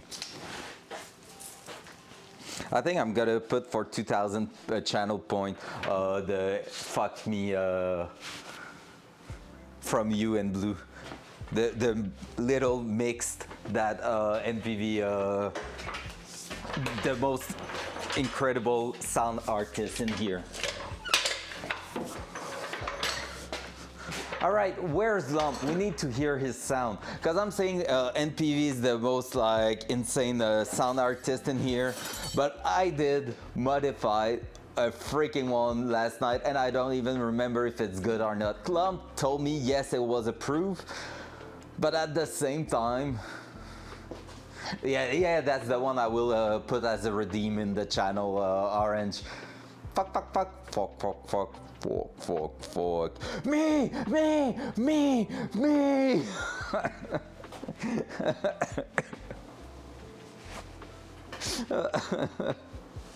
It just makes me so happy, that one.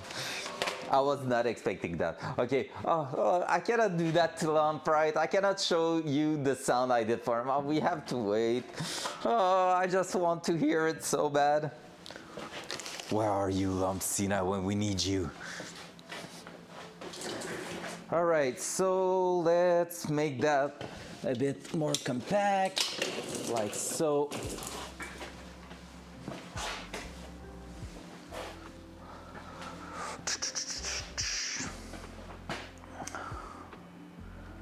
First step, we're gonna throw the transmission under so that we can take the engine crane out. Second step, we're gonna put everything there. We're gonna put the transmission on the side here. We're gonna lower the car and take the engine out. Once the engine is out, we're gonna try to just take it out this way and kink the engine crane that way so that we're gonna be able to align both of them. We're gonna set the engine lower, bring the transmission in, and just throw it in there. We're gonna make sure we have enough grease on the end here because you don't want to put that dry, and it seems a bit dry right now. So we're just gonna make sure of that, and I think I had some lithium or NTCs or any kind of grease. Let's see what they recommend to put. T-56 input shaft grease.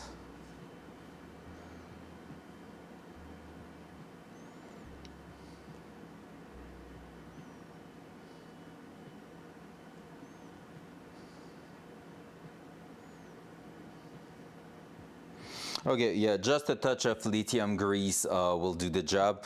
I think I do have some. Can take a look quickly. Oh yeah, it's in here. Is it? Oh no, it's empty. Lithium grease. We have a touch. So we're gonna put a bit of lithium grease. Lube it up. Anyway, probably the hardest part of motor transmission if you are by yourself is getting these to mate, my opinion anyway. Yeah, well, basically, Chef, just before you arrived, we were 3/4 in there, pretty much. Like everything was sitting in the clutch and everything, but we had a problem. We were so close to getting it done and matched together until the rear of the shifter here was hitting the floor pan, and I was not able to push the transmission the little half an inch I needed to basically pop that inside the car. So we were so close to glory and yet so far at the same time. So I was not able to align them to just slip it in a little bit more because the place I needed was just being like prevented from going in place from the rear here. So that sucks, yeah. But like honestly, as a one-man job, it is like one of the hardest things we have to do right now. So we're gonna do that. We're gonna release, we're gonna take the engine crane in here. We're gonna release the engine, take it out. I think we're gonna have to remove the manifold, which sucks a little bit, not gonna lie. But like engine manifold, again, maybe not. We'll see. Yeah, I think it's just going to be better if we remove it. And so after that, we're gonna be able to drop everything in one shot in there. Remote bleeder was clearing and going straight up to the engine bay, which was amazing. So we're gonna make sure that stays the case. And that here was clearing, so we were okay to leave it like that for now. Here we hit that side of the sensor a little bit, but by really not that much. And I think it would have been cleared out once we were done. So let's do that. Let's take this one out of the way.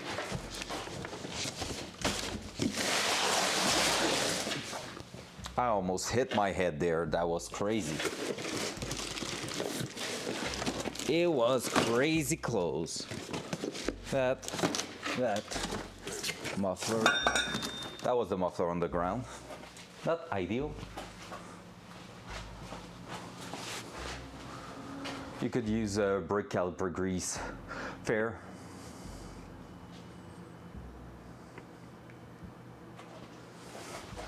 Hawk just being like, no, grumpy Hawk. Grr, grr. Ah, grr, grr. Hawk is grumpy Hawk right now, and everybody in chat is just like, who are you? Who is the grumpy little Hawk? Fuck, fuck, fuck. Okay, bye. Oh, it's global? Damn. Is this still on Twitch at all? If I was Twitch, I would just remove it. I'm in a great mood. I'm Sparkle Love Rainbow Bean. Oh, that's cool. We love to hear that. I hope everybody is in the same mood as Hog Dan, because that's what we want. That's how you know you're having a great day.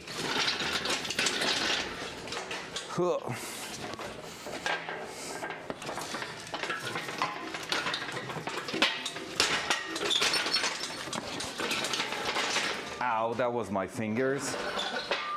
All right, almost out. You're going back in there, sir. Right there. I love that parrot so much.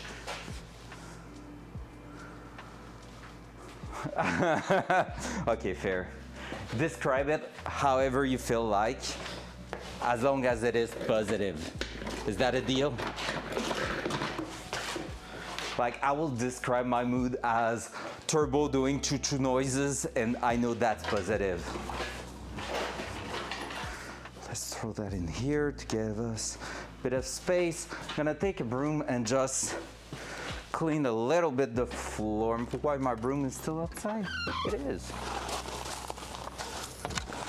We're gonna clear the floor just to make sure we don't have metal parts preventing us from rolling around. Because we cut a bunch of shit in there lately.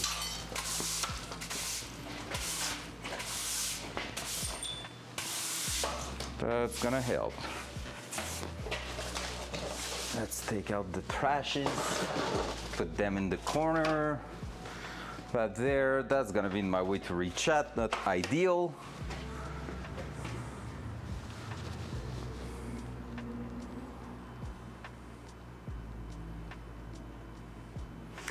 Not really, cause like with the polyurethane bushing and everything in there, I already released the entire, like, the engine's not holding from anything to tilt it towards the front. It's just on 2 support right now, and it barely even tilt down. I even tried to pry it from the table to the bottom of the bell housing just to give it like a few degrees of angle. Was not enough.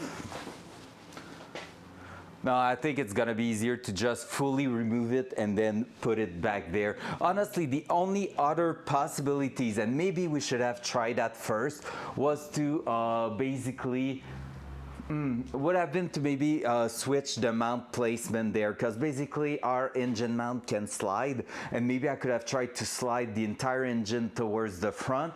That way we will have clear a bit of space, because basically I would have pushed everything and then maybe we'll have go to its place. But we were close, and yet we have to keep in mind we don't have any support then.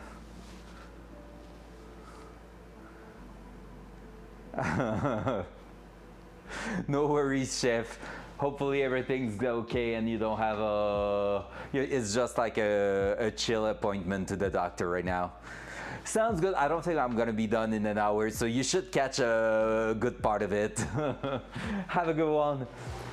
But yeah, no, basically I think there was maybe one solution, but I was not ready to try it. I prefer to have everything bolted up correctly outside of the car and knowing that it's gonna go back in there properly. Because the big thing, guys, that we need to keep in mind is that the rear of the transmission needs to be supported with this, and this is not yet in the car, and there's nothing to clamp it, hold it, or anything. So we need everything to be fully perfectly assembled to push that in place and drill the holes to have our transmission mount in there. And that's a big deal. That's something we need regular checkup. Let's go. We love that. We prefer regular checkup than going to the doctor, because we have something to be worried about. So yeah, so basically we just need to make sure that we're gonna have everything seated in place, and so that's why I don't want to play with my engine mount, because those we know they are in their spot and we don't want them to go anywhere else than that. So yep. All right. Now that that's done, we're gonna go and grab that. Push it towards here.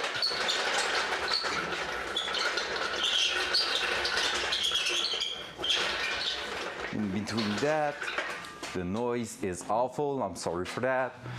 Then we're gonna bring the transmission out again and push it over here that way. It shouldn't be in the way of the hoist, but it should be in the right orientation to grab it after that. So let's release. You're in my way, sir. Let's release that. Let's release the other side also.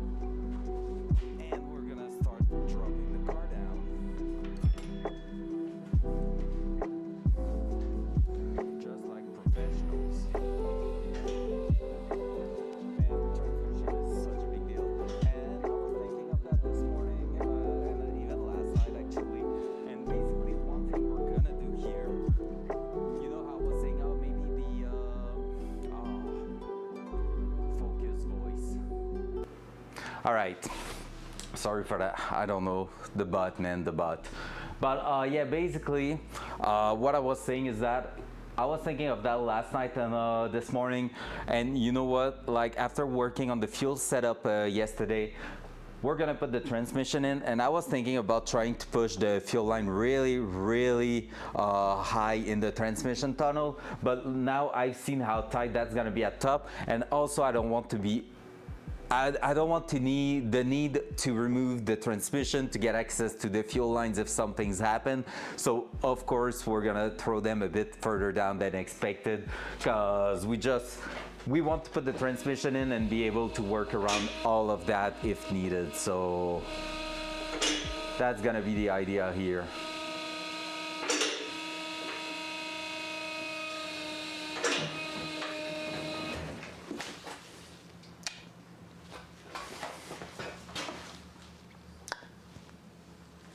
The car is hitting my chair at the back, so we're gonna go remove that. Hold it.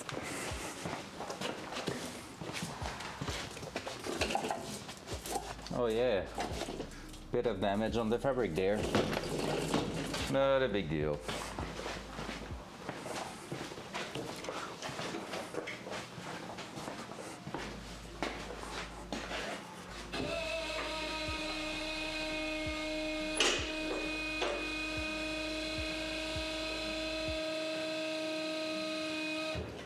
There we go. So are we... Hey, I don't think we have to remove the headers, honestly. I think if we scroll it forward, like we just slide it forward first, right after clearing the engine mount, I think we're gonna be good, because it's only on the right side that they are close to like brake lines. Otherwise, it's chill. Daddy, chill. All right, let's try that. Is it even tight in place? I think so.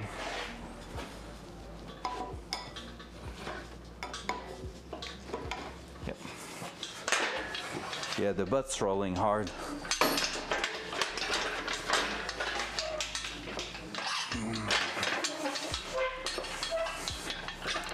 Did a workout today, guys?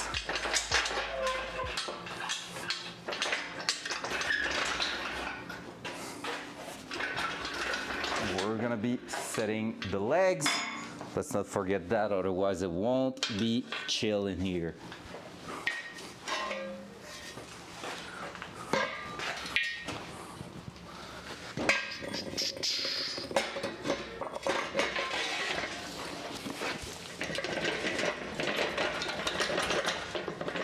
Even less when transmission's gonna be on it.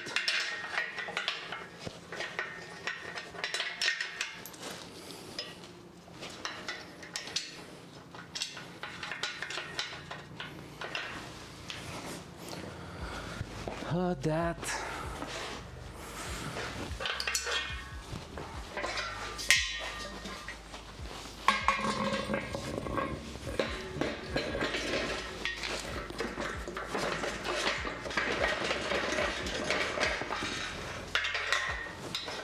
At least tonight I'm gonna feel like I've done something crazy today. Even if we're not done. What time is it? 2:30. Fully. Plenty of time. I don't know if we're gonna be able to do all of it, but we still have plenty of time to work before I have to go to the grocery store. Because tonight is grocery store time.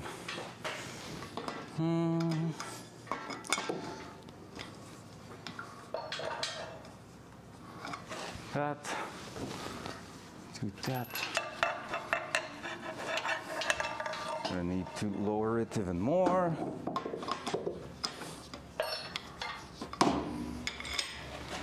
And I just realized we are missing a bolt here. So let's try to find it. It's there.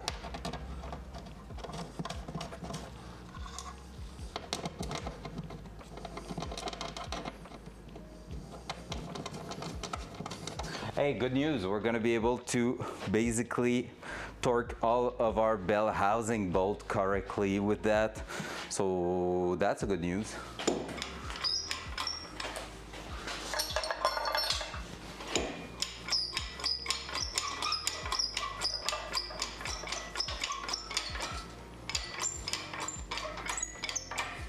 All right, now what was the size of them?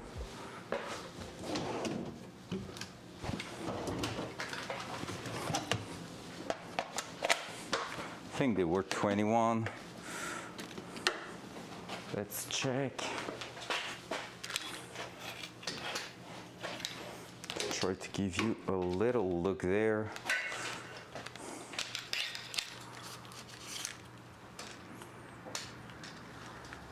Dual side. All right, so there we go. So we have to remove that bolt, and we are gravy.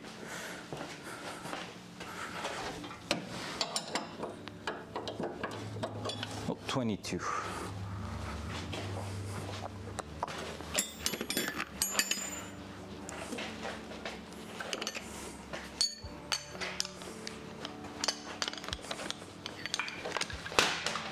That was not what I wanted. And I decided to save the freaking cab instead of my impact, which is not great because it hit on the battery, I think. Still working. Easy.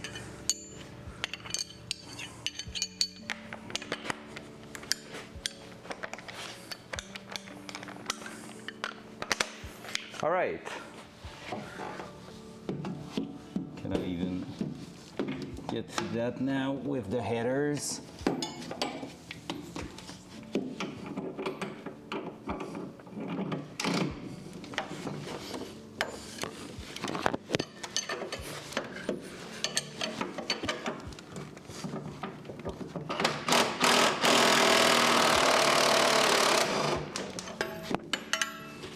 Might lose the mic.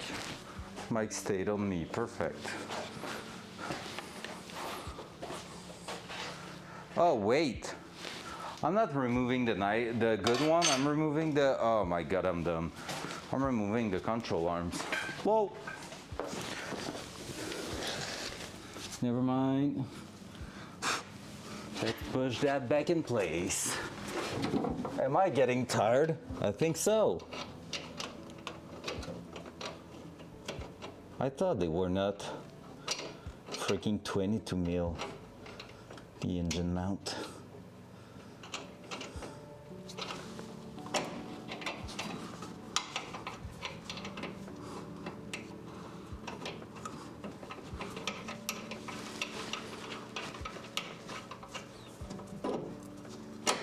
All right, let's reconnect that because that's super important that it do not move.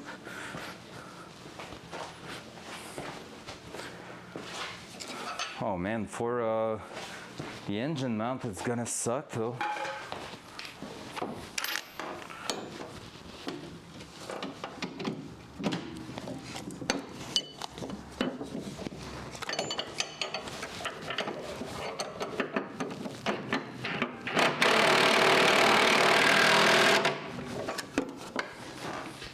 It's gonna be a hard call, that one. So engine mount size, definitely some 19.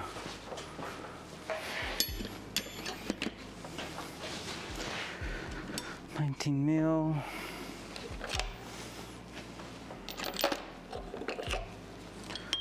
With quite a big extension there.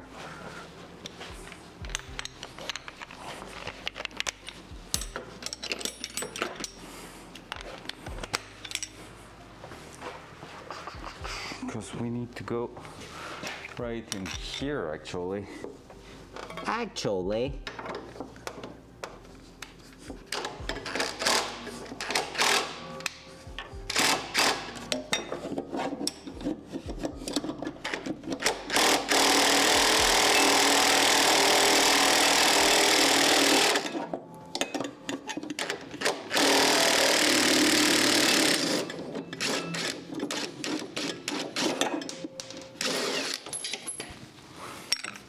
That's one.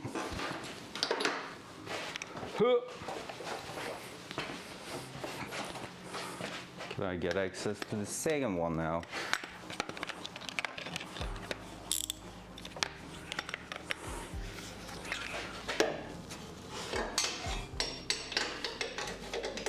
Yes. All right, perfect.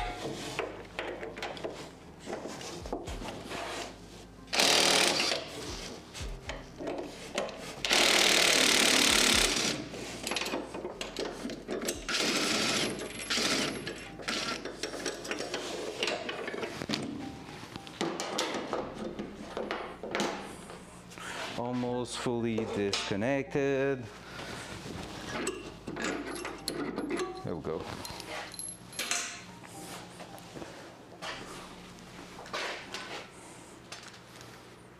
Time to take the engine out.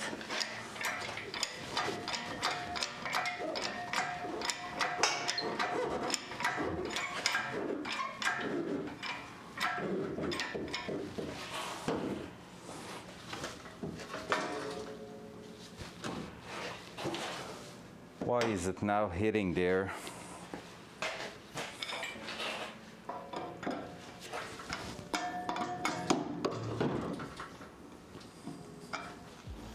Do I need to? That's dangerous.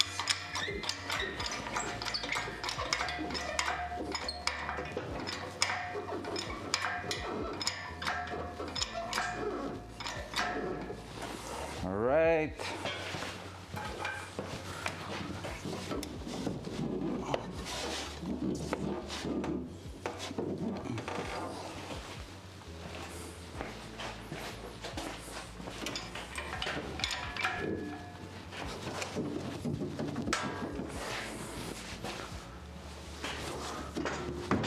There we go.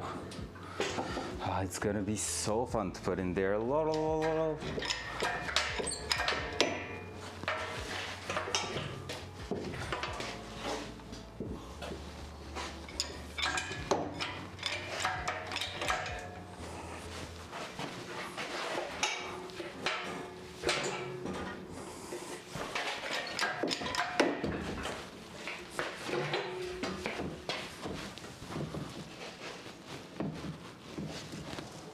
Perfect.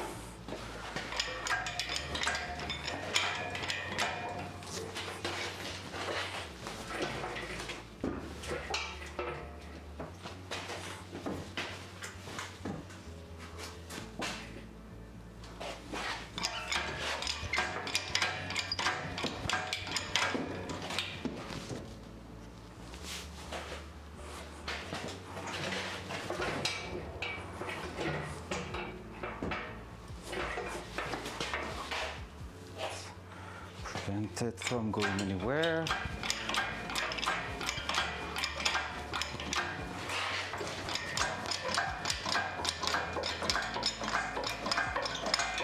There we go.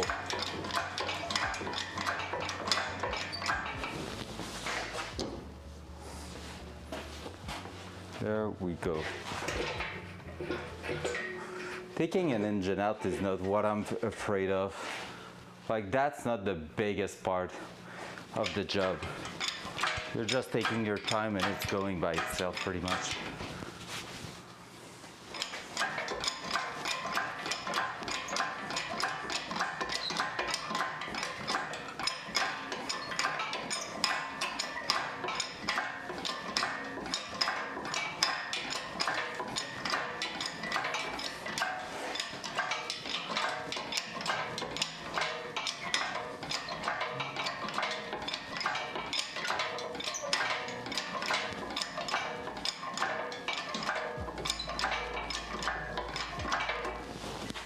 Anything we wanted to do while the engine is out. So now I'm gonna need to take the cam away, because what we're gonna need to do is to bring that towards here. Dual front. There we go.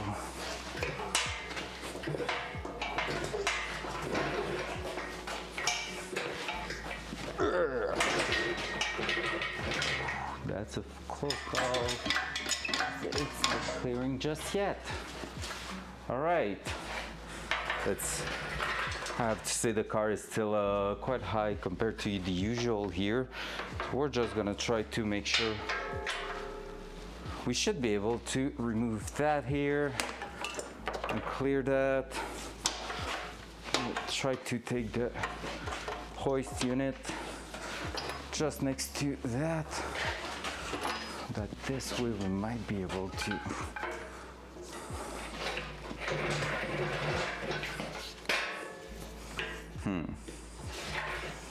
because that's going to be a tough one.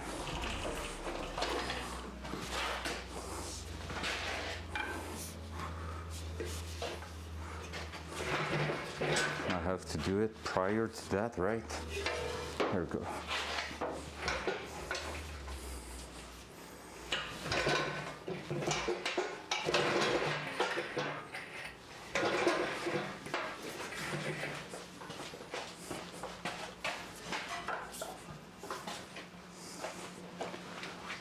Oh, that's quite a tough process, not gonna lie.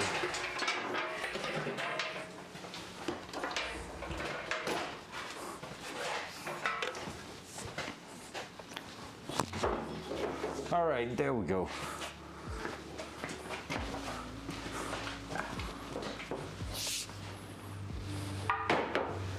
Right on the car, nothing to worry about.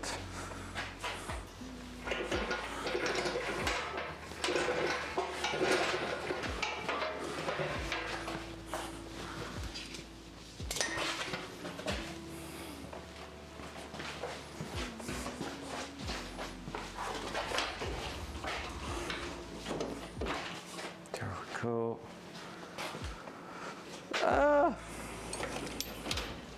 You have a beautiful view of the transmission there. Not the transmission, the clutch I meant.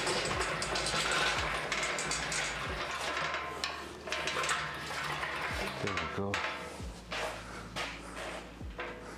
So the idea will probably be that, and holding that this way, we're gonna slide it in. Cool. So let's use a strap to do that. Just to hold it basically. Right around here.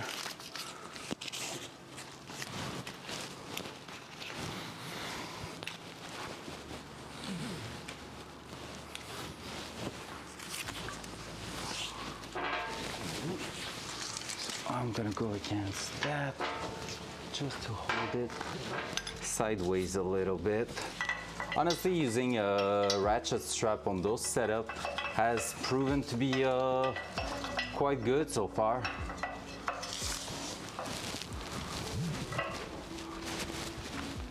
Like that, I'm right into the engine mount and just putting a bit of tension there. Boom. My thing is staying sideways there.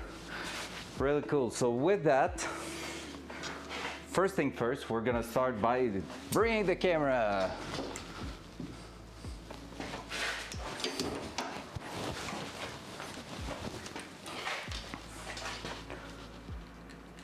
Dual side. There you go. So first thing first, we're gonna be torquing the nuts at the back there, because we know we didn't have enough clearance to get everywhere. So we're gonna make sure everything is tight. See, there was still a little bit possible. I think that top one has been done. Yep.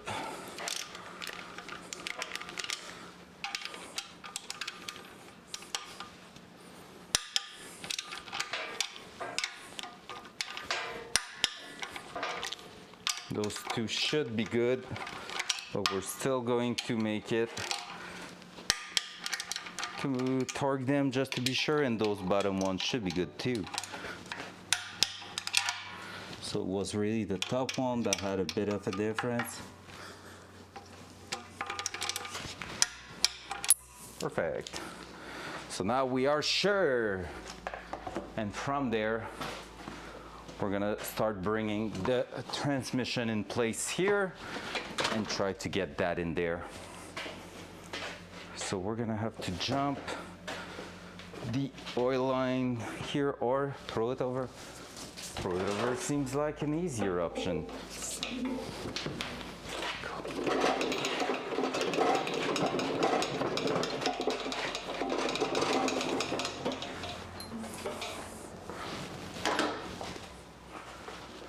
Whew.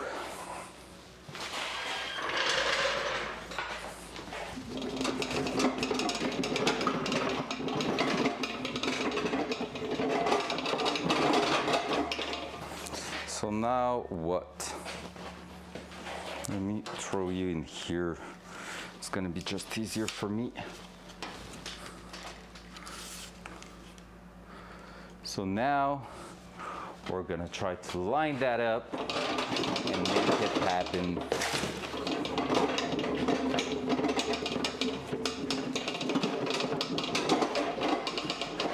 Like I said, I think with an engine, a transmission hoist, it would have maybe worked, but even then, it wouldn't have solved the fitment problem there that we had.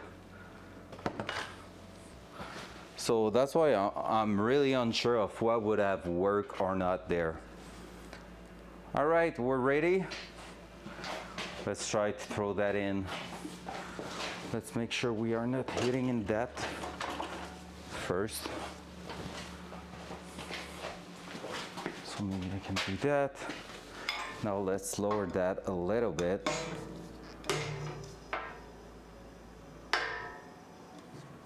Just around here. Need to take care of that part of the car on the other side.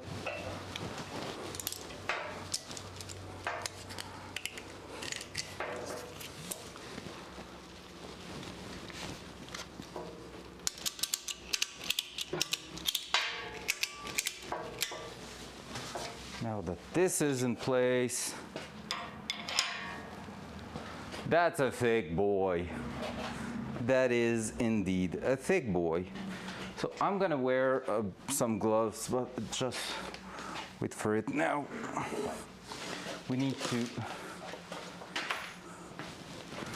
take care of one thing, cardboard.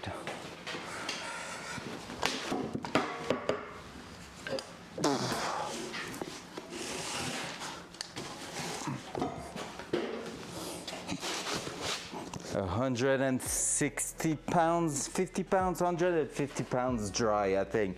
It is dry right now. No oil in there.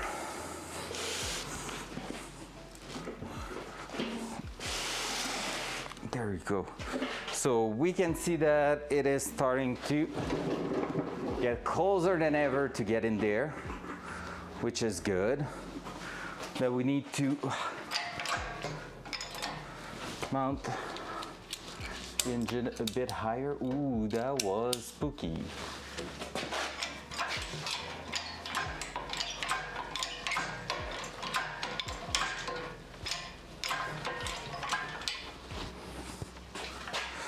I feel like right now we're working so in a way that it's gonna work.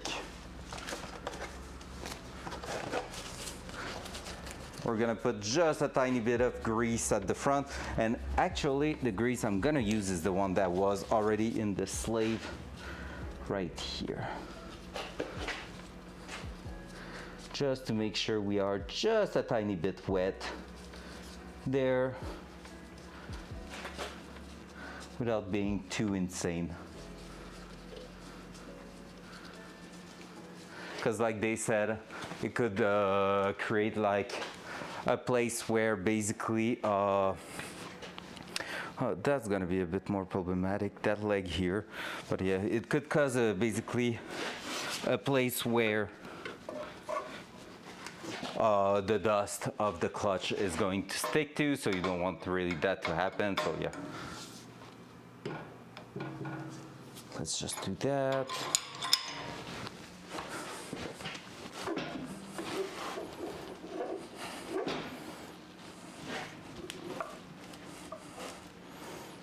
That's gonna be a fun time.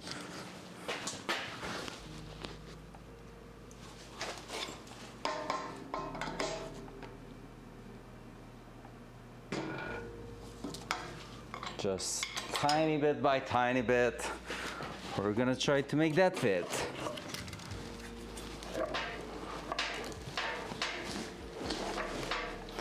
Mating them won't be easy. Mostly needs to find the right angle there.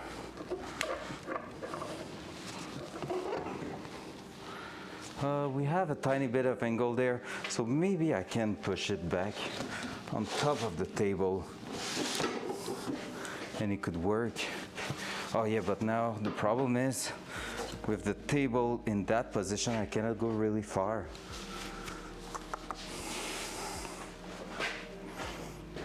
So no.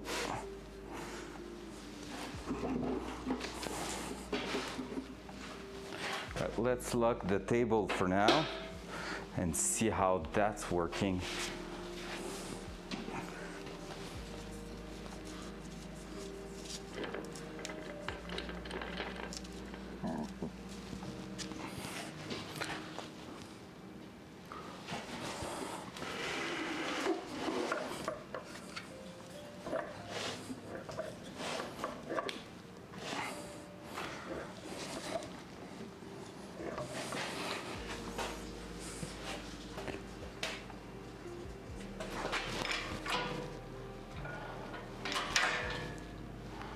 That's adding angles.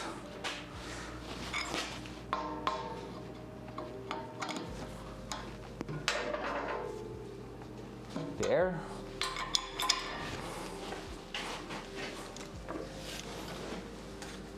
Question mark. Honestly, you're gonna see when we're gonna successfully put it in place. There you go.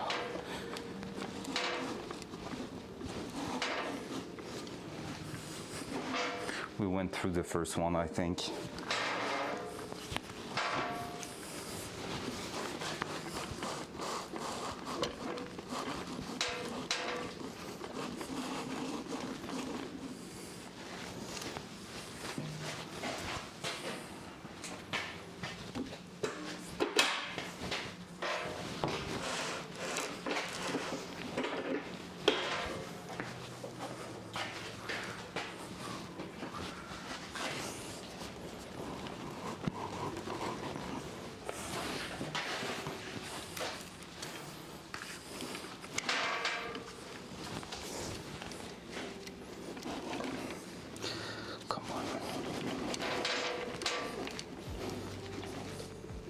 Closer than ever, yet still so far.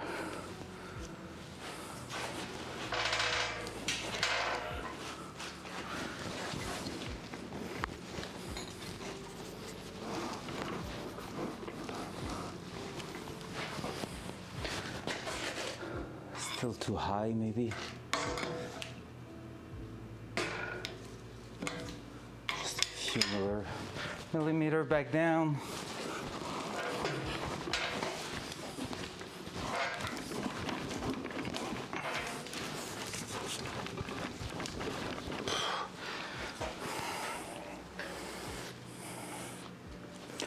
If we were able to line up just one bolt to hold it pretty much. Hey, what's up, Sardi? Welcome by.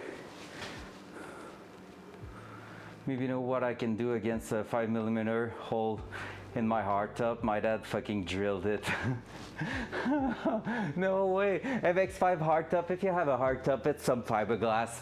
You can probably get a fiberglass repair kit in any hardware shop around you, and like there won't be anything you can do against that with without painting it, probably. What color is it? If it's black, it's not that bad. Cause yeah, I will go with some fiberglass repair kit. You can have that.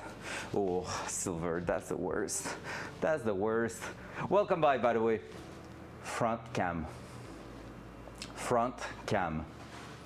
So basically what I will do on my side, it will be like, you have two choices. 5mm hole is not that big, honestly. So what does that mean is that you can either go with, there is some putty, some filler putty that you can put in there that is reinforced with fiberglass. The point, it is a stock hardtop from 95. Tell your dad that's worth a lot. Just saying. And it's not to mess with you, but they are worth a lot. Hardtop on NA MX-5, first gen like that. 95, do you still have the 1.6 or 1.8 in them? It's the 1.8, I think. They switched from 94 to 95, right? 1.6 still nice, because here in Canada, I think they went with the 1.8 at this moment. I'm not sure. But yeah, back to the hardtop. 5mm hole, I will go with some putty and reinforce with fiberglass, or a fiberglass repair kit that you can just take a bit of fabric. You're gonna mix basically like an epoxy glue and hardener. And with that, you're gonna apply that to the surface. You're gonna have to sand it pretty well. Then use a primer sealer and go on with a paint job there.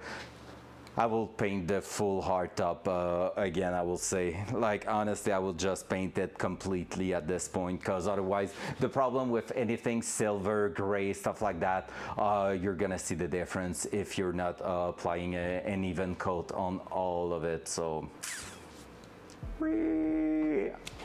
it's gonna feel. It's gonna be visible, that's what I meant. Welcome by the way, thank you. I'm happy, a first time message. It is a question like that about cars, I like it. It's a different story than when it's people, well, butt in here saying, hey, do you want to increase your viewer? And you're like, man. Now it's just like, hey, we got a car question, we love it. Welcome to the stream where we're trying to fit that big ass transmission into that bit. What's up, Val? Welcome back. We're trying to fit that big ass transmission, 6-speed manual transmission to that big ass LS engine. And right now it's hard because we had that under the car, almost there. Oh yeah, we're very serious. Like, yeah, like honestly, no one can talk about anything else than car in here. Yeah, you're right, Sugar Mommy. I mean, Val. Yeah. I really hope you don't mind me saying stupid shit like that, Val. I'm always saying that. I mean, it's very serious. It's not stupid shit. It's very serious. All right, let me grab the bolts for that thing.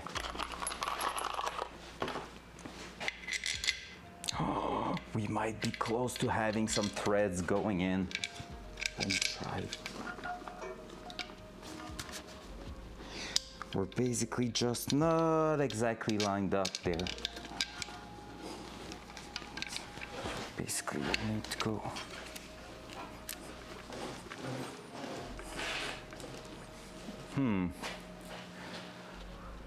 Slash your tires in game, obviously. Yeah, thank you. I needed that in game, obviously. GTA 5, because I don't think there's cars in Minecraft.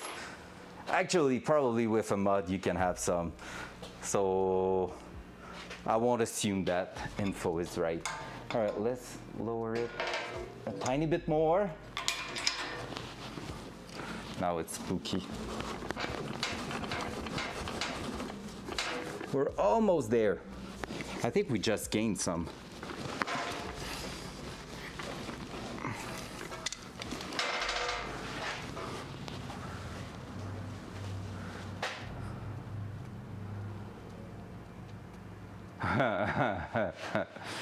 With cars you can drive. Well, Val, they added a BTR you can get in and pay the crew in the BTR to shoot people if you want. They did that on 2 maps in this wipe. Street and woods. And you can pay them to taxi drive you somewhere like to your point of interest. So the only thing is that other players will hear the door opening it up and all when you're getting there. I'm not happy with that, but it's getting there. Yeah, that's Chad. I didn't even use it, to be fair, though.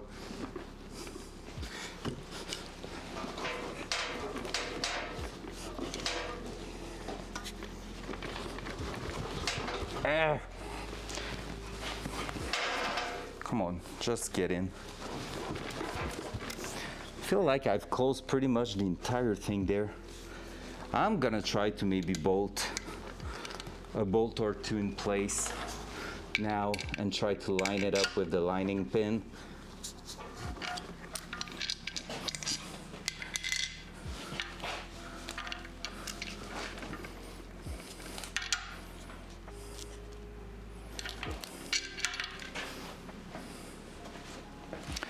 Uh, 13 mil, 13 mil, 13 mil. Seems like I was, I throw it back in here. I was like going to make a spell. Bloody Mary, Bloody Mary, Bloody Mary.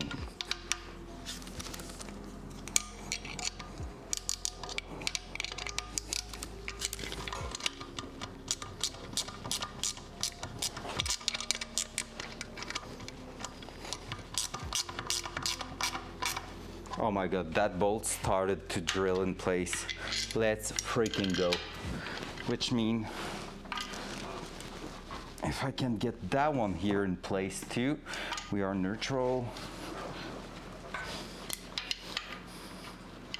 It could be a freaking GG.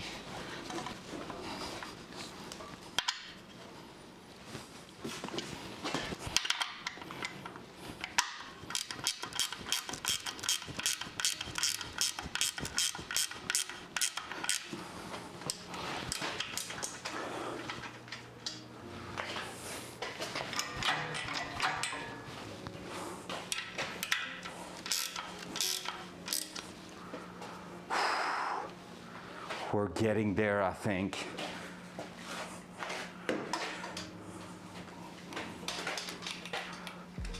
Dual side.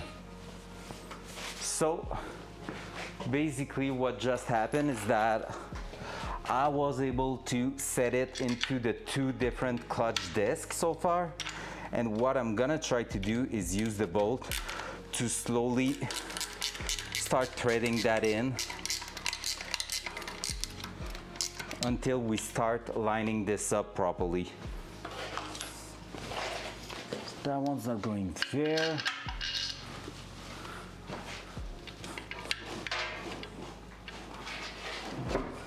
And maybe I'm gonna release that to make sure we are not holding any stupid tension there. And I feel like it needs to go.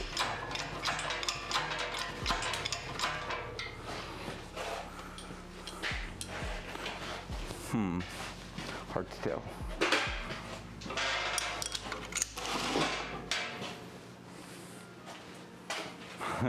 Phew, she doesn't mind me calling her silly name. Nice.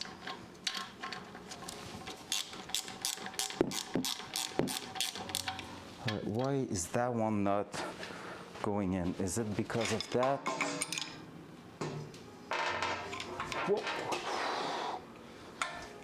That was spooky.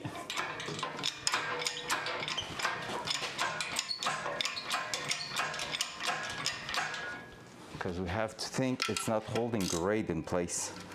So we're gonna need to go little by little. Yeah, there we go. Yep, this is going.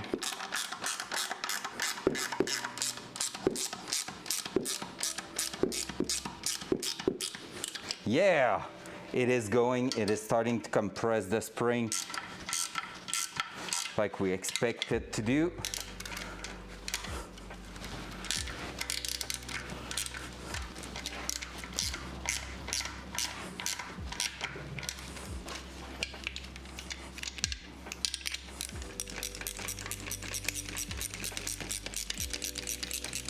All right, I need a ratchet for that. I'm gonna use a small one though, just so I'm sure I'm not applying too much stress on it. I'm gonna have a better feeling with that, basically.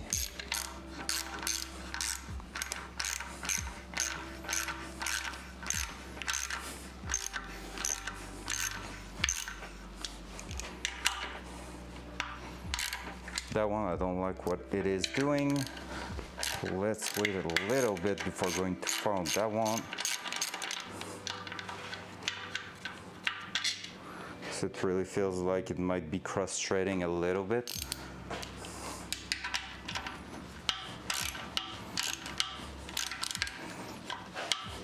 Or maybe the small one is not strong enough.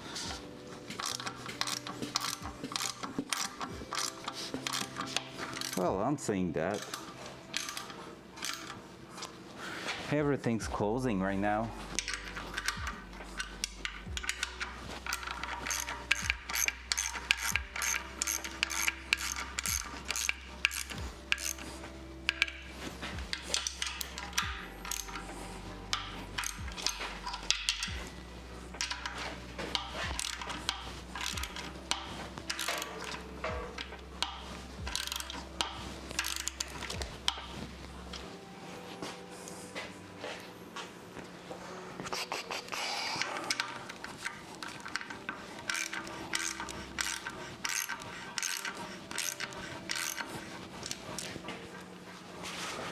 It's hot.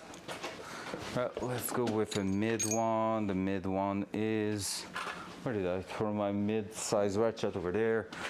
Because right now I'm just missing a bit of strength in it. So it feels great to work on that. There you go.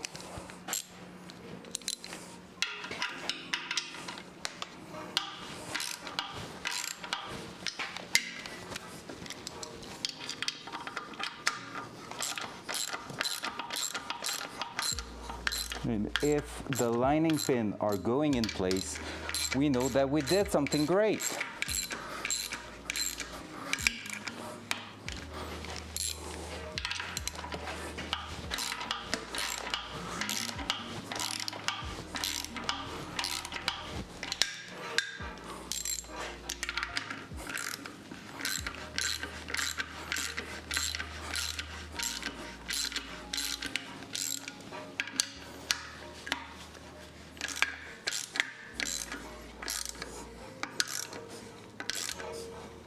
The lining pin is going straight in, but right now it's here that we have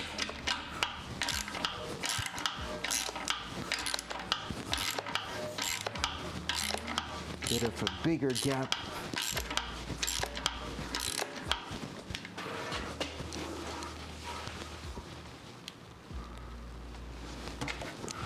Let's try to throw a bolt at the bottom here.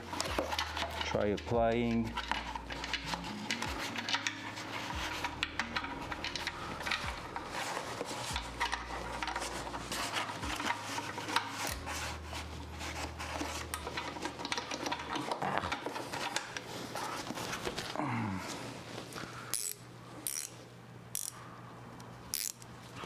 Let me do one thing. I'm gonna grab the knife and make myself a bit of space on this side.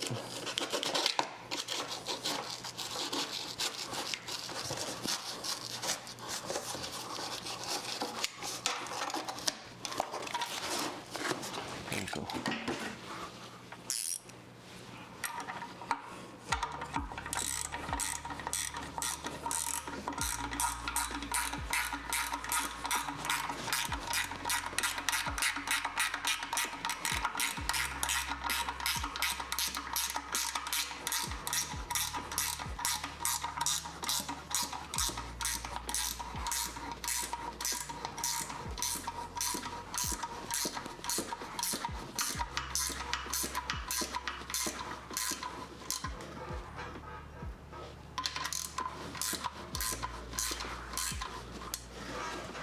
There.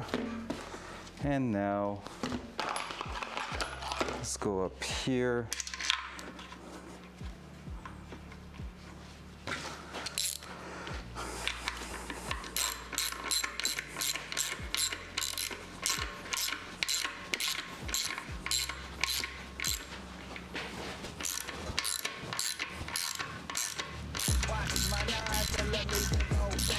Welcome back, Royal Casino. Hope you're doing amazing.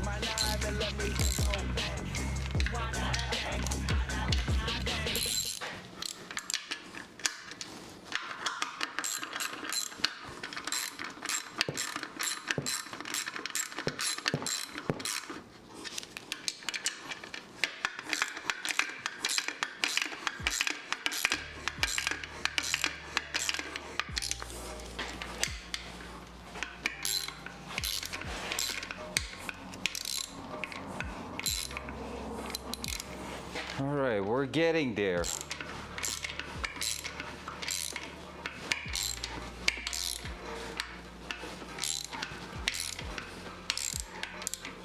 You know what I think is the most frightening thing about all that? I have no clue to really tell yes or no it has went to its place properly. What I mean by that is that basically, like the input of the transmission and all, there's no 10,000 places it can go, but it is spooky to think like, hey, hopefully went to its place, but you cannot confirm anything. I don't like how it's feeling right here. We didn't strip anything, but we're gonna blow a bit of air because I feel like we had a bunch of dirt in there.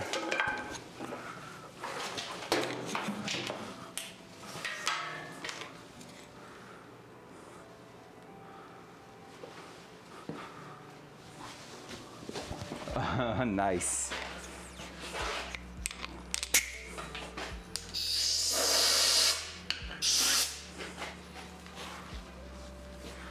Might take it out on the other side too after that. Because I was having too much resistance for what it should have been. Like right now it's going back in way more easily. And that is what I was expecting it to do. And since that one is the one next to the lining pin, I want to make sure it's gonna be good.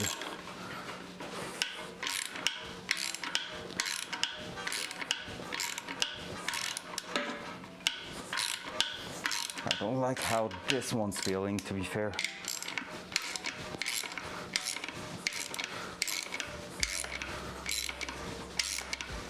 We were gonna try to find a tap for that one.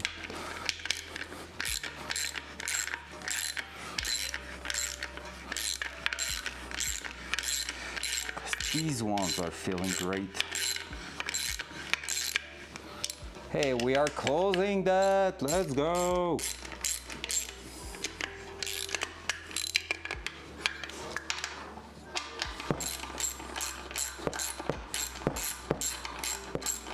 See how that one's easy and the other one is not at all? That's what I'm worried about.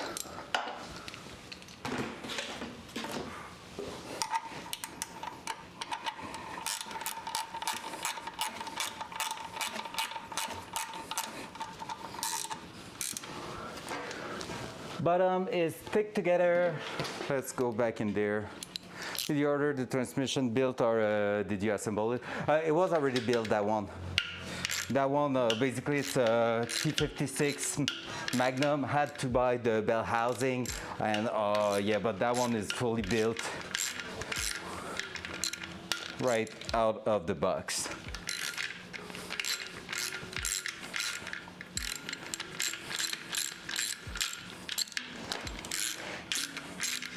Only thing we're missing was the clutch kit and the shifter, basically. Shifter lever, which we're gonna order when we know where it's laying in there. Yep, something's not happy in that one.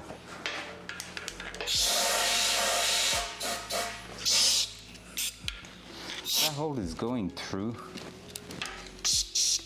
It is. That's maybe the problem. All right. Do I have a tap for those?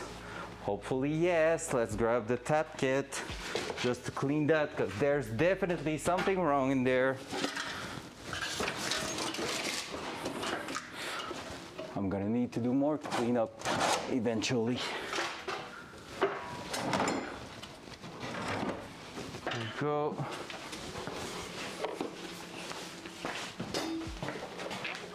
Yeah, pretty much. We already did the engine, which was plenty, if you ask me, so...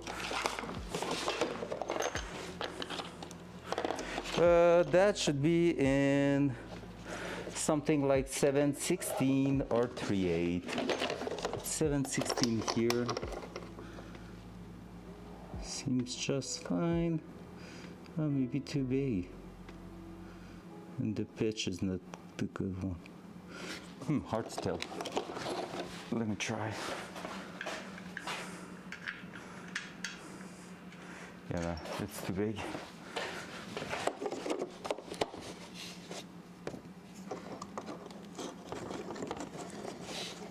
I think it's gonna be that one.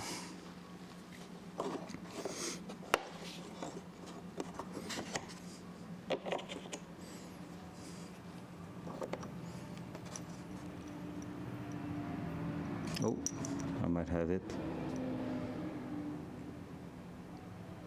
No, I do not. Shit.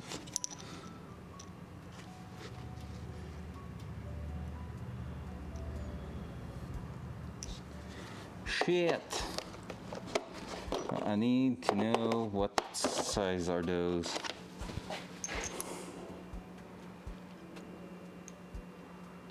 But it's not fitting.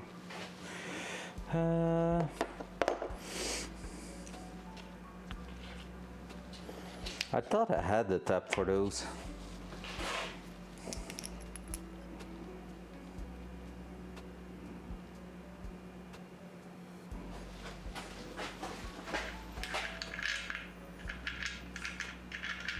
Seems like an opener.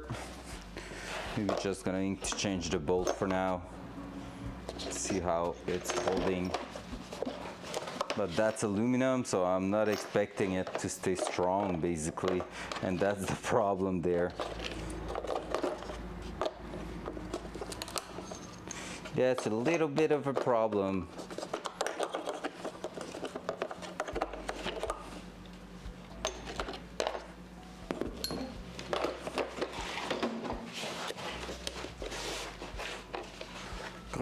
Still no wheels around.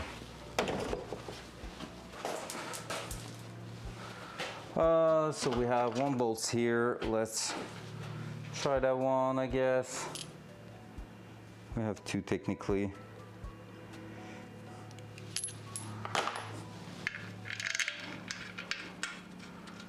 It is still threading.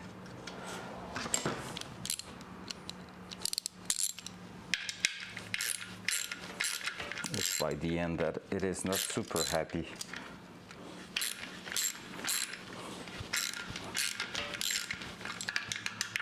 Hey, it seems better now. Seems way better now. Since that one's going through, it makes sense. There we go.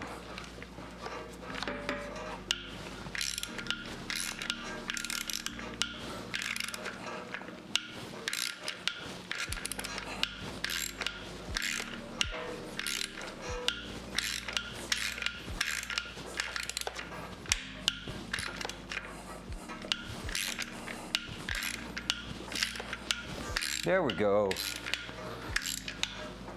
Hey, it went in. No straight pipe. Basically, we receive pretty much all our things. We're putting like a decent muffler on it, and we're putting even like, technically there's gonna be like two mufflers, one sport one and one more like classic one. They are both going to be in line. And yeah, because basically I'm gonna run the car on the street. The car has some heavy modification, like, hey, now that the engine is out, if you want to look the setup there. So the idea is not to bring the attention from the cops on that car, to be fair. I wanted to stay quite subtle, like good sound, but quite subtle, and not too loud so we can enjoy the turbo noises also.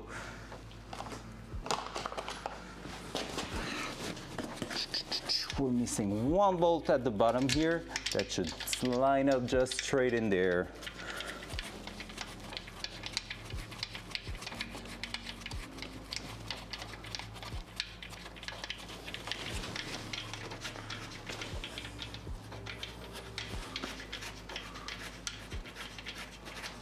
Let's go. That's beautiful to see that in there for the first time. I love it. And what I was planning to do was maybe to put the bleeder for the clutch somewhere around here, or there, or there. Who knows? So many possibilities. But against the head right there could be a really good spot. Yeah, we want to keep it a bit undercover, even if it's not really undercover, like just to make it a bit easier for us on our day-to-day life. Let me check for a bolt going at the back of the head there. So we could be basically already putting that in place. Okay, that's the bolt. Okay, that's cool. I needed to find that soon, so found it. Now let me check. These are going to be maybe too big, right? Or is it going to bolt in? It is bolting in. Nice. Because even there, that could be cool.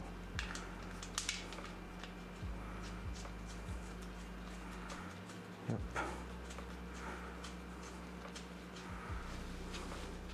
But it won't fit in that for sure. So let's see what we can do with that. I don't think I can drill them big enough for that. Because that will be perfect somewhere around here and bolted like that. That will be sick. It could be the perfect setup right there. Honk. That way we don't bring too much heat with it. Even there. And his name is Lancy!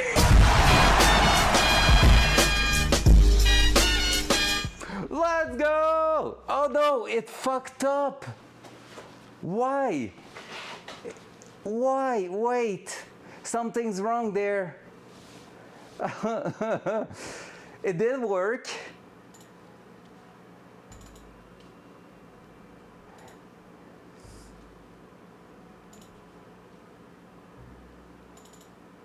I'm confused. The knock sound should trigger lump custom sound. And his name is Lancy! That one's loud. Just finished walking down. Let's go! That's amazing. How was it? Let me switch. There's something wrong in here. Chat interaction.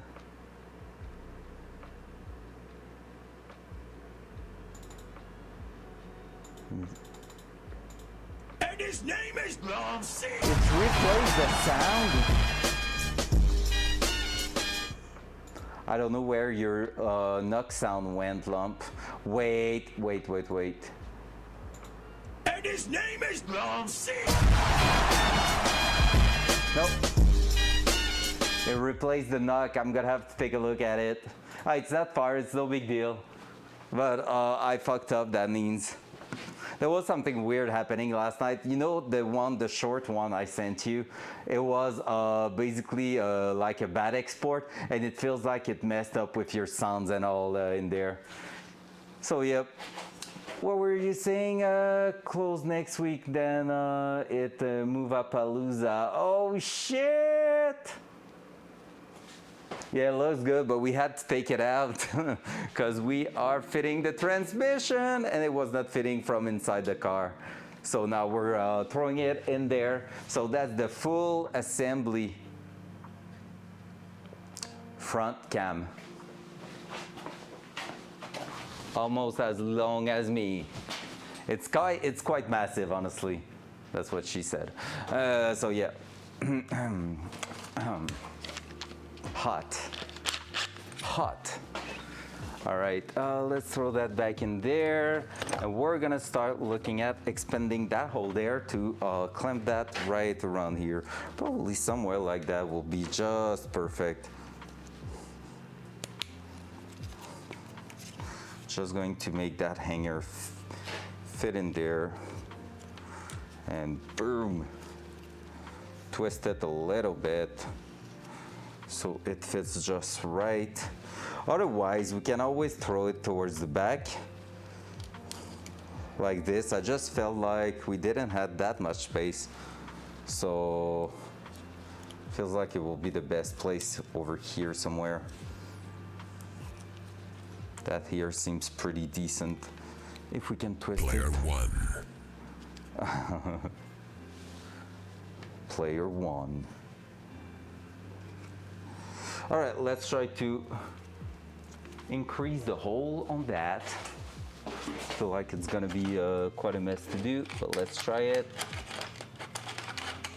So I don't think it's gonna cut well through.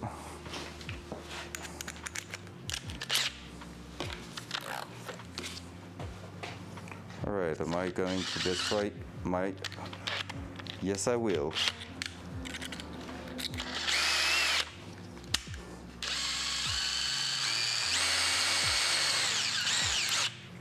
Oh my god, that's gonna suck. All right, let me grab a plier because I'm gonna need that if I don't want to destroy my hands.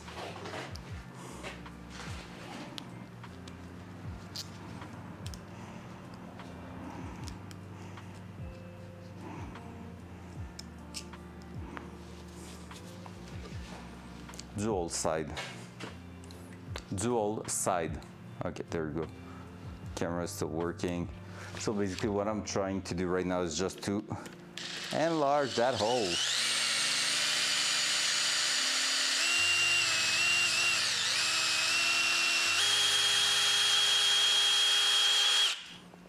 Something like that, just so that bolt fits through. One more step, and that needs to go towards the bottom there.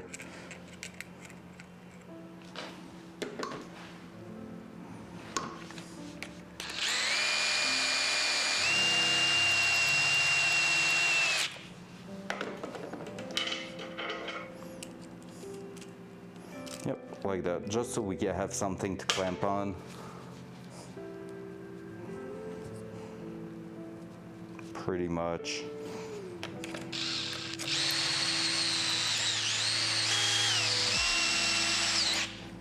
Oh no! Well, rip, that destroyed that. Let's see if we can fix it, but I don't think so.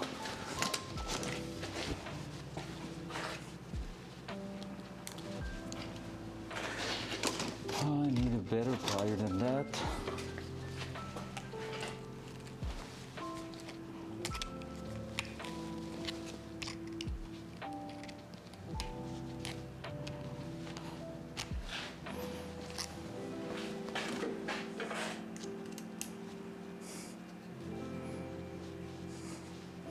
I mean, technically, it's not great, but it's not bad. It is threading through, so we might be okay. Always forcing big things through small holes. That's not me who said it. It's not me who said it. But I didn't say I disagree with that.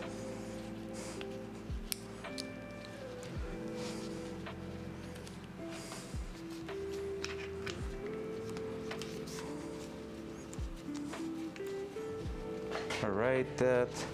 Can we get that in there?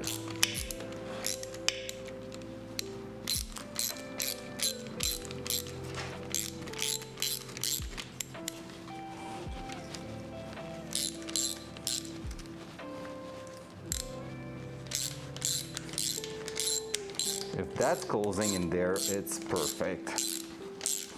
And it is. Bam. Look at this. We have a bleeder hose right there that's gonna be at the back. We are maybe going to move it or not. Who knows?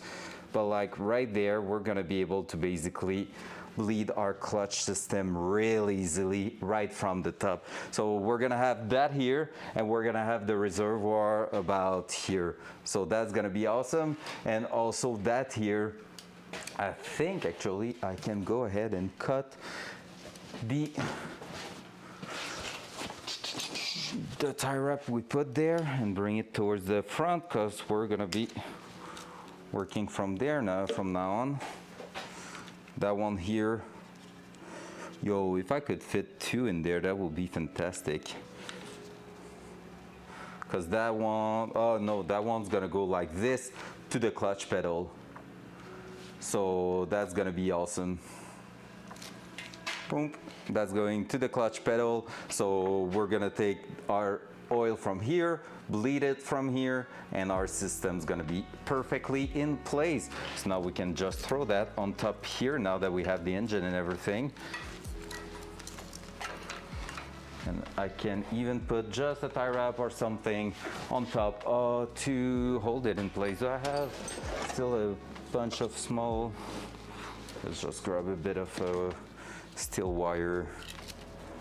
Just going to hold it there for the meantime that we're throwing that in the car.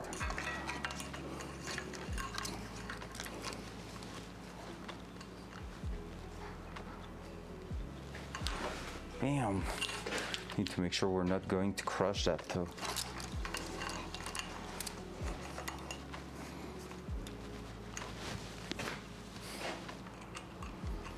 So it needs to stay quite good in place.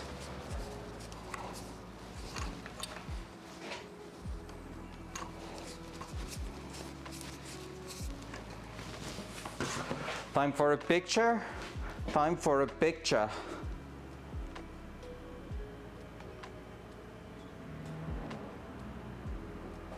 There we go. Up. Can I take another one from here?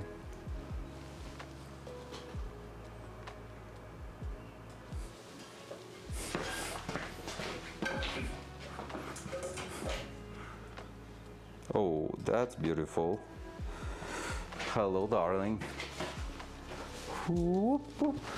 Let's go. So, are we ready to try to throw that in the car? I feel like it's a no purse, but we have to, so let's try it.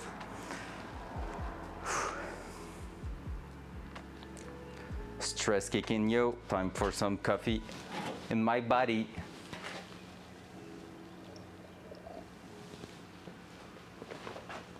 Oh, let's torque that first.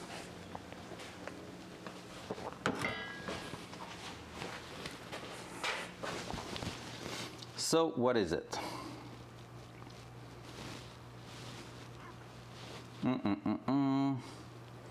T-56 to bell housing torque.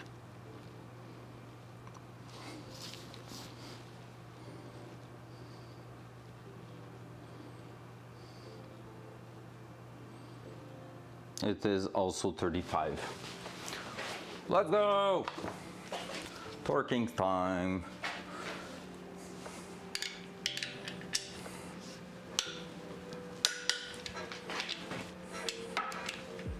Could do both sides with the lining pin first. Didn't even check if I was still at 35, perfect. And that one.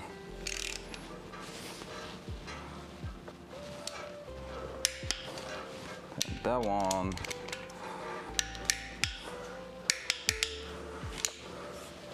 Then that one. Then two at the bottom, and we're good.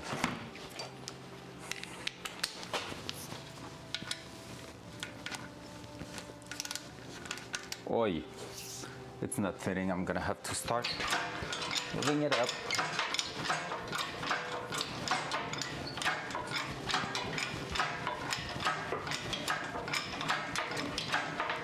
I think that's gonna be one of the heaviest thing I'm gonna have to lift with that engine, because I already done like full-on transmission and engine from a Subaru, but they are 4 cylinders, so probably quite a bit lighter than that.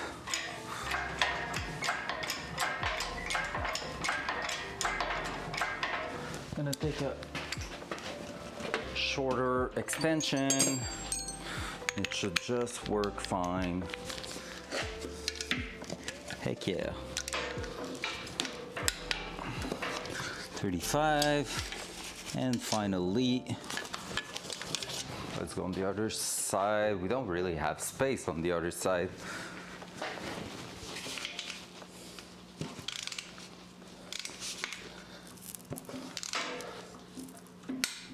There we go. Whew.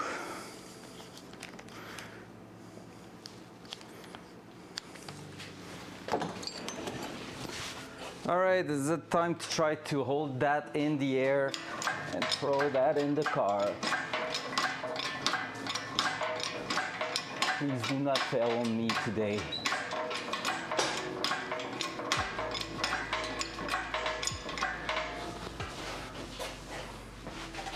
Part of me think we should have tried to lift that from the last hole on the hanger there.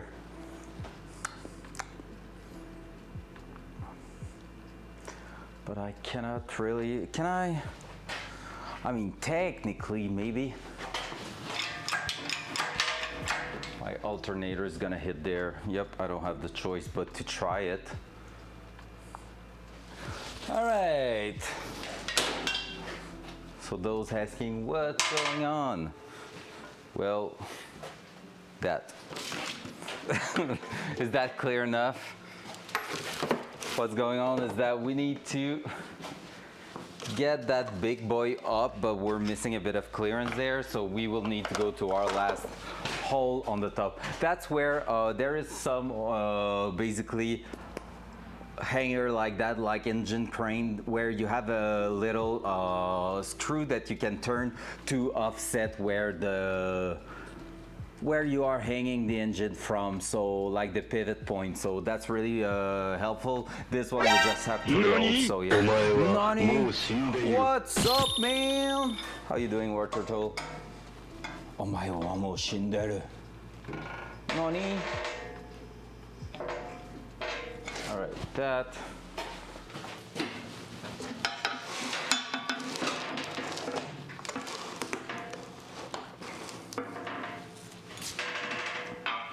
All right, can I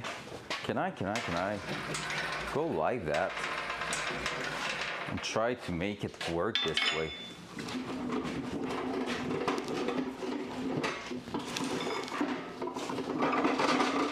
Mr. War Turtle. That was some noise for you.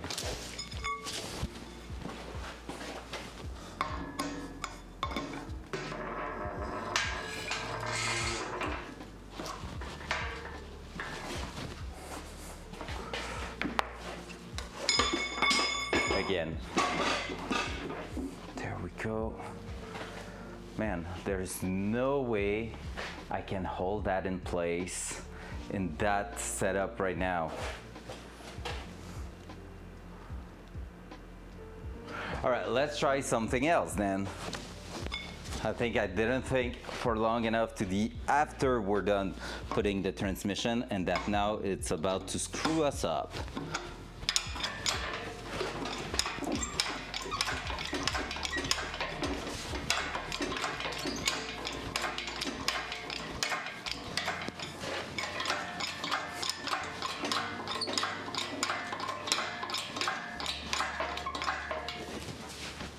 Let's see if I can push it up high enough so that the alternator is not hitting yet, and then I'm sending it towards the car.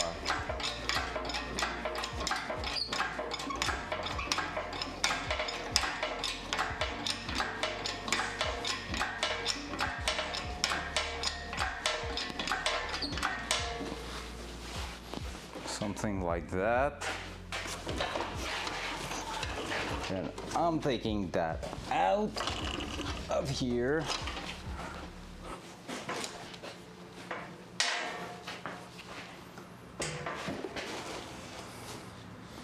There you go.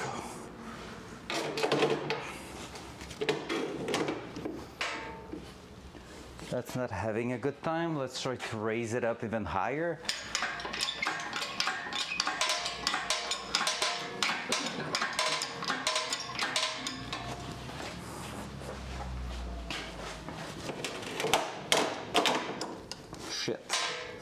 I'm making a mess right now. Stay there. I'm damaging it.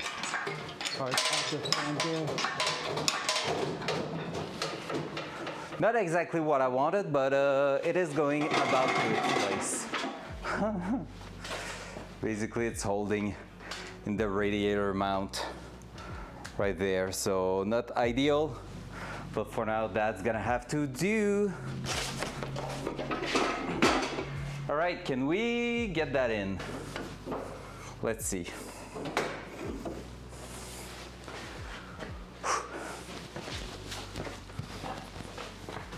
Let's see. I know only one way to do that.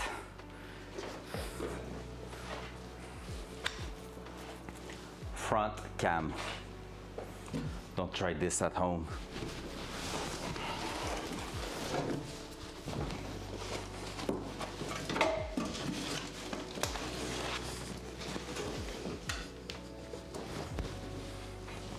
Hi there.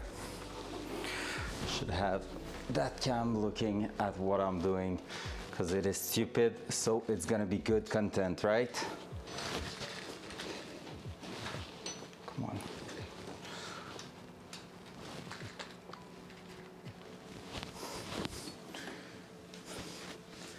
Then till 2024.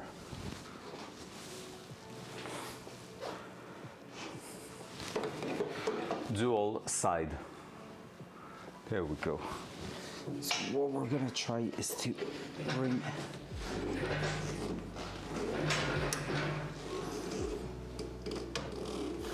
that there. However, I just saw that the cam cable is gonna be in the way. Front cam. Front cam. There you go. Je suis grand maintenant. That was with the sound you just did, which means I am tall now. I am an adult now. I don't know exactly. It was like some pull-ups thingy 10 years ago.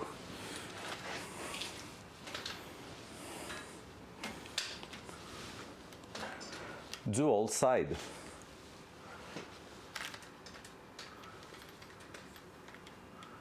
I swear to God, I know what I'm doing right now. No. Yeah, no, I know where I'm heading with that. It's just that it is not the optimal setup. Let's say that this way. Just like it was not really meant to go there, you know? That's weird. It's just like we were doing an engine swap with stuff from another brand.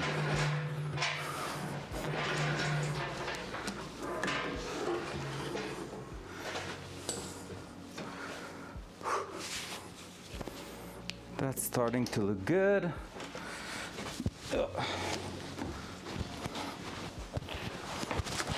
Almost twist my feet there.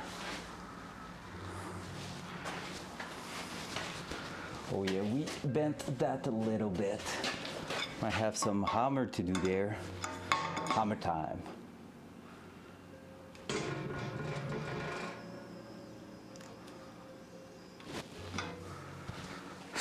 Slowly in place.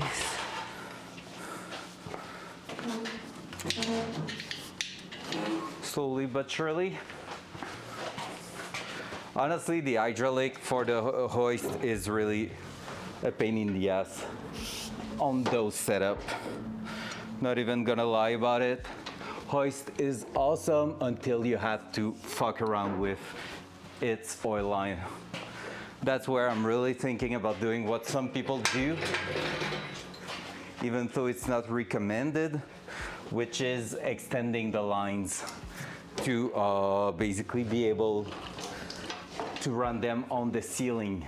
And with that, it will mean it's never in our way now. I can mount the unit to the wall and never worry about it anymore.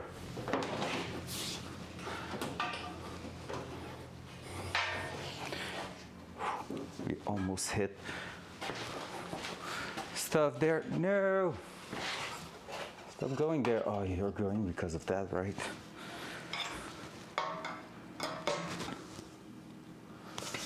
Just slowly.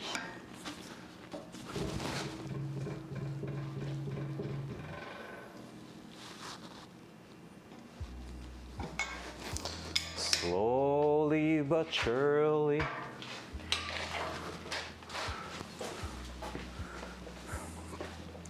You know what I'm afraid of? That the angle's not gonna be enough.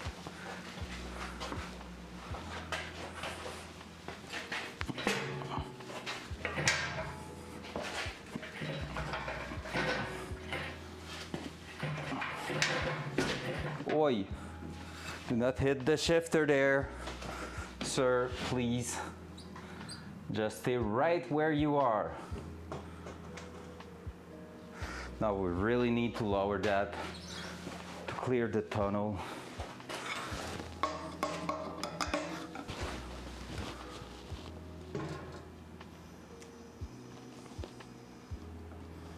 Holy shit, that's intense.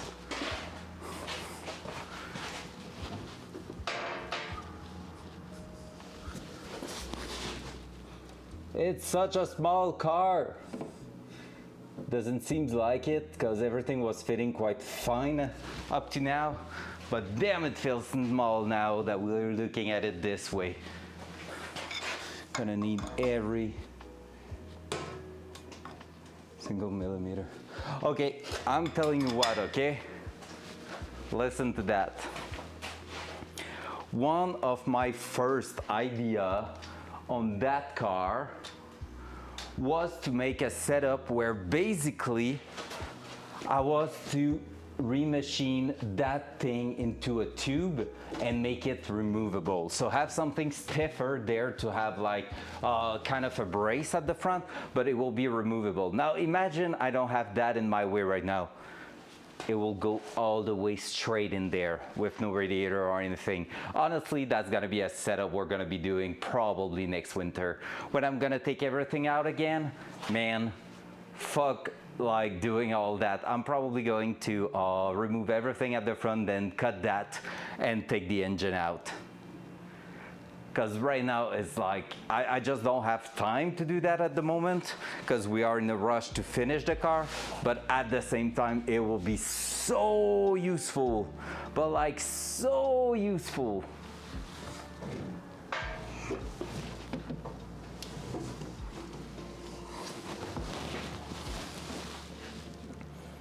Because right now I have no clue how that's gonna fit in there.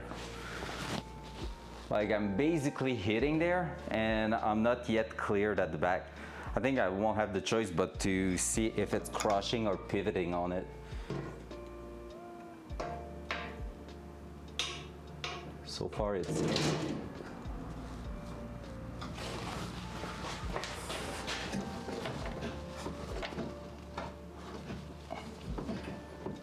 There. It's sliding, bending it, but sliding in place. Let's go slowly. There we go.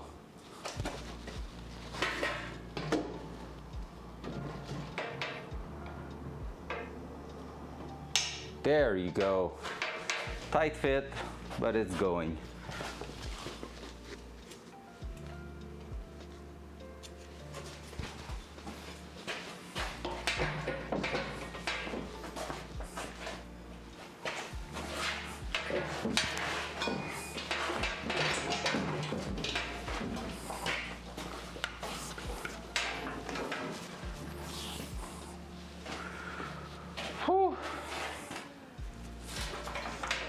All right, let's try to gain a bit of space to work on it by bringing that back and trying to connect it and lift the car a little bit in the air. There we go, there we go. Woo! Halfway there. What a freaking job. But honestly, I love it. I really love it.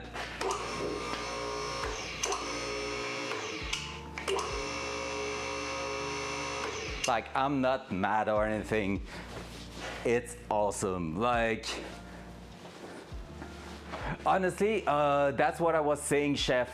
next winter, my first thought about the radiator support was to redo it custom with the brackets and all, and like cut that on each side. But I was just unsure on how to brace it next to the light and stuff like that. So I was like, nah, fuck it. I'm gonna go ahead and not do it for now. But I was planning to basically bend a tube that was going to do this shape and just do some tab on the tube. Like maybe even push it a bit forward, because I like when the radiator is slightly tilted towards the front. And like not on those cars specifically, just racing setup, you know. And basically I was like, hey, I'm gonna redo it, but like I went like, nah, let's keep that. There's like a Japanese sign, stuff like that. It's cool. It's original. I don't want to modify too much the body itself. And now I regret, because it will be just a straight fit in if we had that. So honestly, I'm gonna do a support that can be bolted on and removable eventually. I'm sure of that. I don't mind reinforcing it to make sure it's not tilting, but like I'm looking at how that is just sheet metal in there, I'm not even worried about it. Not too far. Don't hit everything, please. Okay, we're good. We're doing great. I think we're gonna need to go a little bit more to the side there. And we're gonna keep raising the car instead of lowering the engine, just so we have space to go underneath and work when it's gonna sit in place.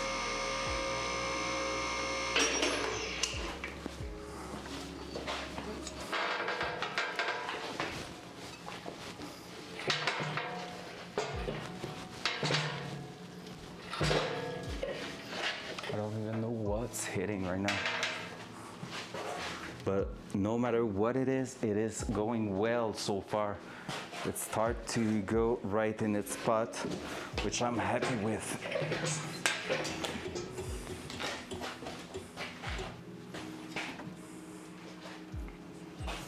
Okay, that one. Let's clear that. Raise the car even more a little bit.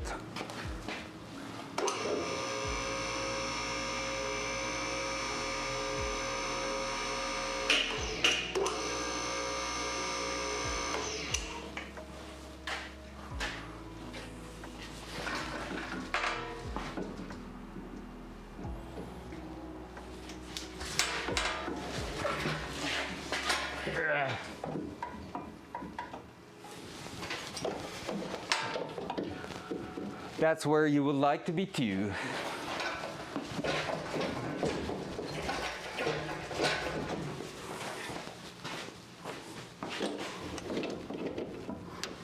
That's okay. That's less good. Engine this time.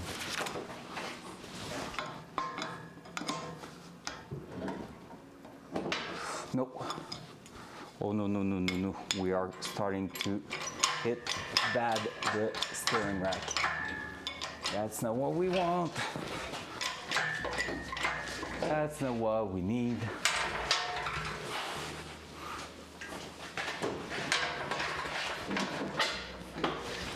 Why are you not going in place this time?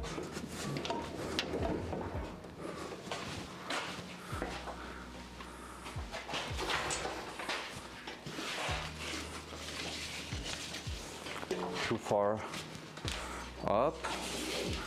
Question mark. Transmission hitting something, maybe. So far that looks good. Except it's not going for some reason. I see a bit of tension. Oh my God, I'm hitting at the back there. No bueno.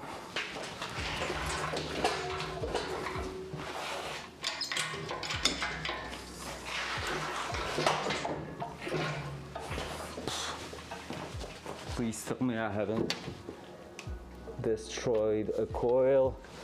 No, it looks good. There's one bracket that has been a bit damaged, but it's all. Almost destroyed a coil.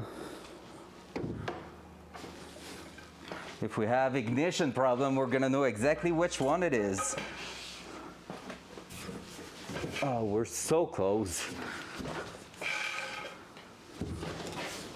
I feel like I'm starting to do some stupid things now, so we really need to take care of that and make sure we're not hitting anything bad.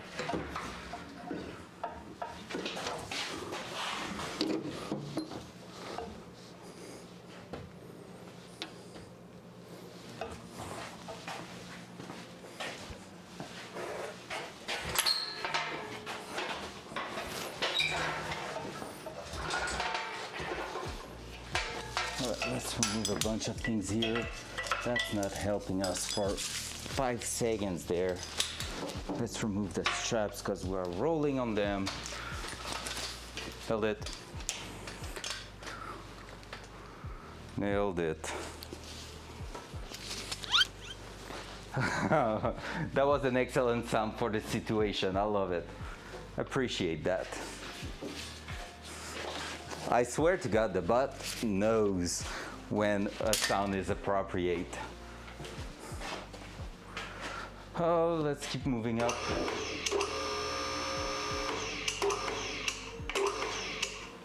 Let's just try to slide that in place. All right, we are back loose and ready to try pushing that even further more. Now we're not hitting on that. We're almost clearing everything here. We're gonna try to lower it a touch.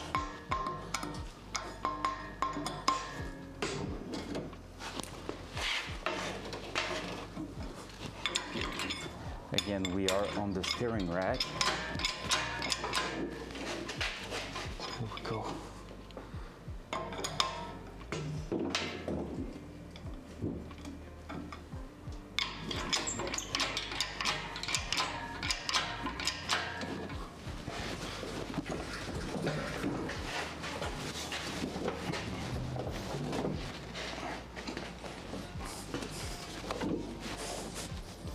All right, if that can clear. Where? Which one now? Who's hitting what? Not you again.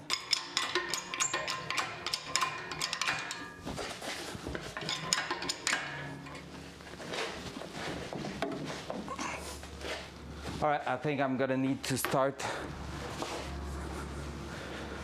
lifting the tail of the, where's my floor? Hope it's here. Where is it? Is that over there? Oh, no, it's not it. Just need to find it. We need to lift the tail of the actual transmission to level the engine a bit more, because we're fighting against that right now. I thrown it there. Where did I? Oh, it's there.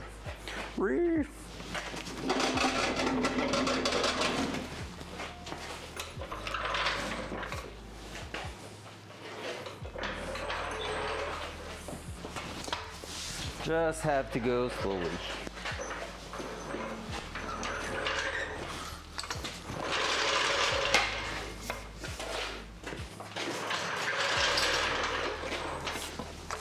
That we're gonna use the stud, obviously.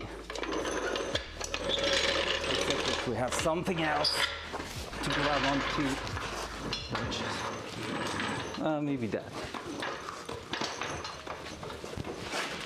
So basically, we're gonna push the back of the transmission up so that we can hope to give the angle we're missing to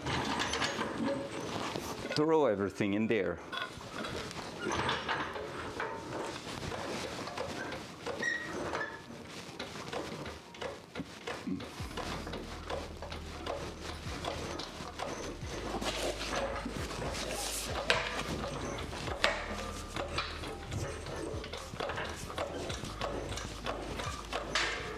Look at this.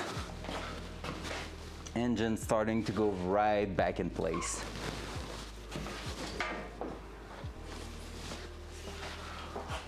Whew, whew, whew. That's some work.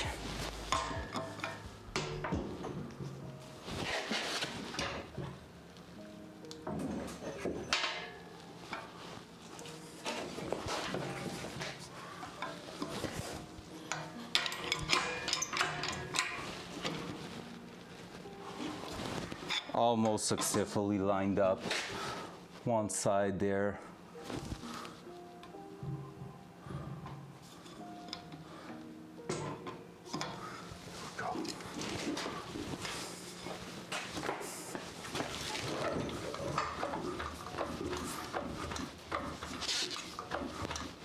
Oh, I'm raised to the maximum. Shit.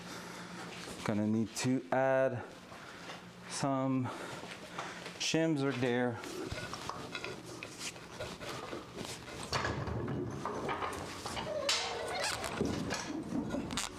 Watch out, watch out, watch out.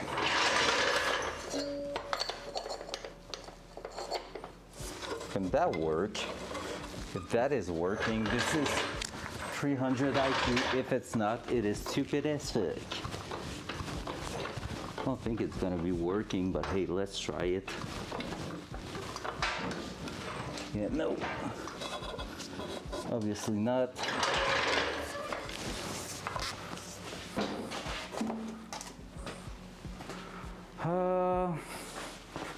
My piece of wood I was using is over there.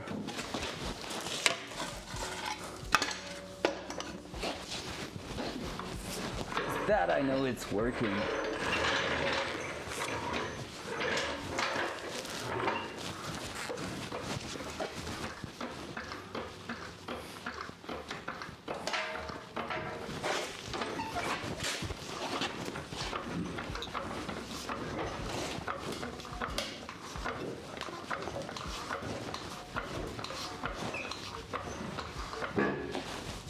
What's that sound now? Ah, shit. Scratching on the engine mount.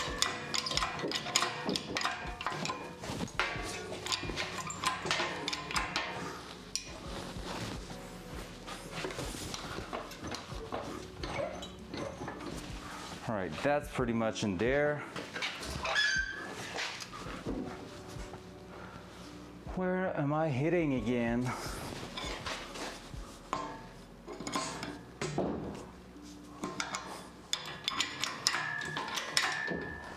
Ooh, I'm starting to be tired and I can feel it.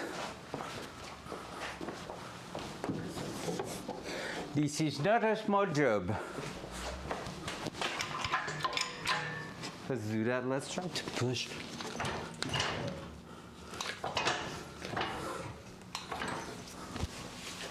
The transmission to the side there.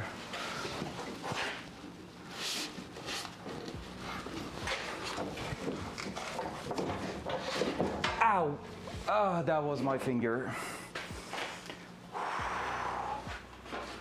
Ow.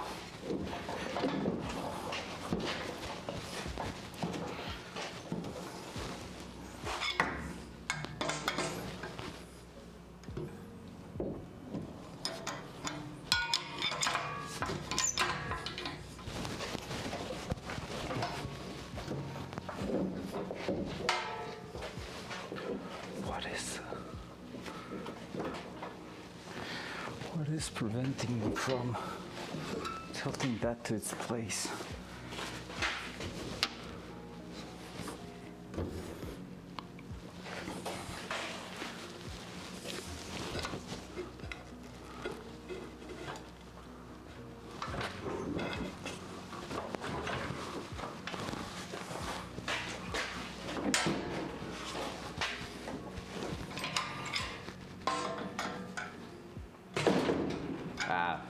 Know what I wanted.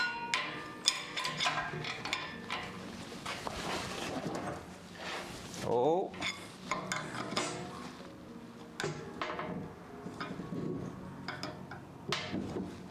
Oh. I think it's getting in there. Yes, Yes, yes, yes, yes.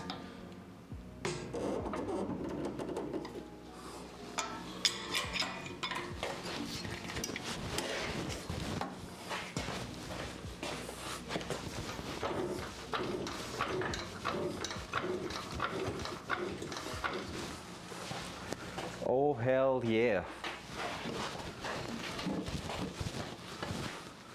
I think it is starting to go. Let's try with a bender to grab it and tilt it towards the front.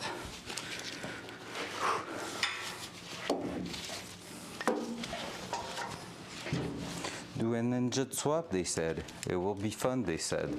It's for the experience, the thrill. I mean, it's true.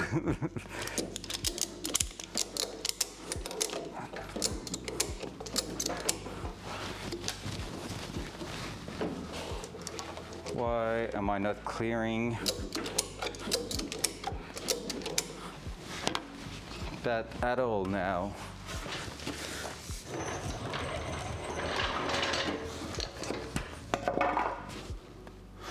All right. I know I have a piece of wood outside. I might go grab it, like a smaller one that might be useful. Be right back.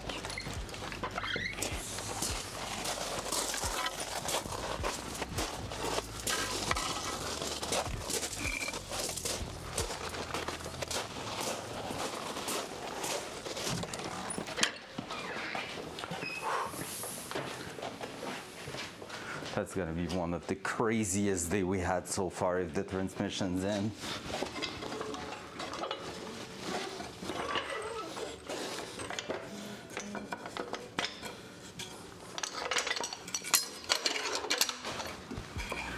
Where's my other part there?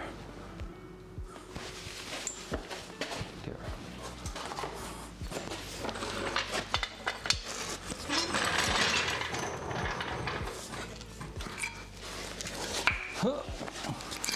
Not afraid to be dirty.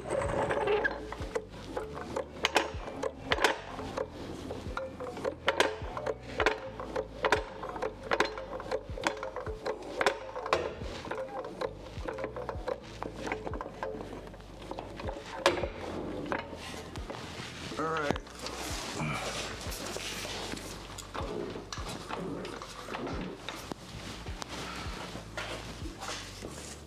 Oh my god, this shifter will probably line up perfectly, guys.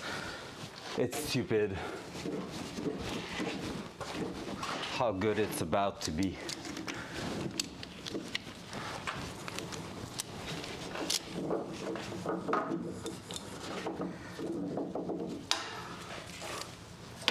Let's remove that for now.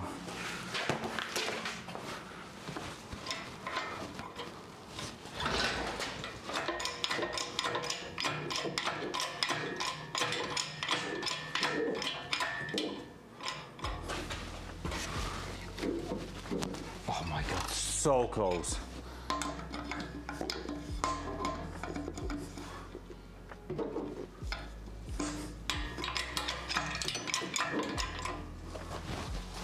I think we're gonna be able to throw the first one in.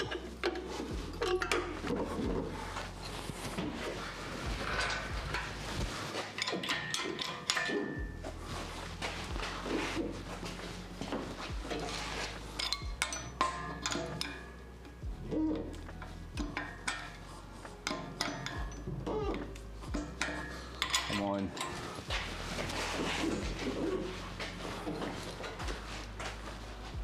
Oh, yes.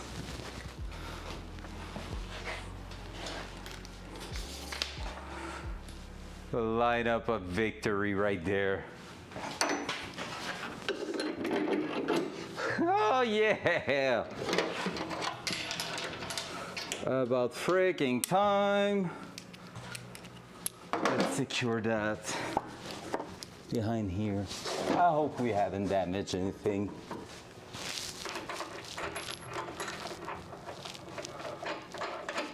Because we hit so many things doing all that.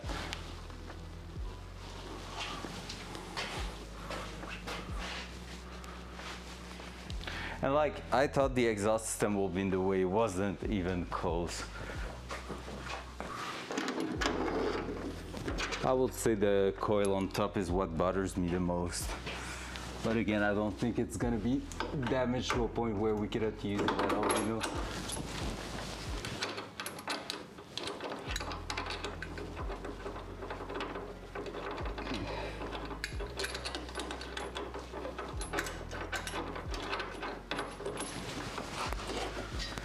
We have clearance absolutely everywhere now in here. Let's bolt that up right there. We're gonna bolt the engine right freaking there. Because that's where we want it to be. It's standing high. It's sitting real high on the mounts. Front cam. We're almost there, guys. Holy shit. Holy freaking job. Honestly. But like, wait for it. You need to see what's going on inside the car. It's too good to be real. Let me grab that here. We're gonna go ahead and bolt that up.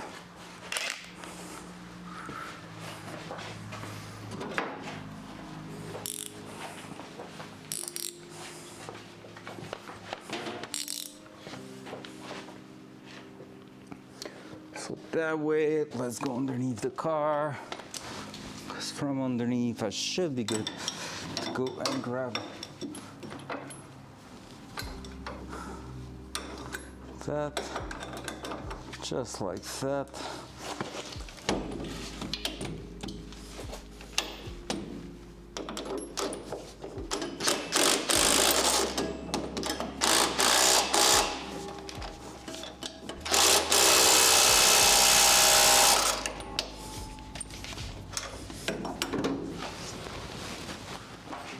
Oh! I'm so old now. Honestly, tomorrow I'm gonna be destroyed and I know it.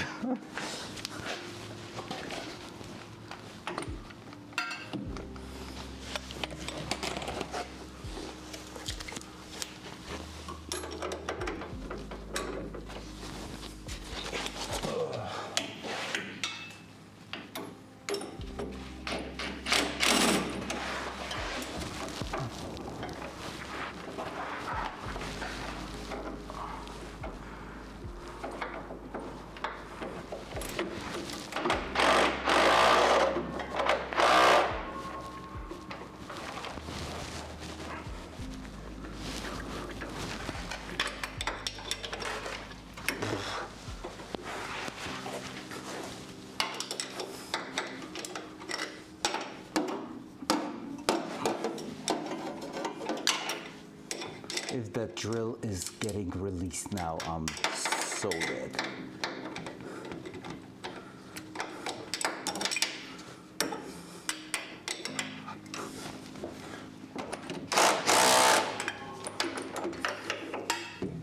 Ugh. Engine is mounted for real.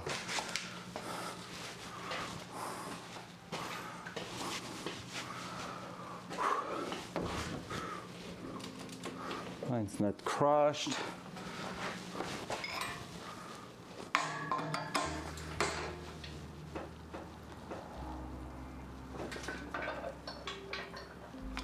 And it is standing in place.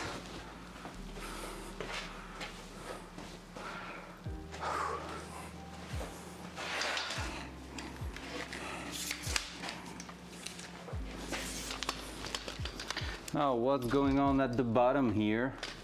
Let's see. Dual side. Dual side. We have a little piece of wood holding the tail of the transmission in place. So that's okay, honestly. That's really like a lot of people I know did the same thing. It is working, it is a way to do it. Just need to take care for it not to move too much. But we are almost there.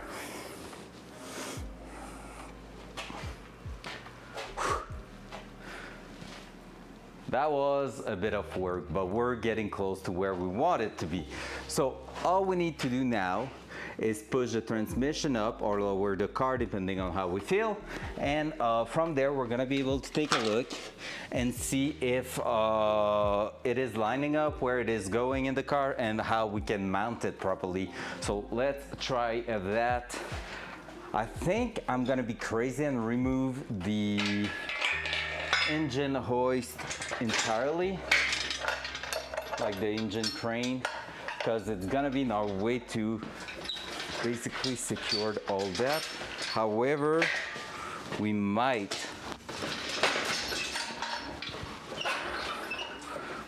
be going on and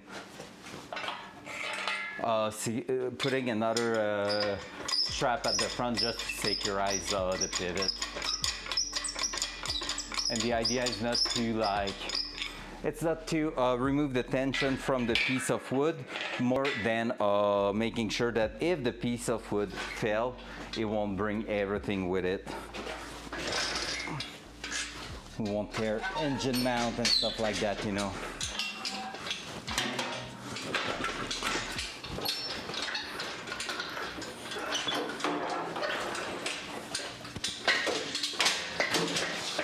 I'm making a mess right now, because I am a mess right now. Camera cable over there.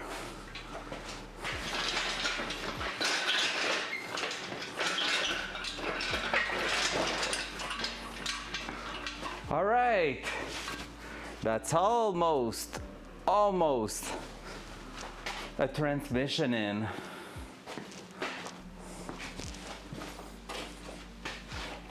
So from there, we're gonna need to jack it somewhere else, like to make sure that we have place to put our our transmission support.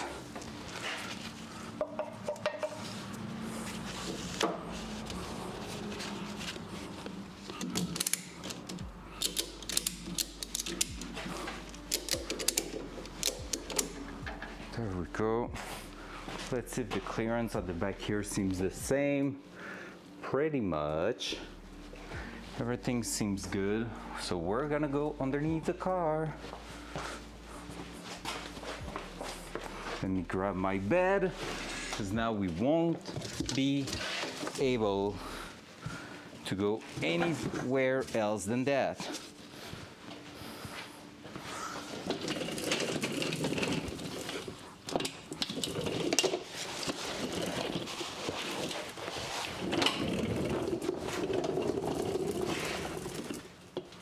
Yep, like I was saying, almost too real. That's crazy. Don't think we're gonna have to modify the shifter lever at all.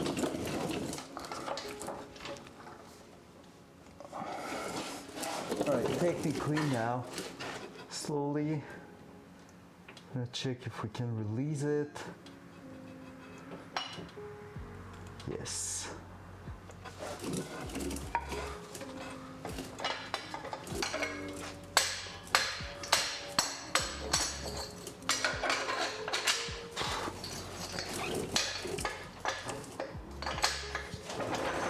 Side cam. There you go. Don't think you need to see the other view there. So what we're gonna try to do is to make sure we are not in the way of our frame rail.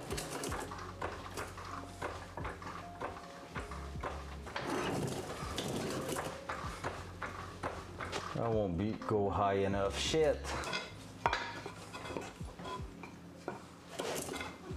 That's going to be the place.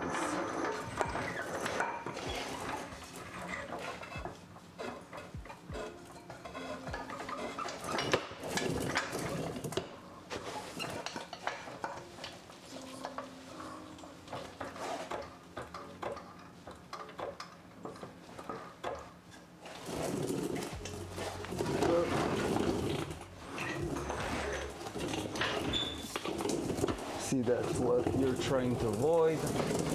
making sure that it is like that, as straight as possible.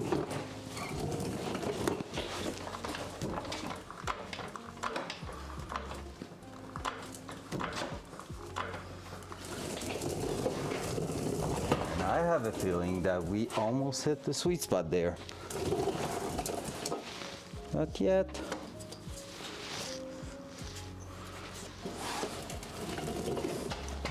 Can we go higher than that? Feels like a yes.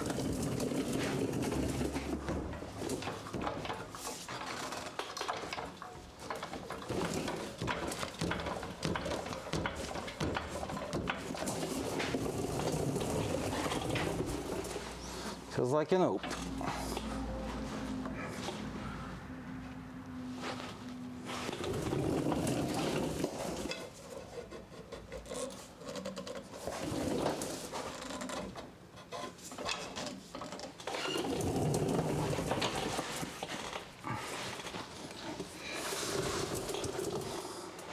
Feel like the transmission is slightly tilted to one side there.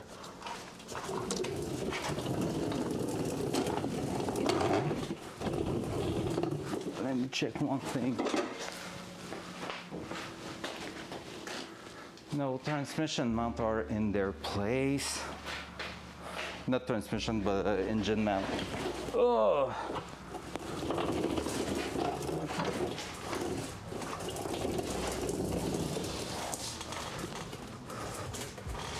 We might have to open up the hole a little bit or take a look here.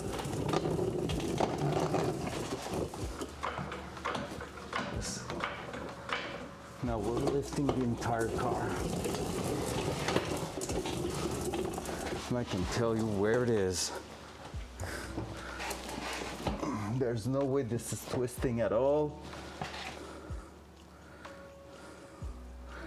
The only way we could twist that a little bit will be pretty much if we were to loosen that a little bit.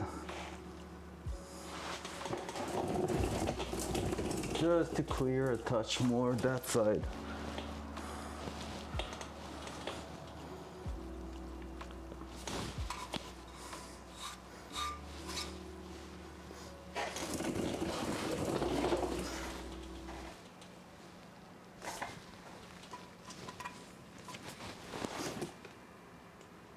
My music's dead, right?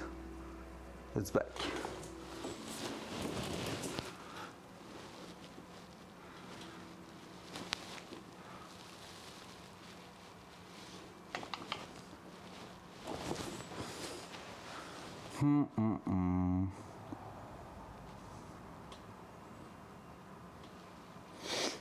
It's looking beautiful, Phil. Not gonna lie. It's really awesome. You can probably use that as engine mount, transmission mount. Oh well. Okay, so what are we doing? Are we trying to twist it? I just feel like it's like really, really risky. At the same time, it's sitting in place.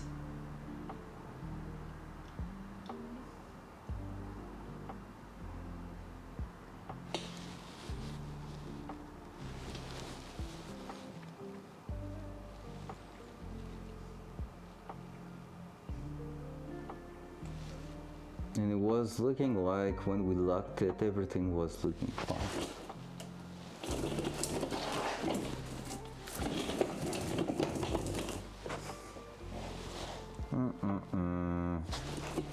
What's your... There's just me laying under the car, chilling, vibing, thinking, overthinking. We scratched that. No, it's okay. There's a bunch of scratch that happened when we throw that in there, but it's part of the game. So basically my idea right here will be to start mounting everything at the back there. But at the same time, I feel like twisting just a tiny bit everything to the left would increase the clearance of a bunch of different parts in here. Like we could get a clearance on one sensor because it's hitting the wall right now. And we have like a good centimeter on the right side that could prevent that and align a little bit better the shifter.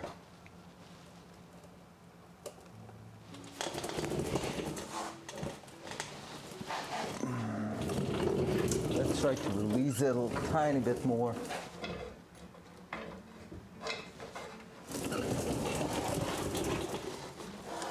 Like, is there a way if I'm grabbing another strap? I feel like I can slide it to the side a little bit. Let's try with a ratchet, with a bender, if we can get that done. If so, might be worth testing it. I'm gonna try not to break the cam. I'm just enjoying the bed right now so much. Don't ask me to ever stand up again. Woo! Okay, let's grab that right here. Let's grab the hoist somewhere. Yes, I can go all around that.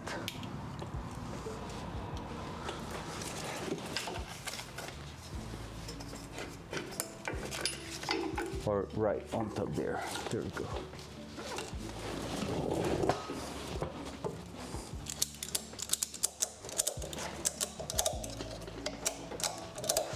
Like so. That will be so fantastic.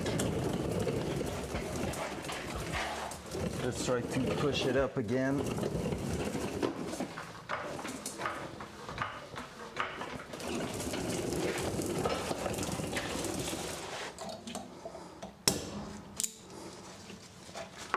Feel like I just did that difference there. Nope, it's hitting something else. Should that mount there? Yeah. So I'm a tiny bit too much to that side now.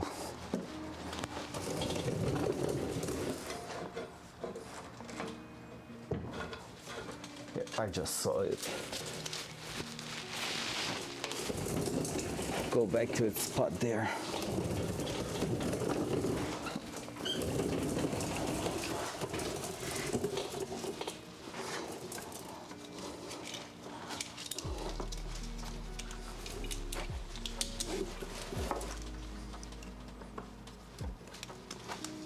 My earphone has difficulties to keep the music in my ear.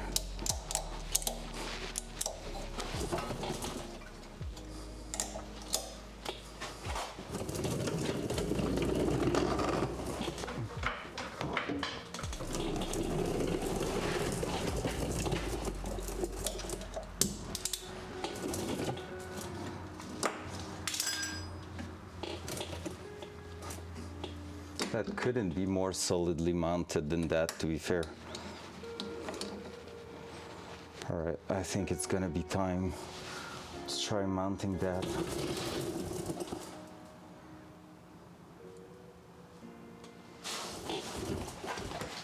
Let's check the clearance.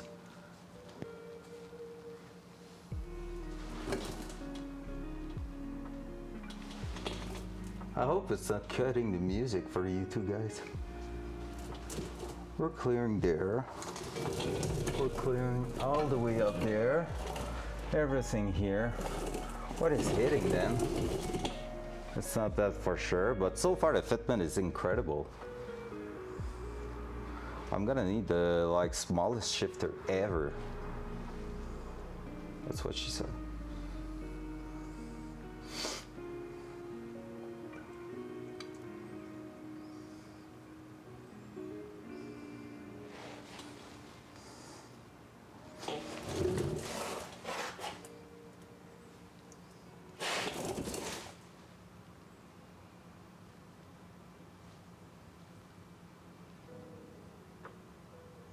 photo. All right, let me show you in the car, okay, guys? It's worth. Even if it's gonna be a pain in the ass there. Front cam. Front cam. There we go. Whew, starting to be hot in here. Oh yeah, partner. Let me throw that in the bag where it belongs. So you know how I was afraid of something not fitting and all in here?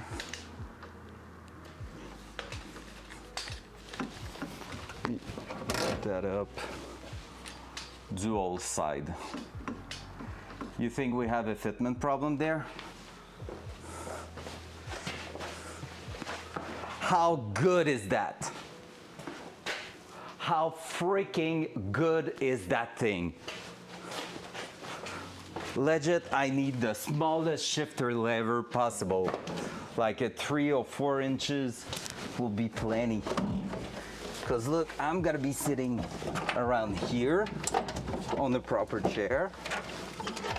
Let's not forget the proper chair, important.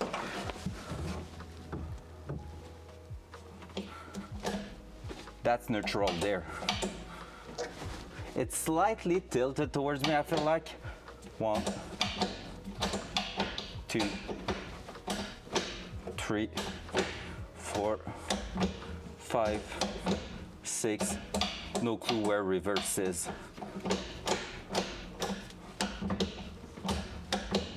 Right now, my gear are a bit hard to push in place. I'm gonna stop because there's no fluid in there and the engine is still locked. So if it's trying to basically tilt a touch, well, nothing's helping it right now. Honestly, oh hell yeah, eh, chef? That's good, right? Honestly, I couldn't ask for more. It is incredible. This is the part, is it that one or is it going this way? I don't, no, it's going this way, obviously. This is the part going on top.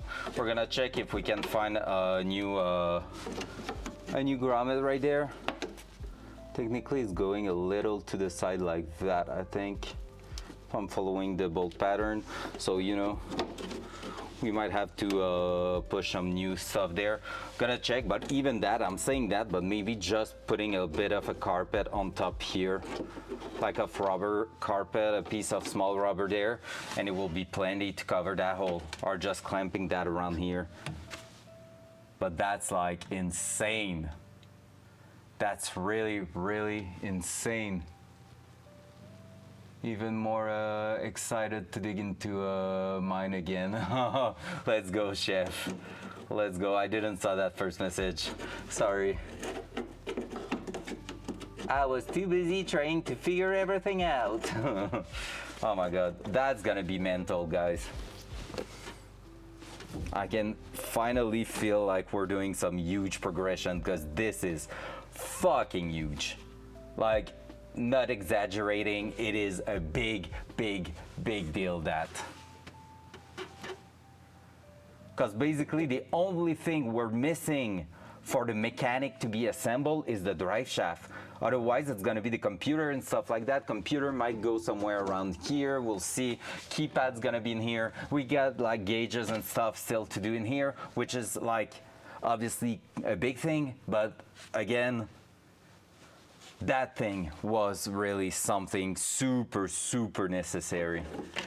And I'm okay with the fitment so far. Let's go check the angle for fun. Front cam. Front cam. Feels like the butt is lagging in the end of the day. That was my pants.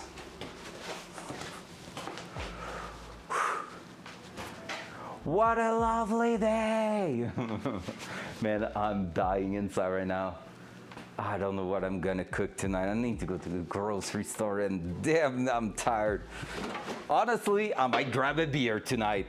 It might be Beer Tuesday, cause usually I'm trying not to drink during weekdays. Not always happening, but today I feel like we deserve it. 1,000.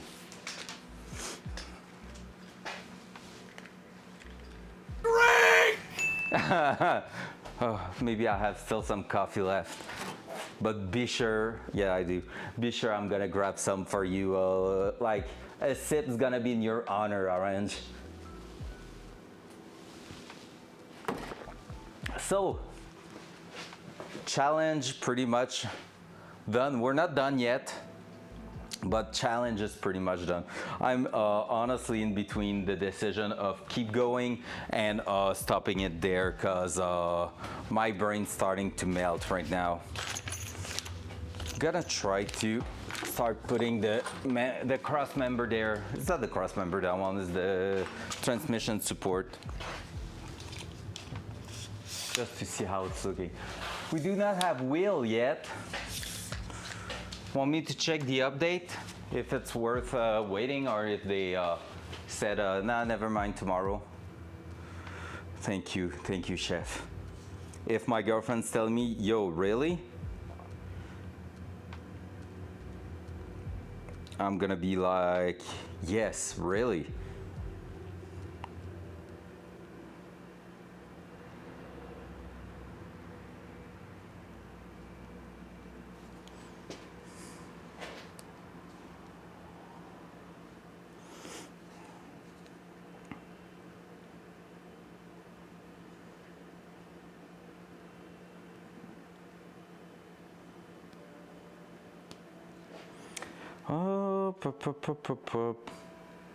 What was I about to check? Oh yeah, the wheels.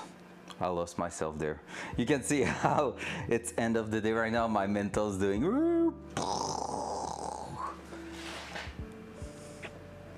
UPS, there you are. Track your package. Yeah, I didn't receive anything saying reschedule, which is good. It's out for delivery. We might receive the wheel. Usually UPS are here about 5:30. I will say most of the time. That always depend, of course, but like, yep, we might receive the wheel tonight. Two freaking night. Dual side. We're gonna go back there. And basically now what's left to do is to put a support on our transmission so it holds at the back there.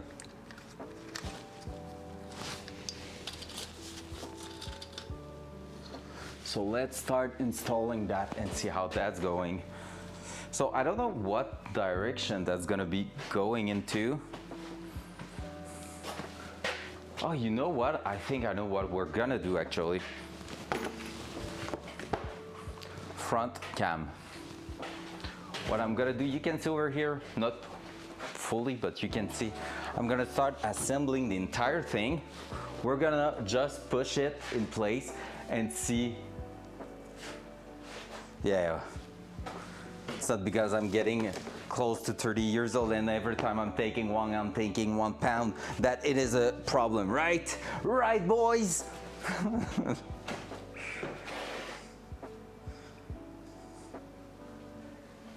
And every pound is basically not going faster in a car.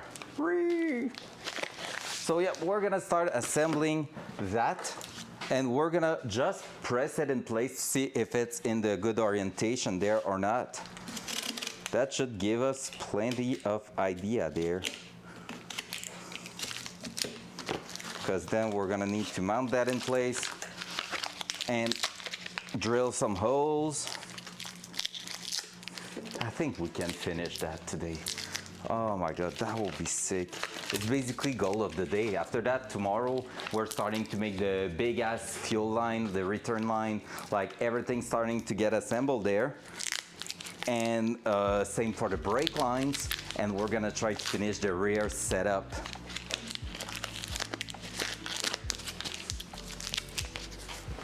Whoop. So bolts. I feel like from what I've seen, this will make sense. I think.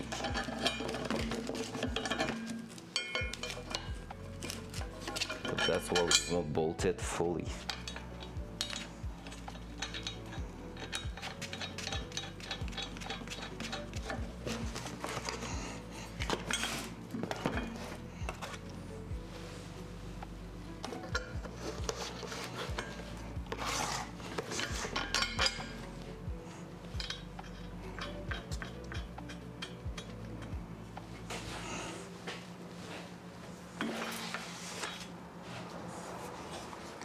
That we're gonna try to press that in place and see if it's fitting. If it is, we're gonna throw it in there with those and we should be good. Ow, that was my freaking knee. Oh, that was my kneecap. Oh my God, I just hit that spot. You know, that one spot that wants to make your leg go to the front there. Oh, ho, ho. A beer will not hurt me like that. You're right. You're right, Skunk. Beer instead of cars. No, like you have said that, but you said what a beer can hurt. A beer will not hurt me like that, that's for sure. Dual side. All right.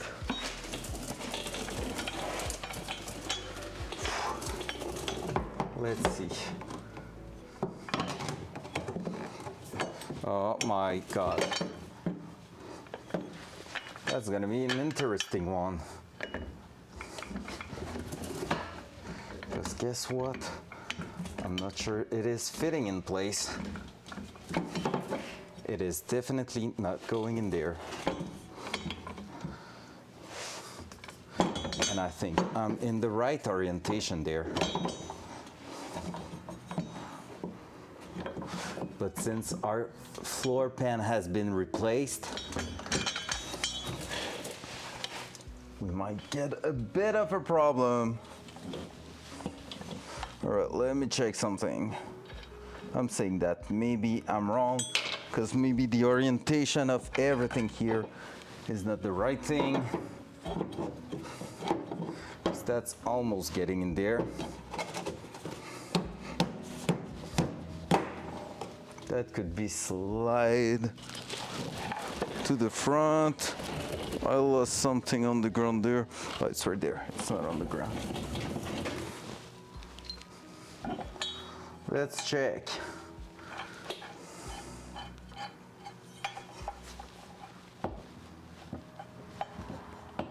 Do you see what I'm doing here? Not really, right?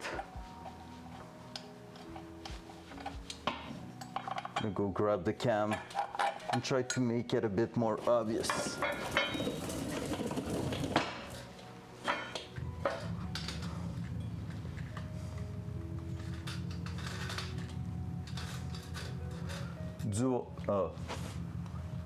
Side cam. There we go. That's gonna be better. If that's falling on my face, I'm gonna be mad. So basically that, or, well, no, there's no choice. Small part is toward the back there.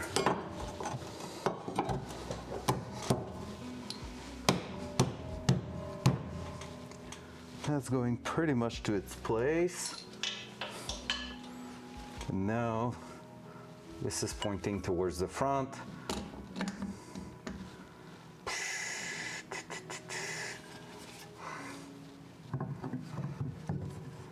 Hey, look, that's the perfect fitment there. Just like about 6 inches towards the back.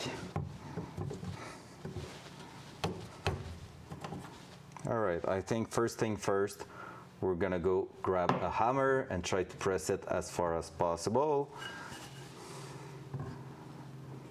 Yep, that is definitely going this way. And we need to slide that as far as possible over there. And try to figure out what we're gonna do. Just another fitment problem, no big deal. right.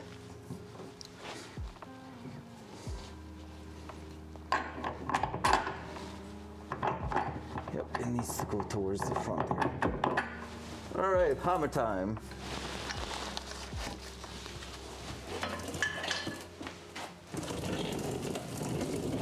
We're gonna start with the rubber one, but we're gonna bring the chunky one at the same time.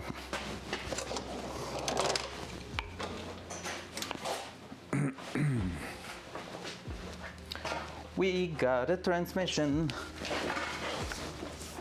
in about 1 day.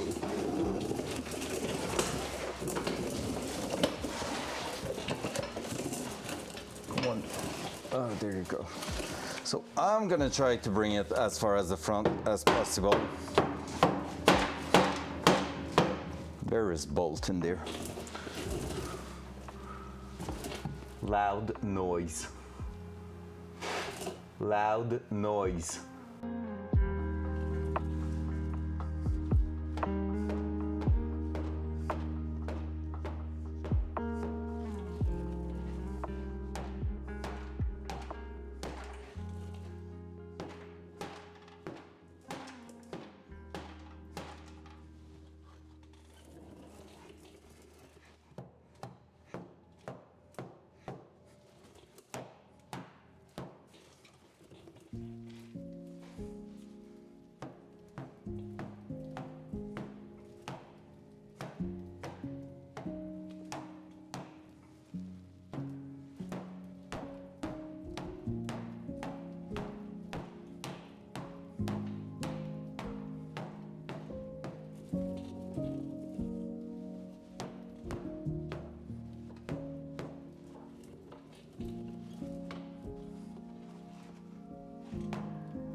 It's happening, guys. I think,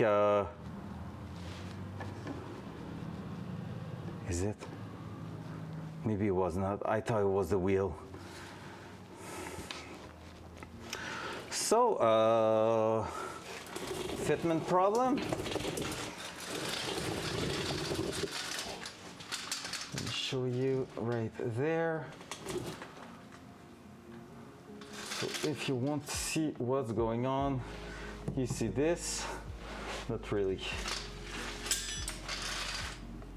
No, you see it, and you see this, right? This.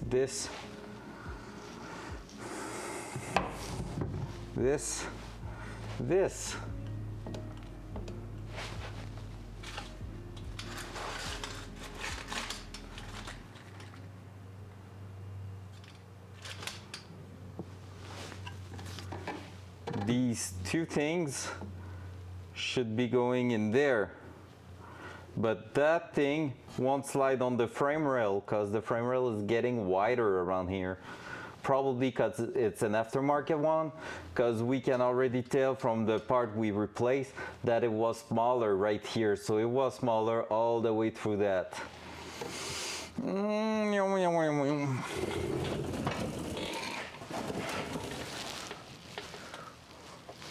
Obviously it's not correct. However, I think I have an idea of how we're gonna fix that. Grabbing onto that. Technically I could just do like welded tube there, not gonna lie. Basically that like spicy thing here is not required to make it work there. Or I could basically weld that part to the frame rail by cutting one side of it. Like it's technically something I could modify.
taking that measurement, I can make 2 or 3 holes to be fair, to be enough.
Check if it drops some boxes at the bottom of the stairs. Maybe. Nope. Where are my wheels?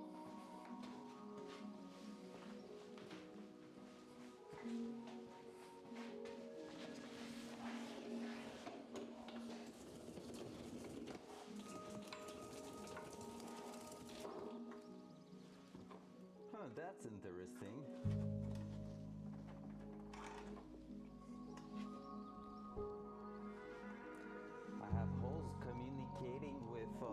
Some rust holes communicating with my interior there. That's really what we want.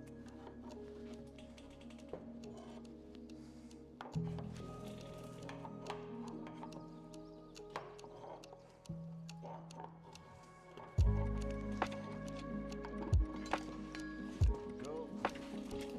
And so that could go somewhere around here. There.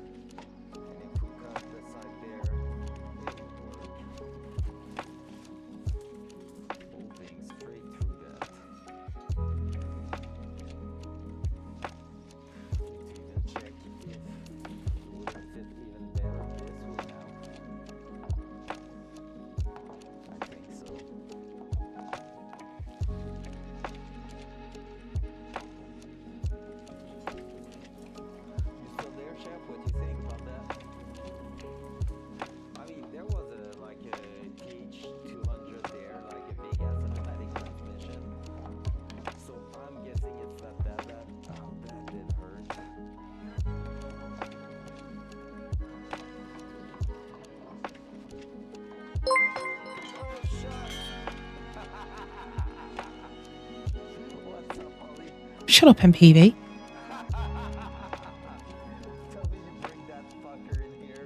Hey, how was your stream? Thank you so much for the raid.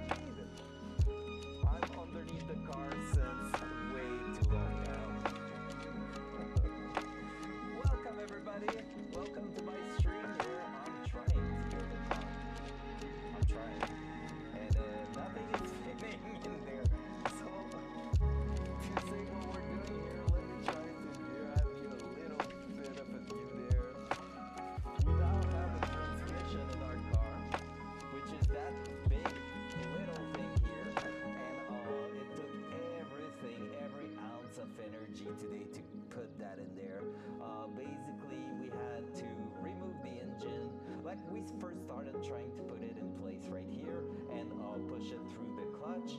And if you're not a car enthusiast, don't worry, we're not just geeking out around here. We're having fun, we're seeing a lot of stupid things, and we're just enjoying the moment. So basically try to put that big silver thing in the back of the engine.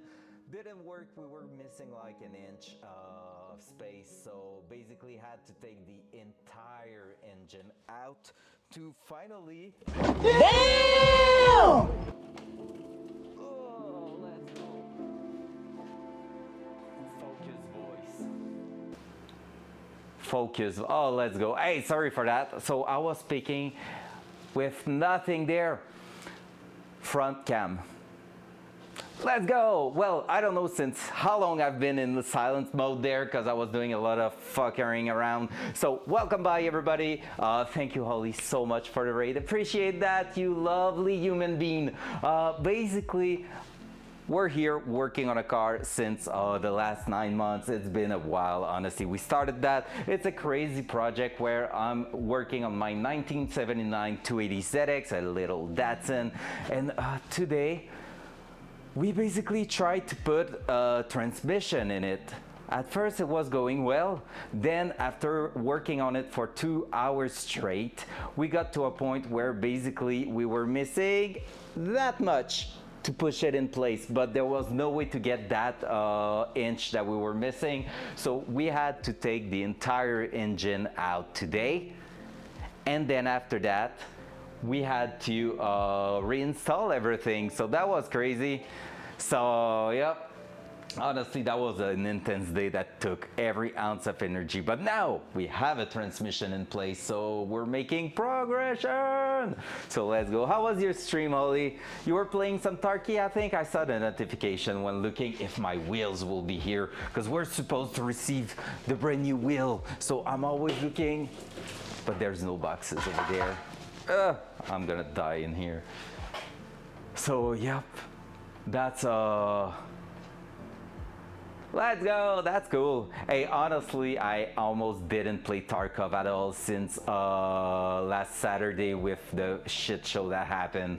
I was so, like, not pissed about, I was just pissed about life. Like, I was like, why us? Because I don't know if you were there on Saturday, if you had time to catch anything, but basically, you know, we were supposed to do the Hunt Premier tournament, me and Peach.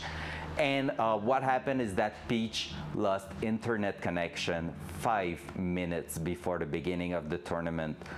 The internet service provider basically shut the internet in the entire neighborhood, and she tried to message them, she tried to do absolutely everything, and like she lost internet for 2 hours. So more than 2 hours. We had time to play 2 raids at the end of the tournament, that's it. So honestly, we were destroyed. So I haven't played Tarkov almost since then. A bit of Helldivers off stream was fun, but yeah. Wait, what? What's the problem of blue? Damn.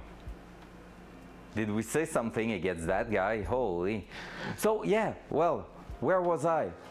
Welcome by everybody. Thank you anyone from Holly stream. Hope you had a great time over there. Now get prepared to have a rough time in here. No, I'm kidding. Basically, just be aware I'm doing a lot of car content, but it's not because it is like car content with like quite advanced tuning stuff that it is for car people only. We're really just chilling, having fun, chatting and all. So you are more than welcome. If you just enjoy looking at someone building stuff, getting his hand dirty, smashing his nail, and that hurt quite a lot just before you join, well, make sure to drop a follow. It costs nothing, it's really just appreciated. And yeah, we're aiming at turning that car on, that engine on in about a month. I'm starting on basically May 21st a new job. Detective so yeah, Dab just hey, joined let's the go. Thank you so much, Miss Detective. Appreciate that. Appreciate the follow. So yeah, basically we're aiming to turn the key of that car in about like a month, which is crazy, but we're getting there. Right now we're trying to finish the transmission there, but I think it's not going to be today because there's a massive hacking job to do, and that's what we were looking at. Dual side. Dual side. Wow. Oh, Chef, thank you so much. No way, you amazing, man. You got Holly's back there. Let's go. Thank you so much for the gifted. And that little turbo sound with the wow was perfect. I love it. Let's go there. Actually, let's use that one there. Boom. Hey, it's been like 2 months now, 3 months, I think, that basically you are sub to the channel from people's gifting you. That's so cool. That's so cool. I appreciate that, guys. Thank you so much. So basically here we have a pretty little gold part in a pretty little silver transmission right there. So that's what we had to put in place. Basically it's filling the underside of the car. It's crazy how big that thing is, but everything we were afraid of worked pretty well. The only thing not working right now, you see that big red circle there? That thing should be clamping to something on the side, but that thing on the side is not fitting in there. So that's because the floor has been redone 10 years ago on that car. And basically the frame rail, which is the part on the right side, like right above me here, that like kind of hallway there, is wider than original. So there we go. We have the problem of that not fitting anymore. So we're gonna have to figure out a solution, and that's why I was laying underneath the car. Ugh. Front cam. Hey, I thought my butt was down there. All right, so yeah, basically we're trying to get everything together. Since you were in here last week, Holly, we got a bunch of things done. Like I said, today was intense. Like you can see the engine crane is out again. That's because like we took the entire engine out. We had to drop, like we assembled the transmission on it. So basically it was from here to about here, and we had to take all that massive assembly and like swing it like that inside the car. It was freaking intense today. It's normally a two-man's job, a two-person's job, because I mean, I've already done that with my girlfriend, so I won't say two-man's. My girlfriend, she just badass. I have a picture of that when we took that out of the Subaru. Me and her, it was crazy cool. Hey, what's up, Hawk?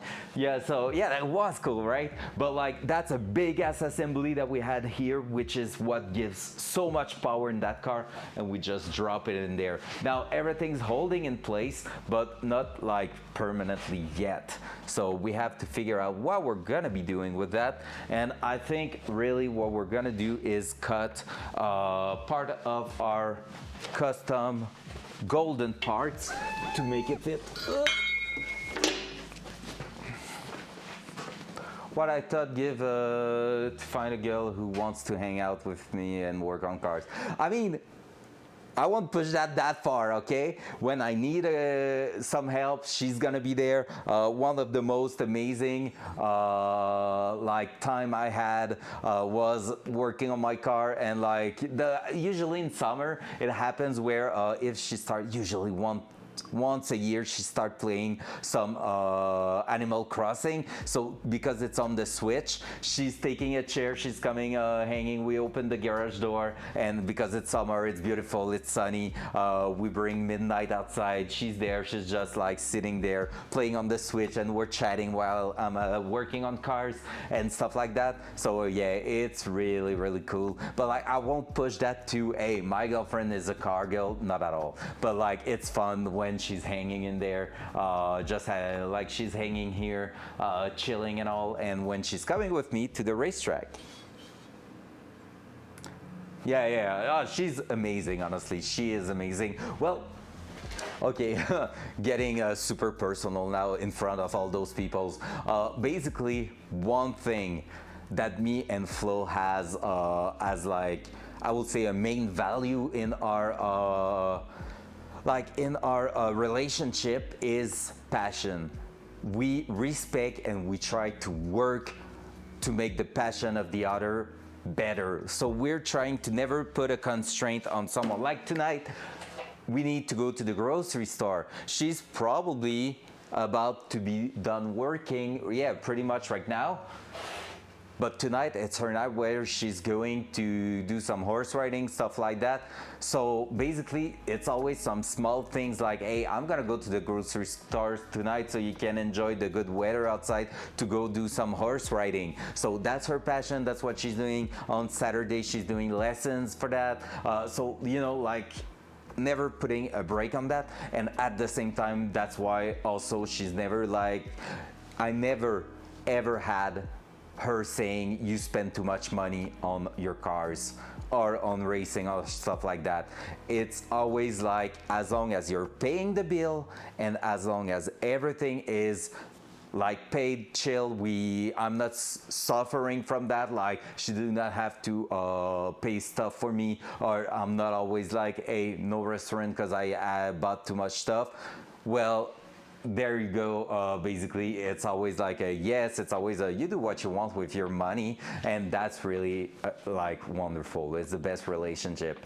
Thank you, Holly. Thank you, Hawk. And that, my friend, is the key to a successful relationship. Exactly. And like, you have to keep in mind, me and Flo, it's been 10 years we are together, and we are not planning on having kids or anything. So really, everything is about passion. We are talking to eventually move from here, not in like 1 year, but maybe in 2, 3, 4 years from now. We plan on moving depending on our job, on our everything. And if we're moving, there's 2 conditions. Small little farm where she can have 4 to 6 horses, so she can have her own, and she can have some pension over there, so getting some money from it and like enjoying that, and a bigger garage, of course, chef, of course. 2 to 4 spaces, ideally 4 spaces, because I would love to have 2 hoists and a section for machining some parts. That would be really cool. Don't ask what the world needs, ask what makes you come alive and go do it, because what the world needs is people who have come alive. Fair. I love that. Like, you need to realize your potential, basically. Yeah, exactly. A proper tall lift. Yeah, I would love a full-size lift on a 12 feet ceiling height, and basically I would keep that one. I would freaking keep that one. I want like the small one on the side, the big one on the right next to it, and basically the small one I could just say to some friends, hey, go ahead, use it if you want. Also super nice when you're doing like oil change, tire change, brakes. It's the perfect height, so even if you have a project car on your main one, you can always use that one. And with a 4 place, like a 4 cars garage, so pretty much a 30 by 30 feet garage, I will be able to have also a section for welding and machining stuff that is not like right in front of the freaking car. I've been looking for a couple of years for something big enough for lift with at least 3 bays. I will still take that as sitting on a stool under it instead of on your back. Yeah, exactly, and that's why I bought it. Basically, like I was limited in my space, so I bought the best I could have in here to make my work better. And to be fair, would you imagine that? Hello, GS. Hello. Would you imagine what we did today? Taking that engine out, transmission bolted to the back, and throwing that in without the hoist. Man, I would have had the transmission on me, pushing it like where I need it to be and trying to fit something to hold it. It makes no sense. It makes no sense. It will have been super rough. Like, I mean, I've done that with my friend's Miata, but first of all, it's a transmission supposed to go in there. Second of all, it's lighter than this. It's almost not half, but like it's way lighter than this.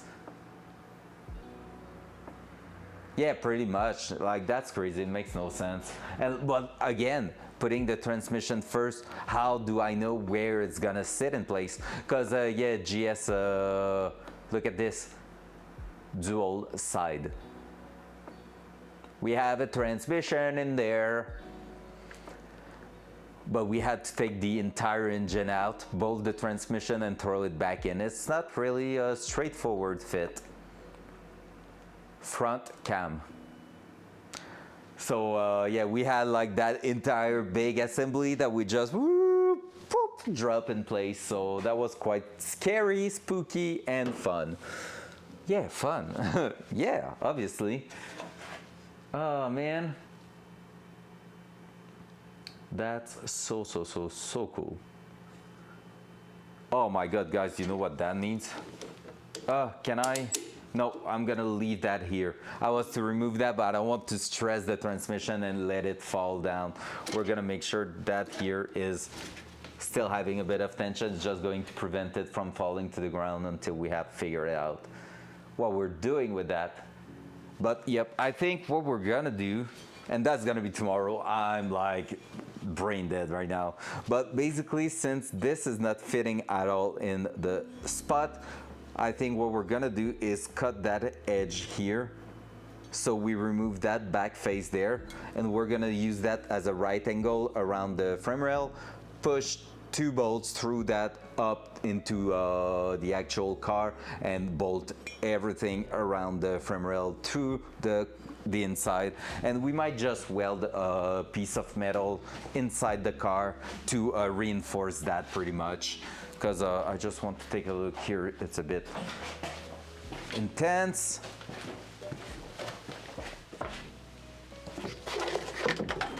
Because if I remember correctly, we have a hole somewhere right there. Yep, is that making sense? It is. Woof, woof, woof. We have a hole right there, so it's gonna be right underneath the seats. Technically, even a little bit at the front of the seats. Same on the other side, yep. So we're gonna be just welding a metal plate onto the floor pan to reinforce that. And with that, it should apply the force pretty evenly in between frame rail and in between the frame rail and the floor pan. So it's gonna be like a plate on top, sandwich with the frame rail, applying pressure upward, which is gonna be perfect. And that's gonna even allow us to technically move it up and down if we need that to happen. So yep, I'm pretty sure that's gonna work. So that means we won't need those bolts, which sucks a little bit because they are just beautiful. But yeah, we're just gonna need some bolts about like 3 to 4 inches with big ass washer. I don't know if I have what it takes for that. Might go to the hardware shop tonight. I'm already going to the grocery store, so might as well. We shall see. We have a dog woofing outside. Hey, I feel bad for those from Holly Stream who just got in here, but usually I'm leaving about like 45 to an hour before the time it is right now. You can see what time it is, and I'm starting to be freaking hungry. So I think I'm gonna leave it there, guys. She basically just like blocked me there, because usually when I see she's on, I am the one raiding her. So she caught me off guard right there. But yeah, I think I'm gonna leave it there. We're gonna be back tomorrow morning, basically. I'm gonna leave everything as is. I think I'm gonna run to the hardware shop. We're gonna need some probably 3.5 or 4 inches long bolts. And tomorrow we're gonna be starting to put everything in place. Is it my girlfriend there? Yeah. So there you go. I was telling you she was about to go for horse riding. So I'm gonna try to catch her quickly and see what's up with her. So guys, thank you so much for the day. Thank you for hanging with me. Appreciate that. Honestly, it's been so cool. We're gonna catch tomorrow, finish installing that, and then we're gonna start on some smaller job a little bit because I need a pause from working hard like that. Said the guy after one day doing that. Have a good night, guys. I love you all. Catch you tomorrow. Bye.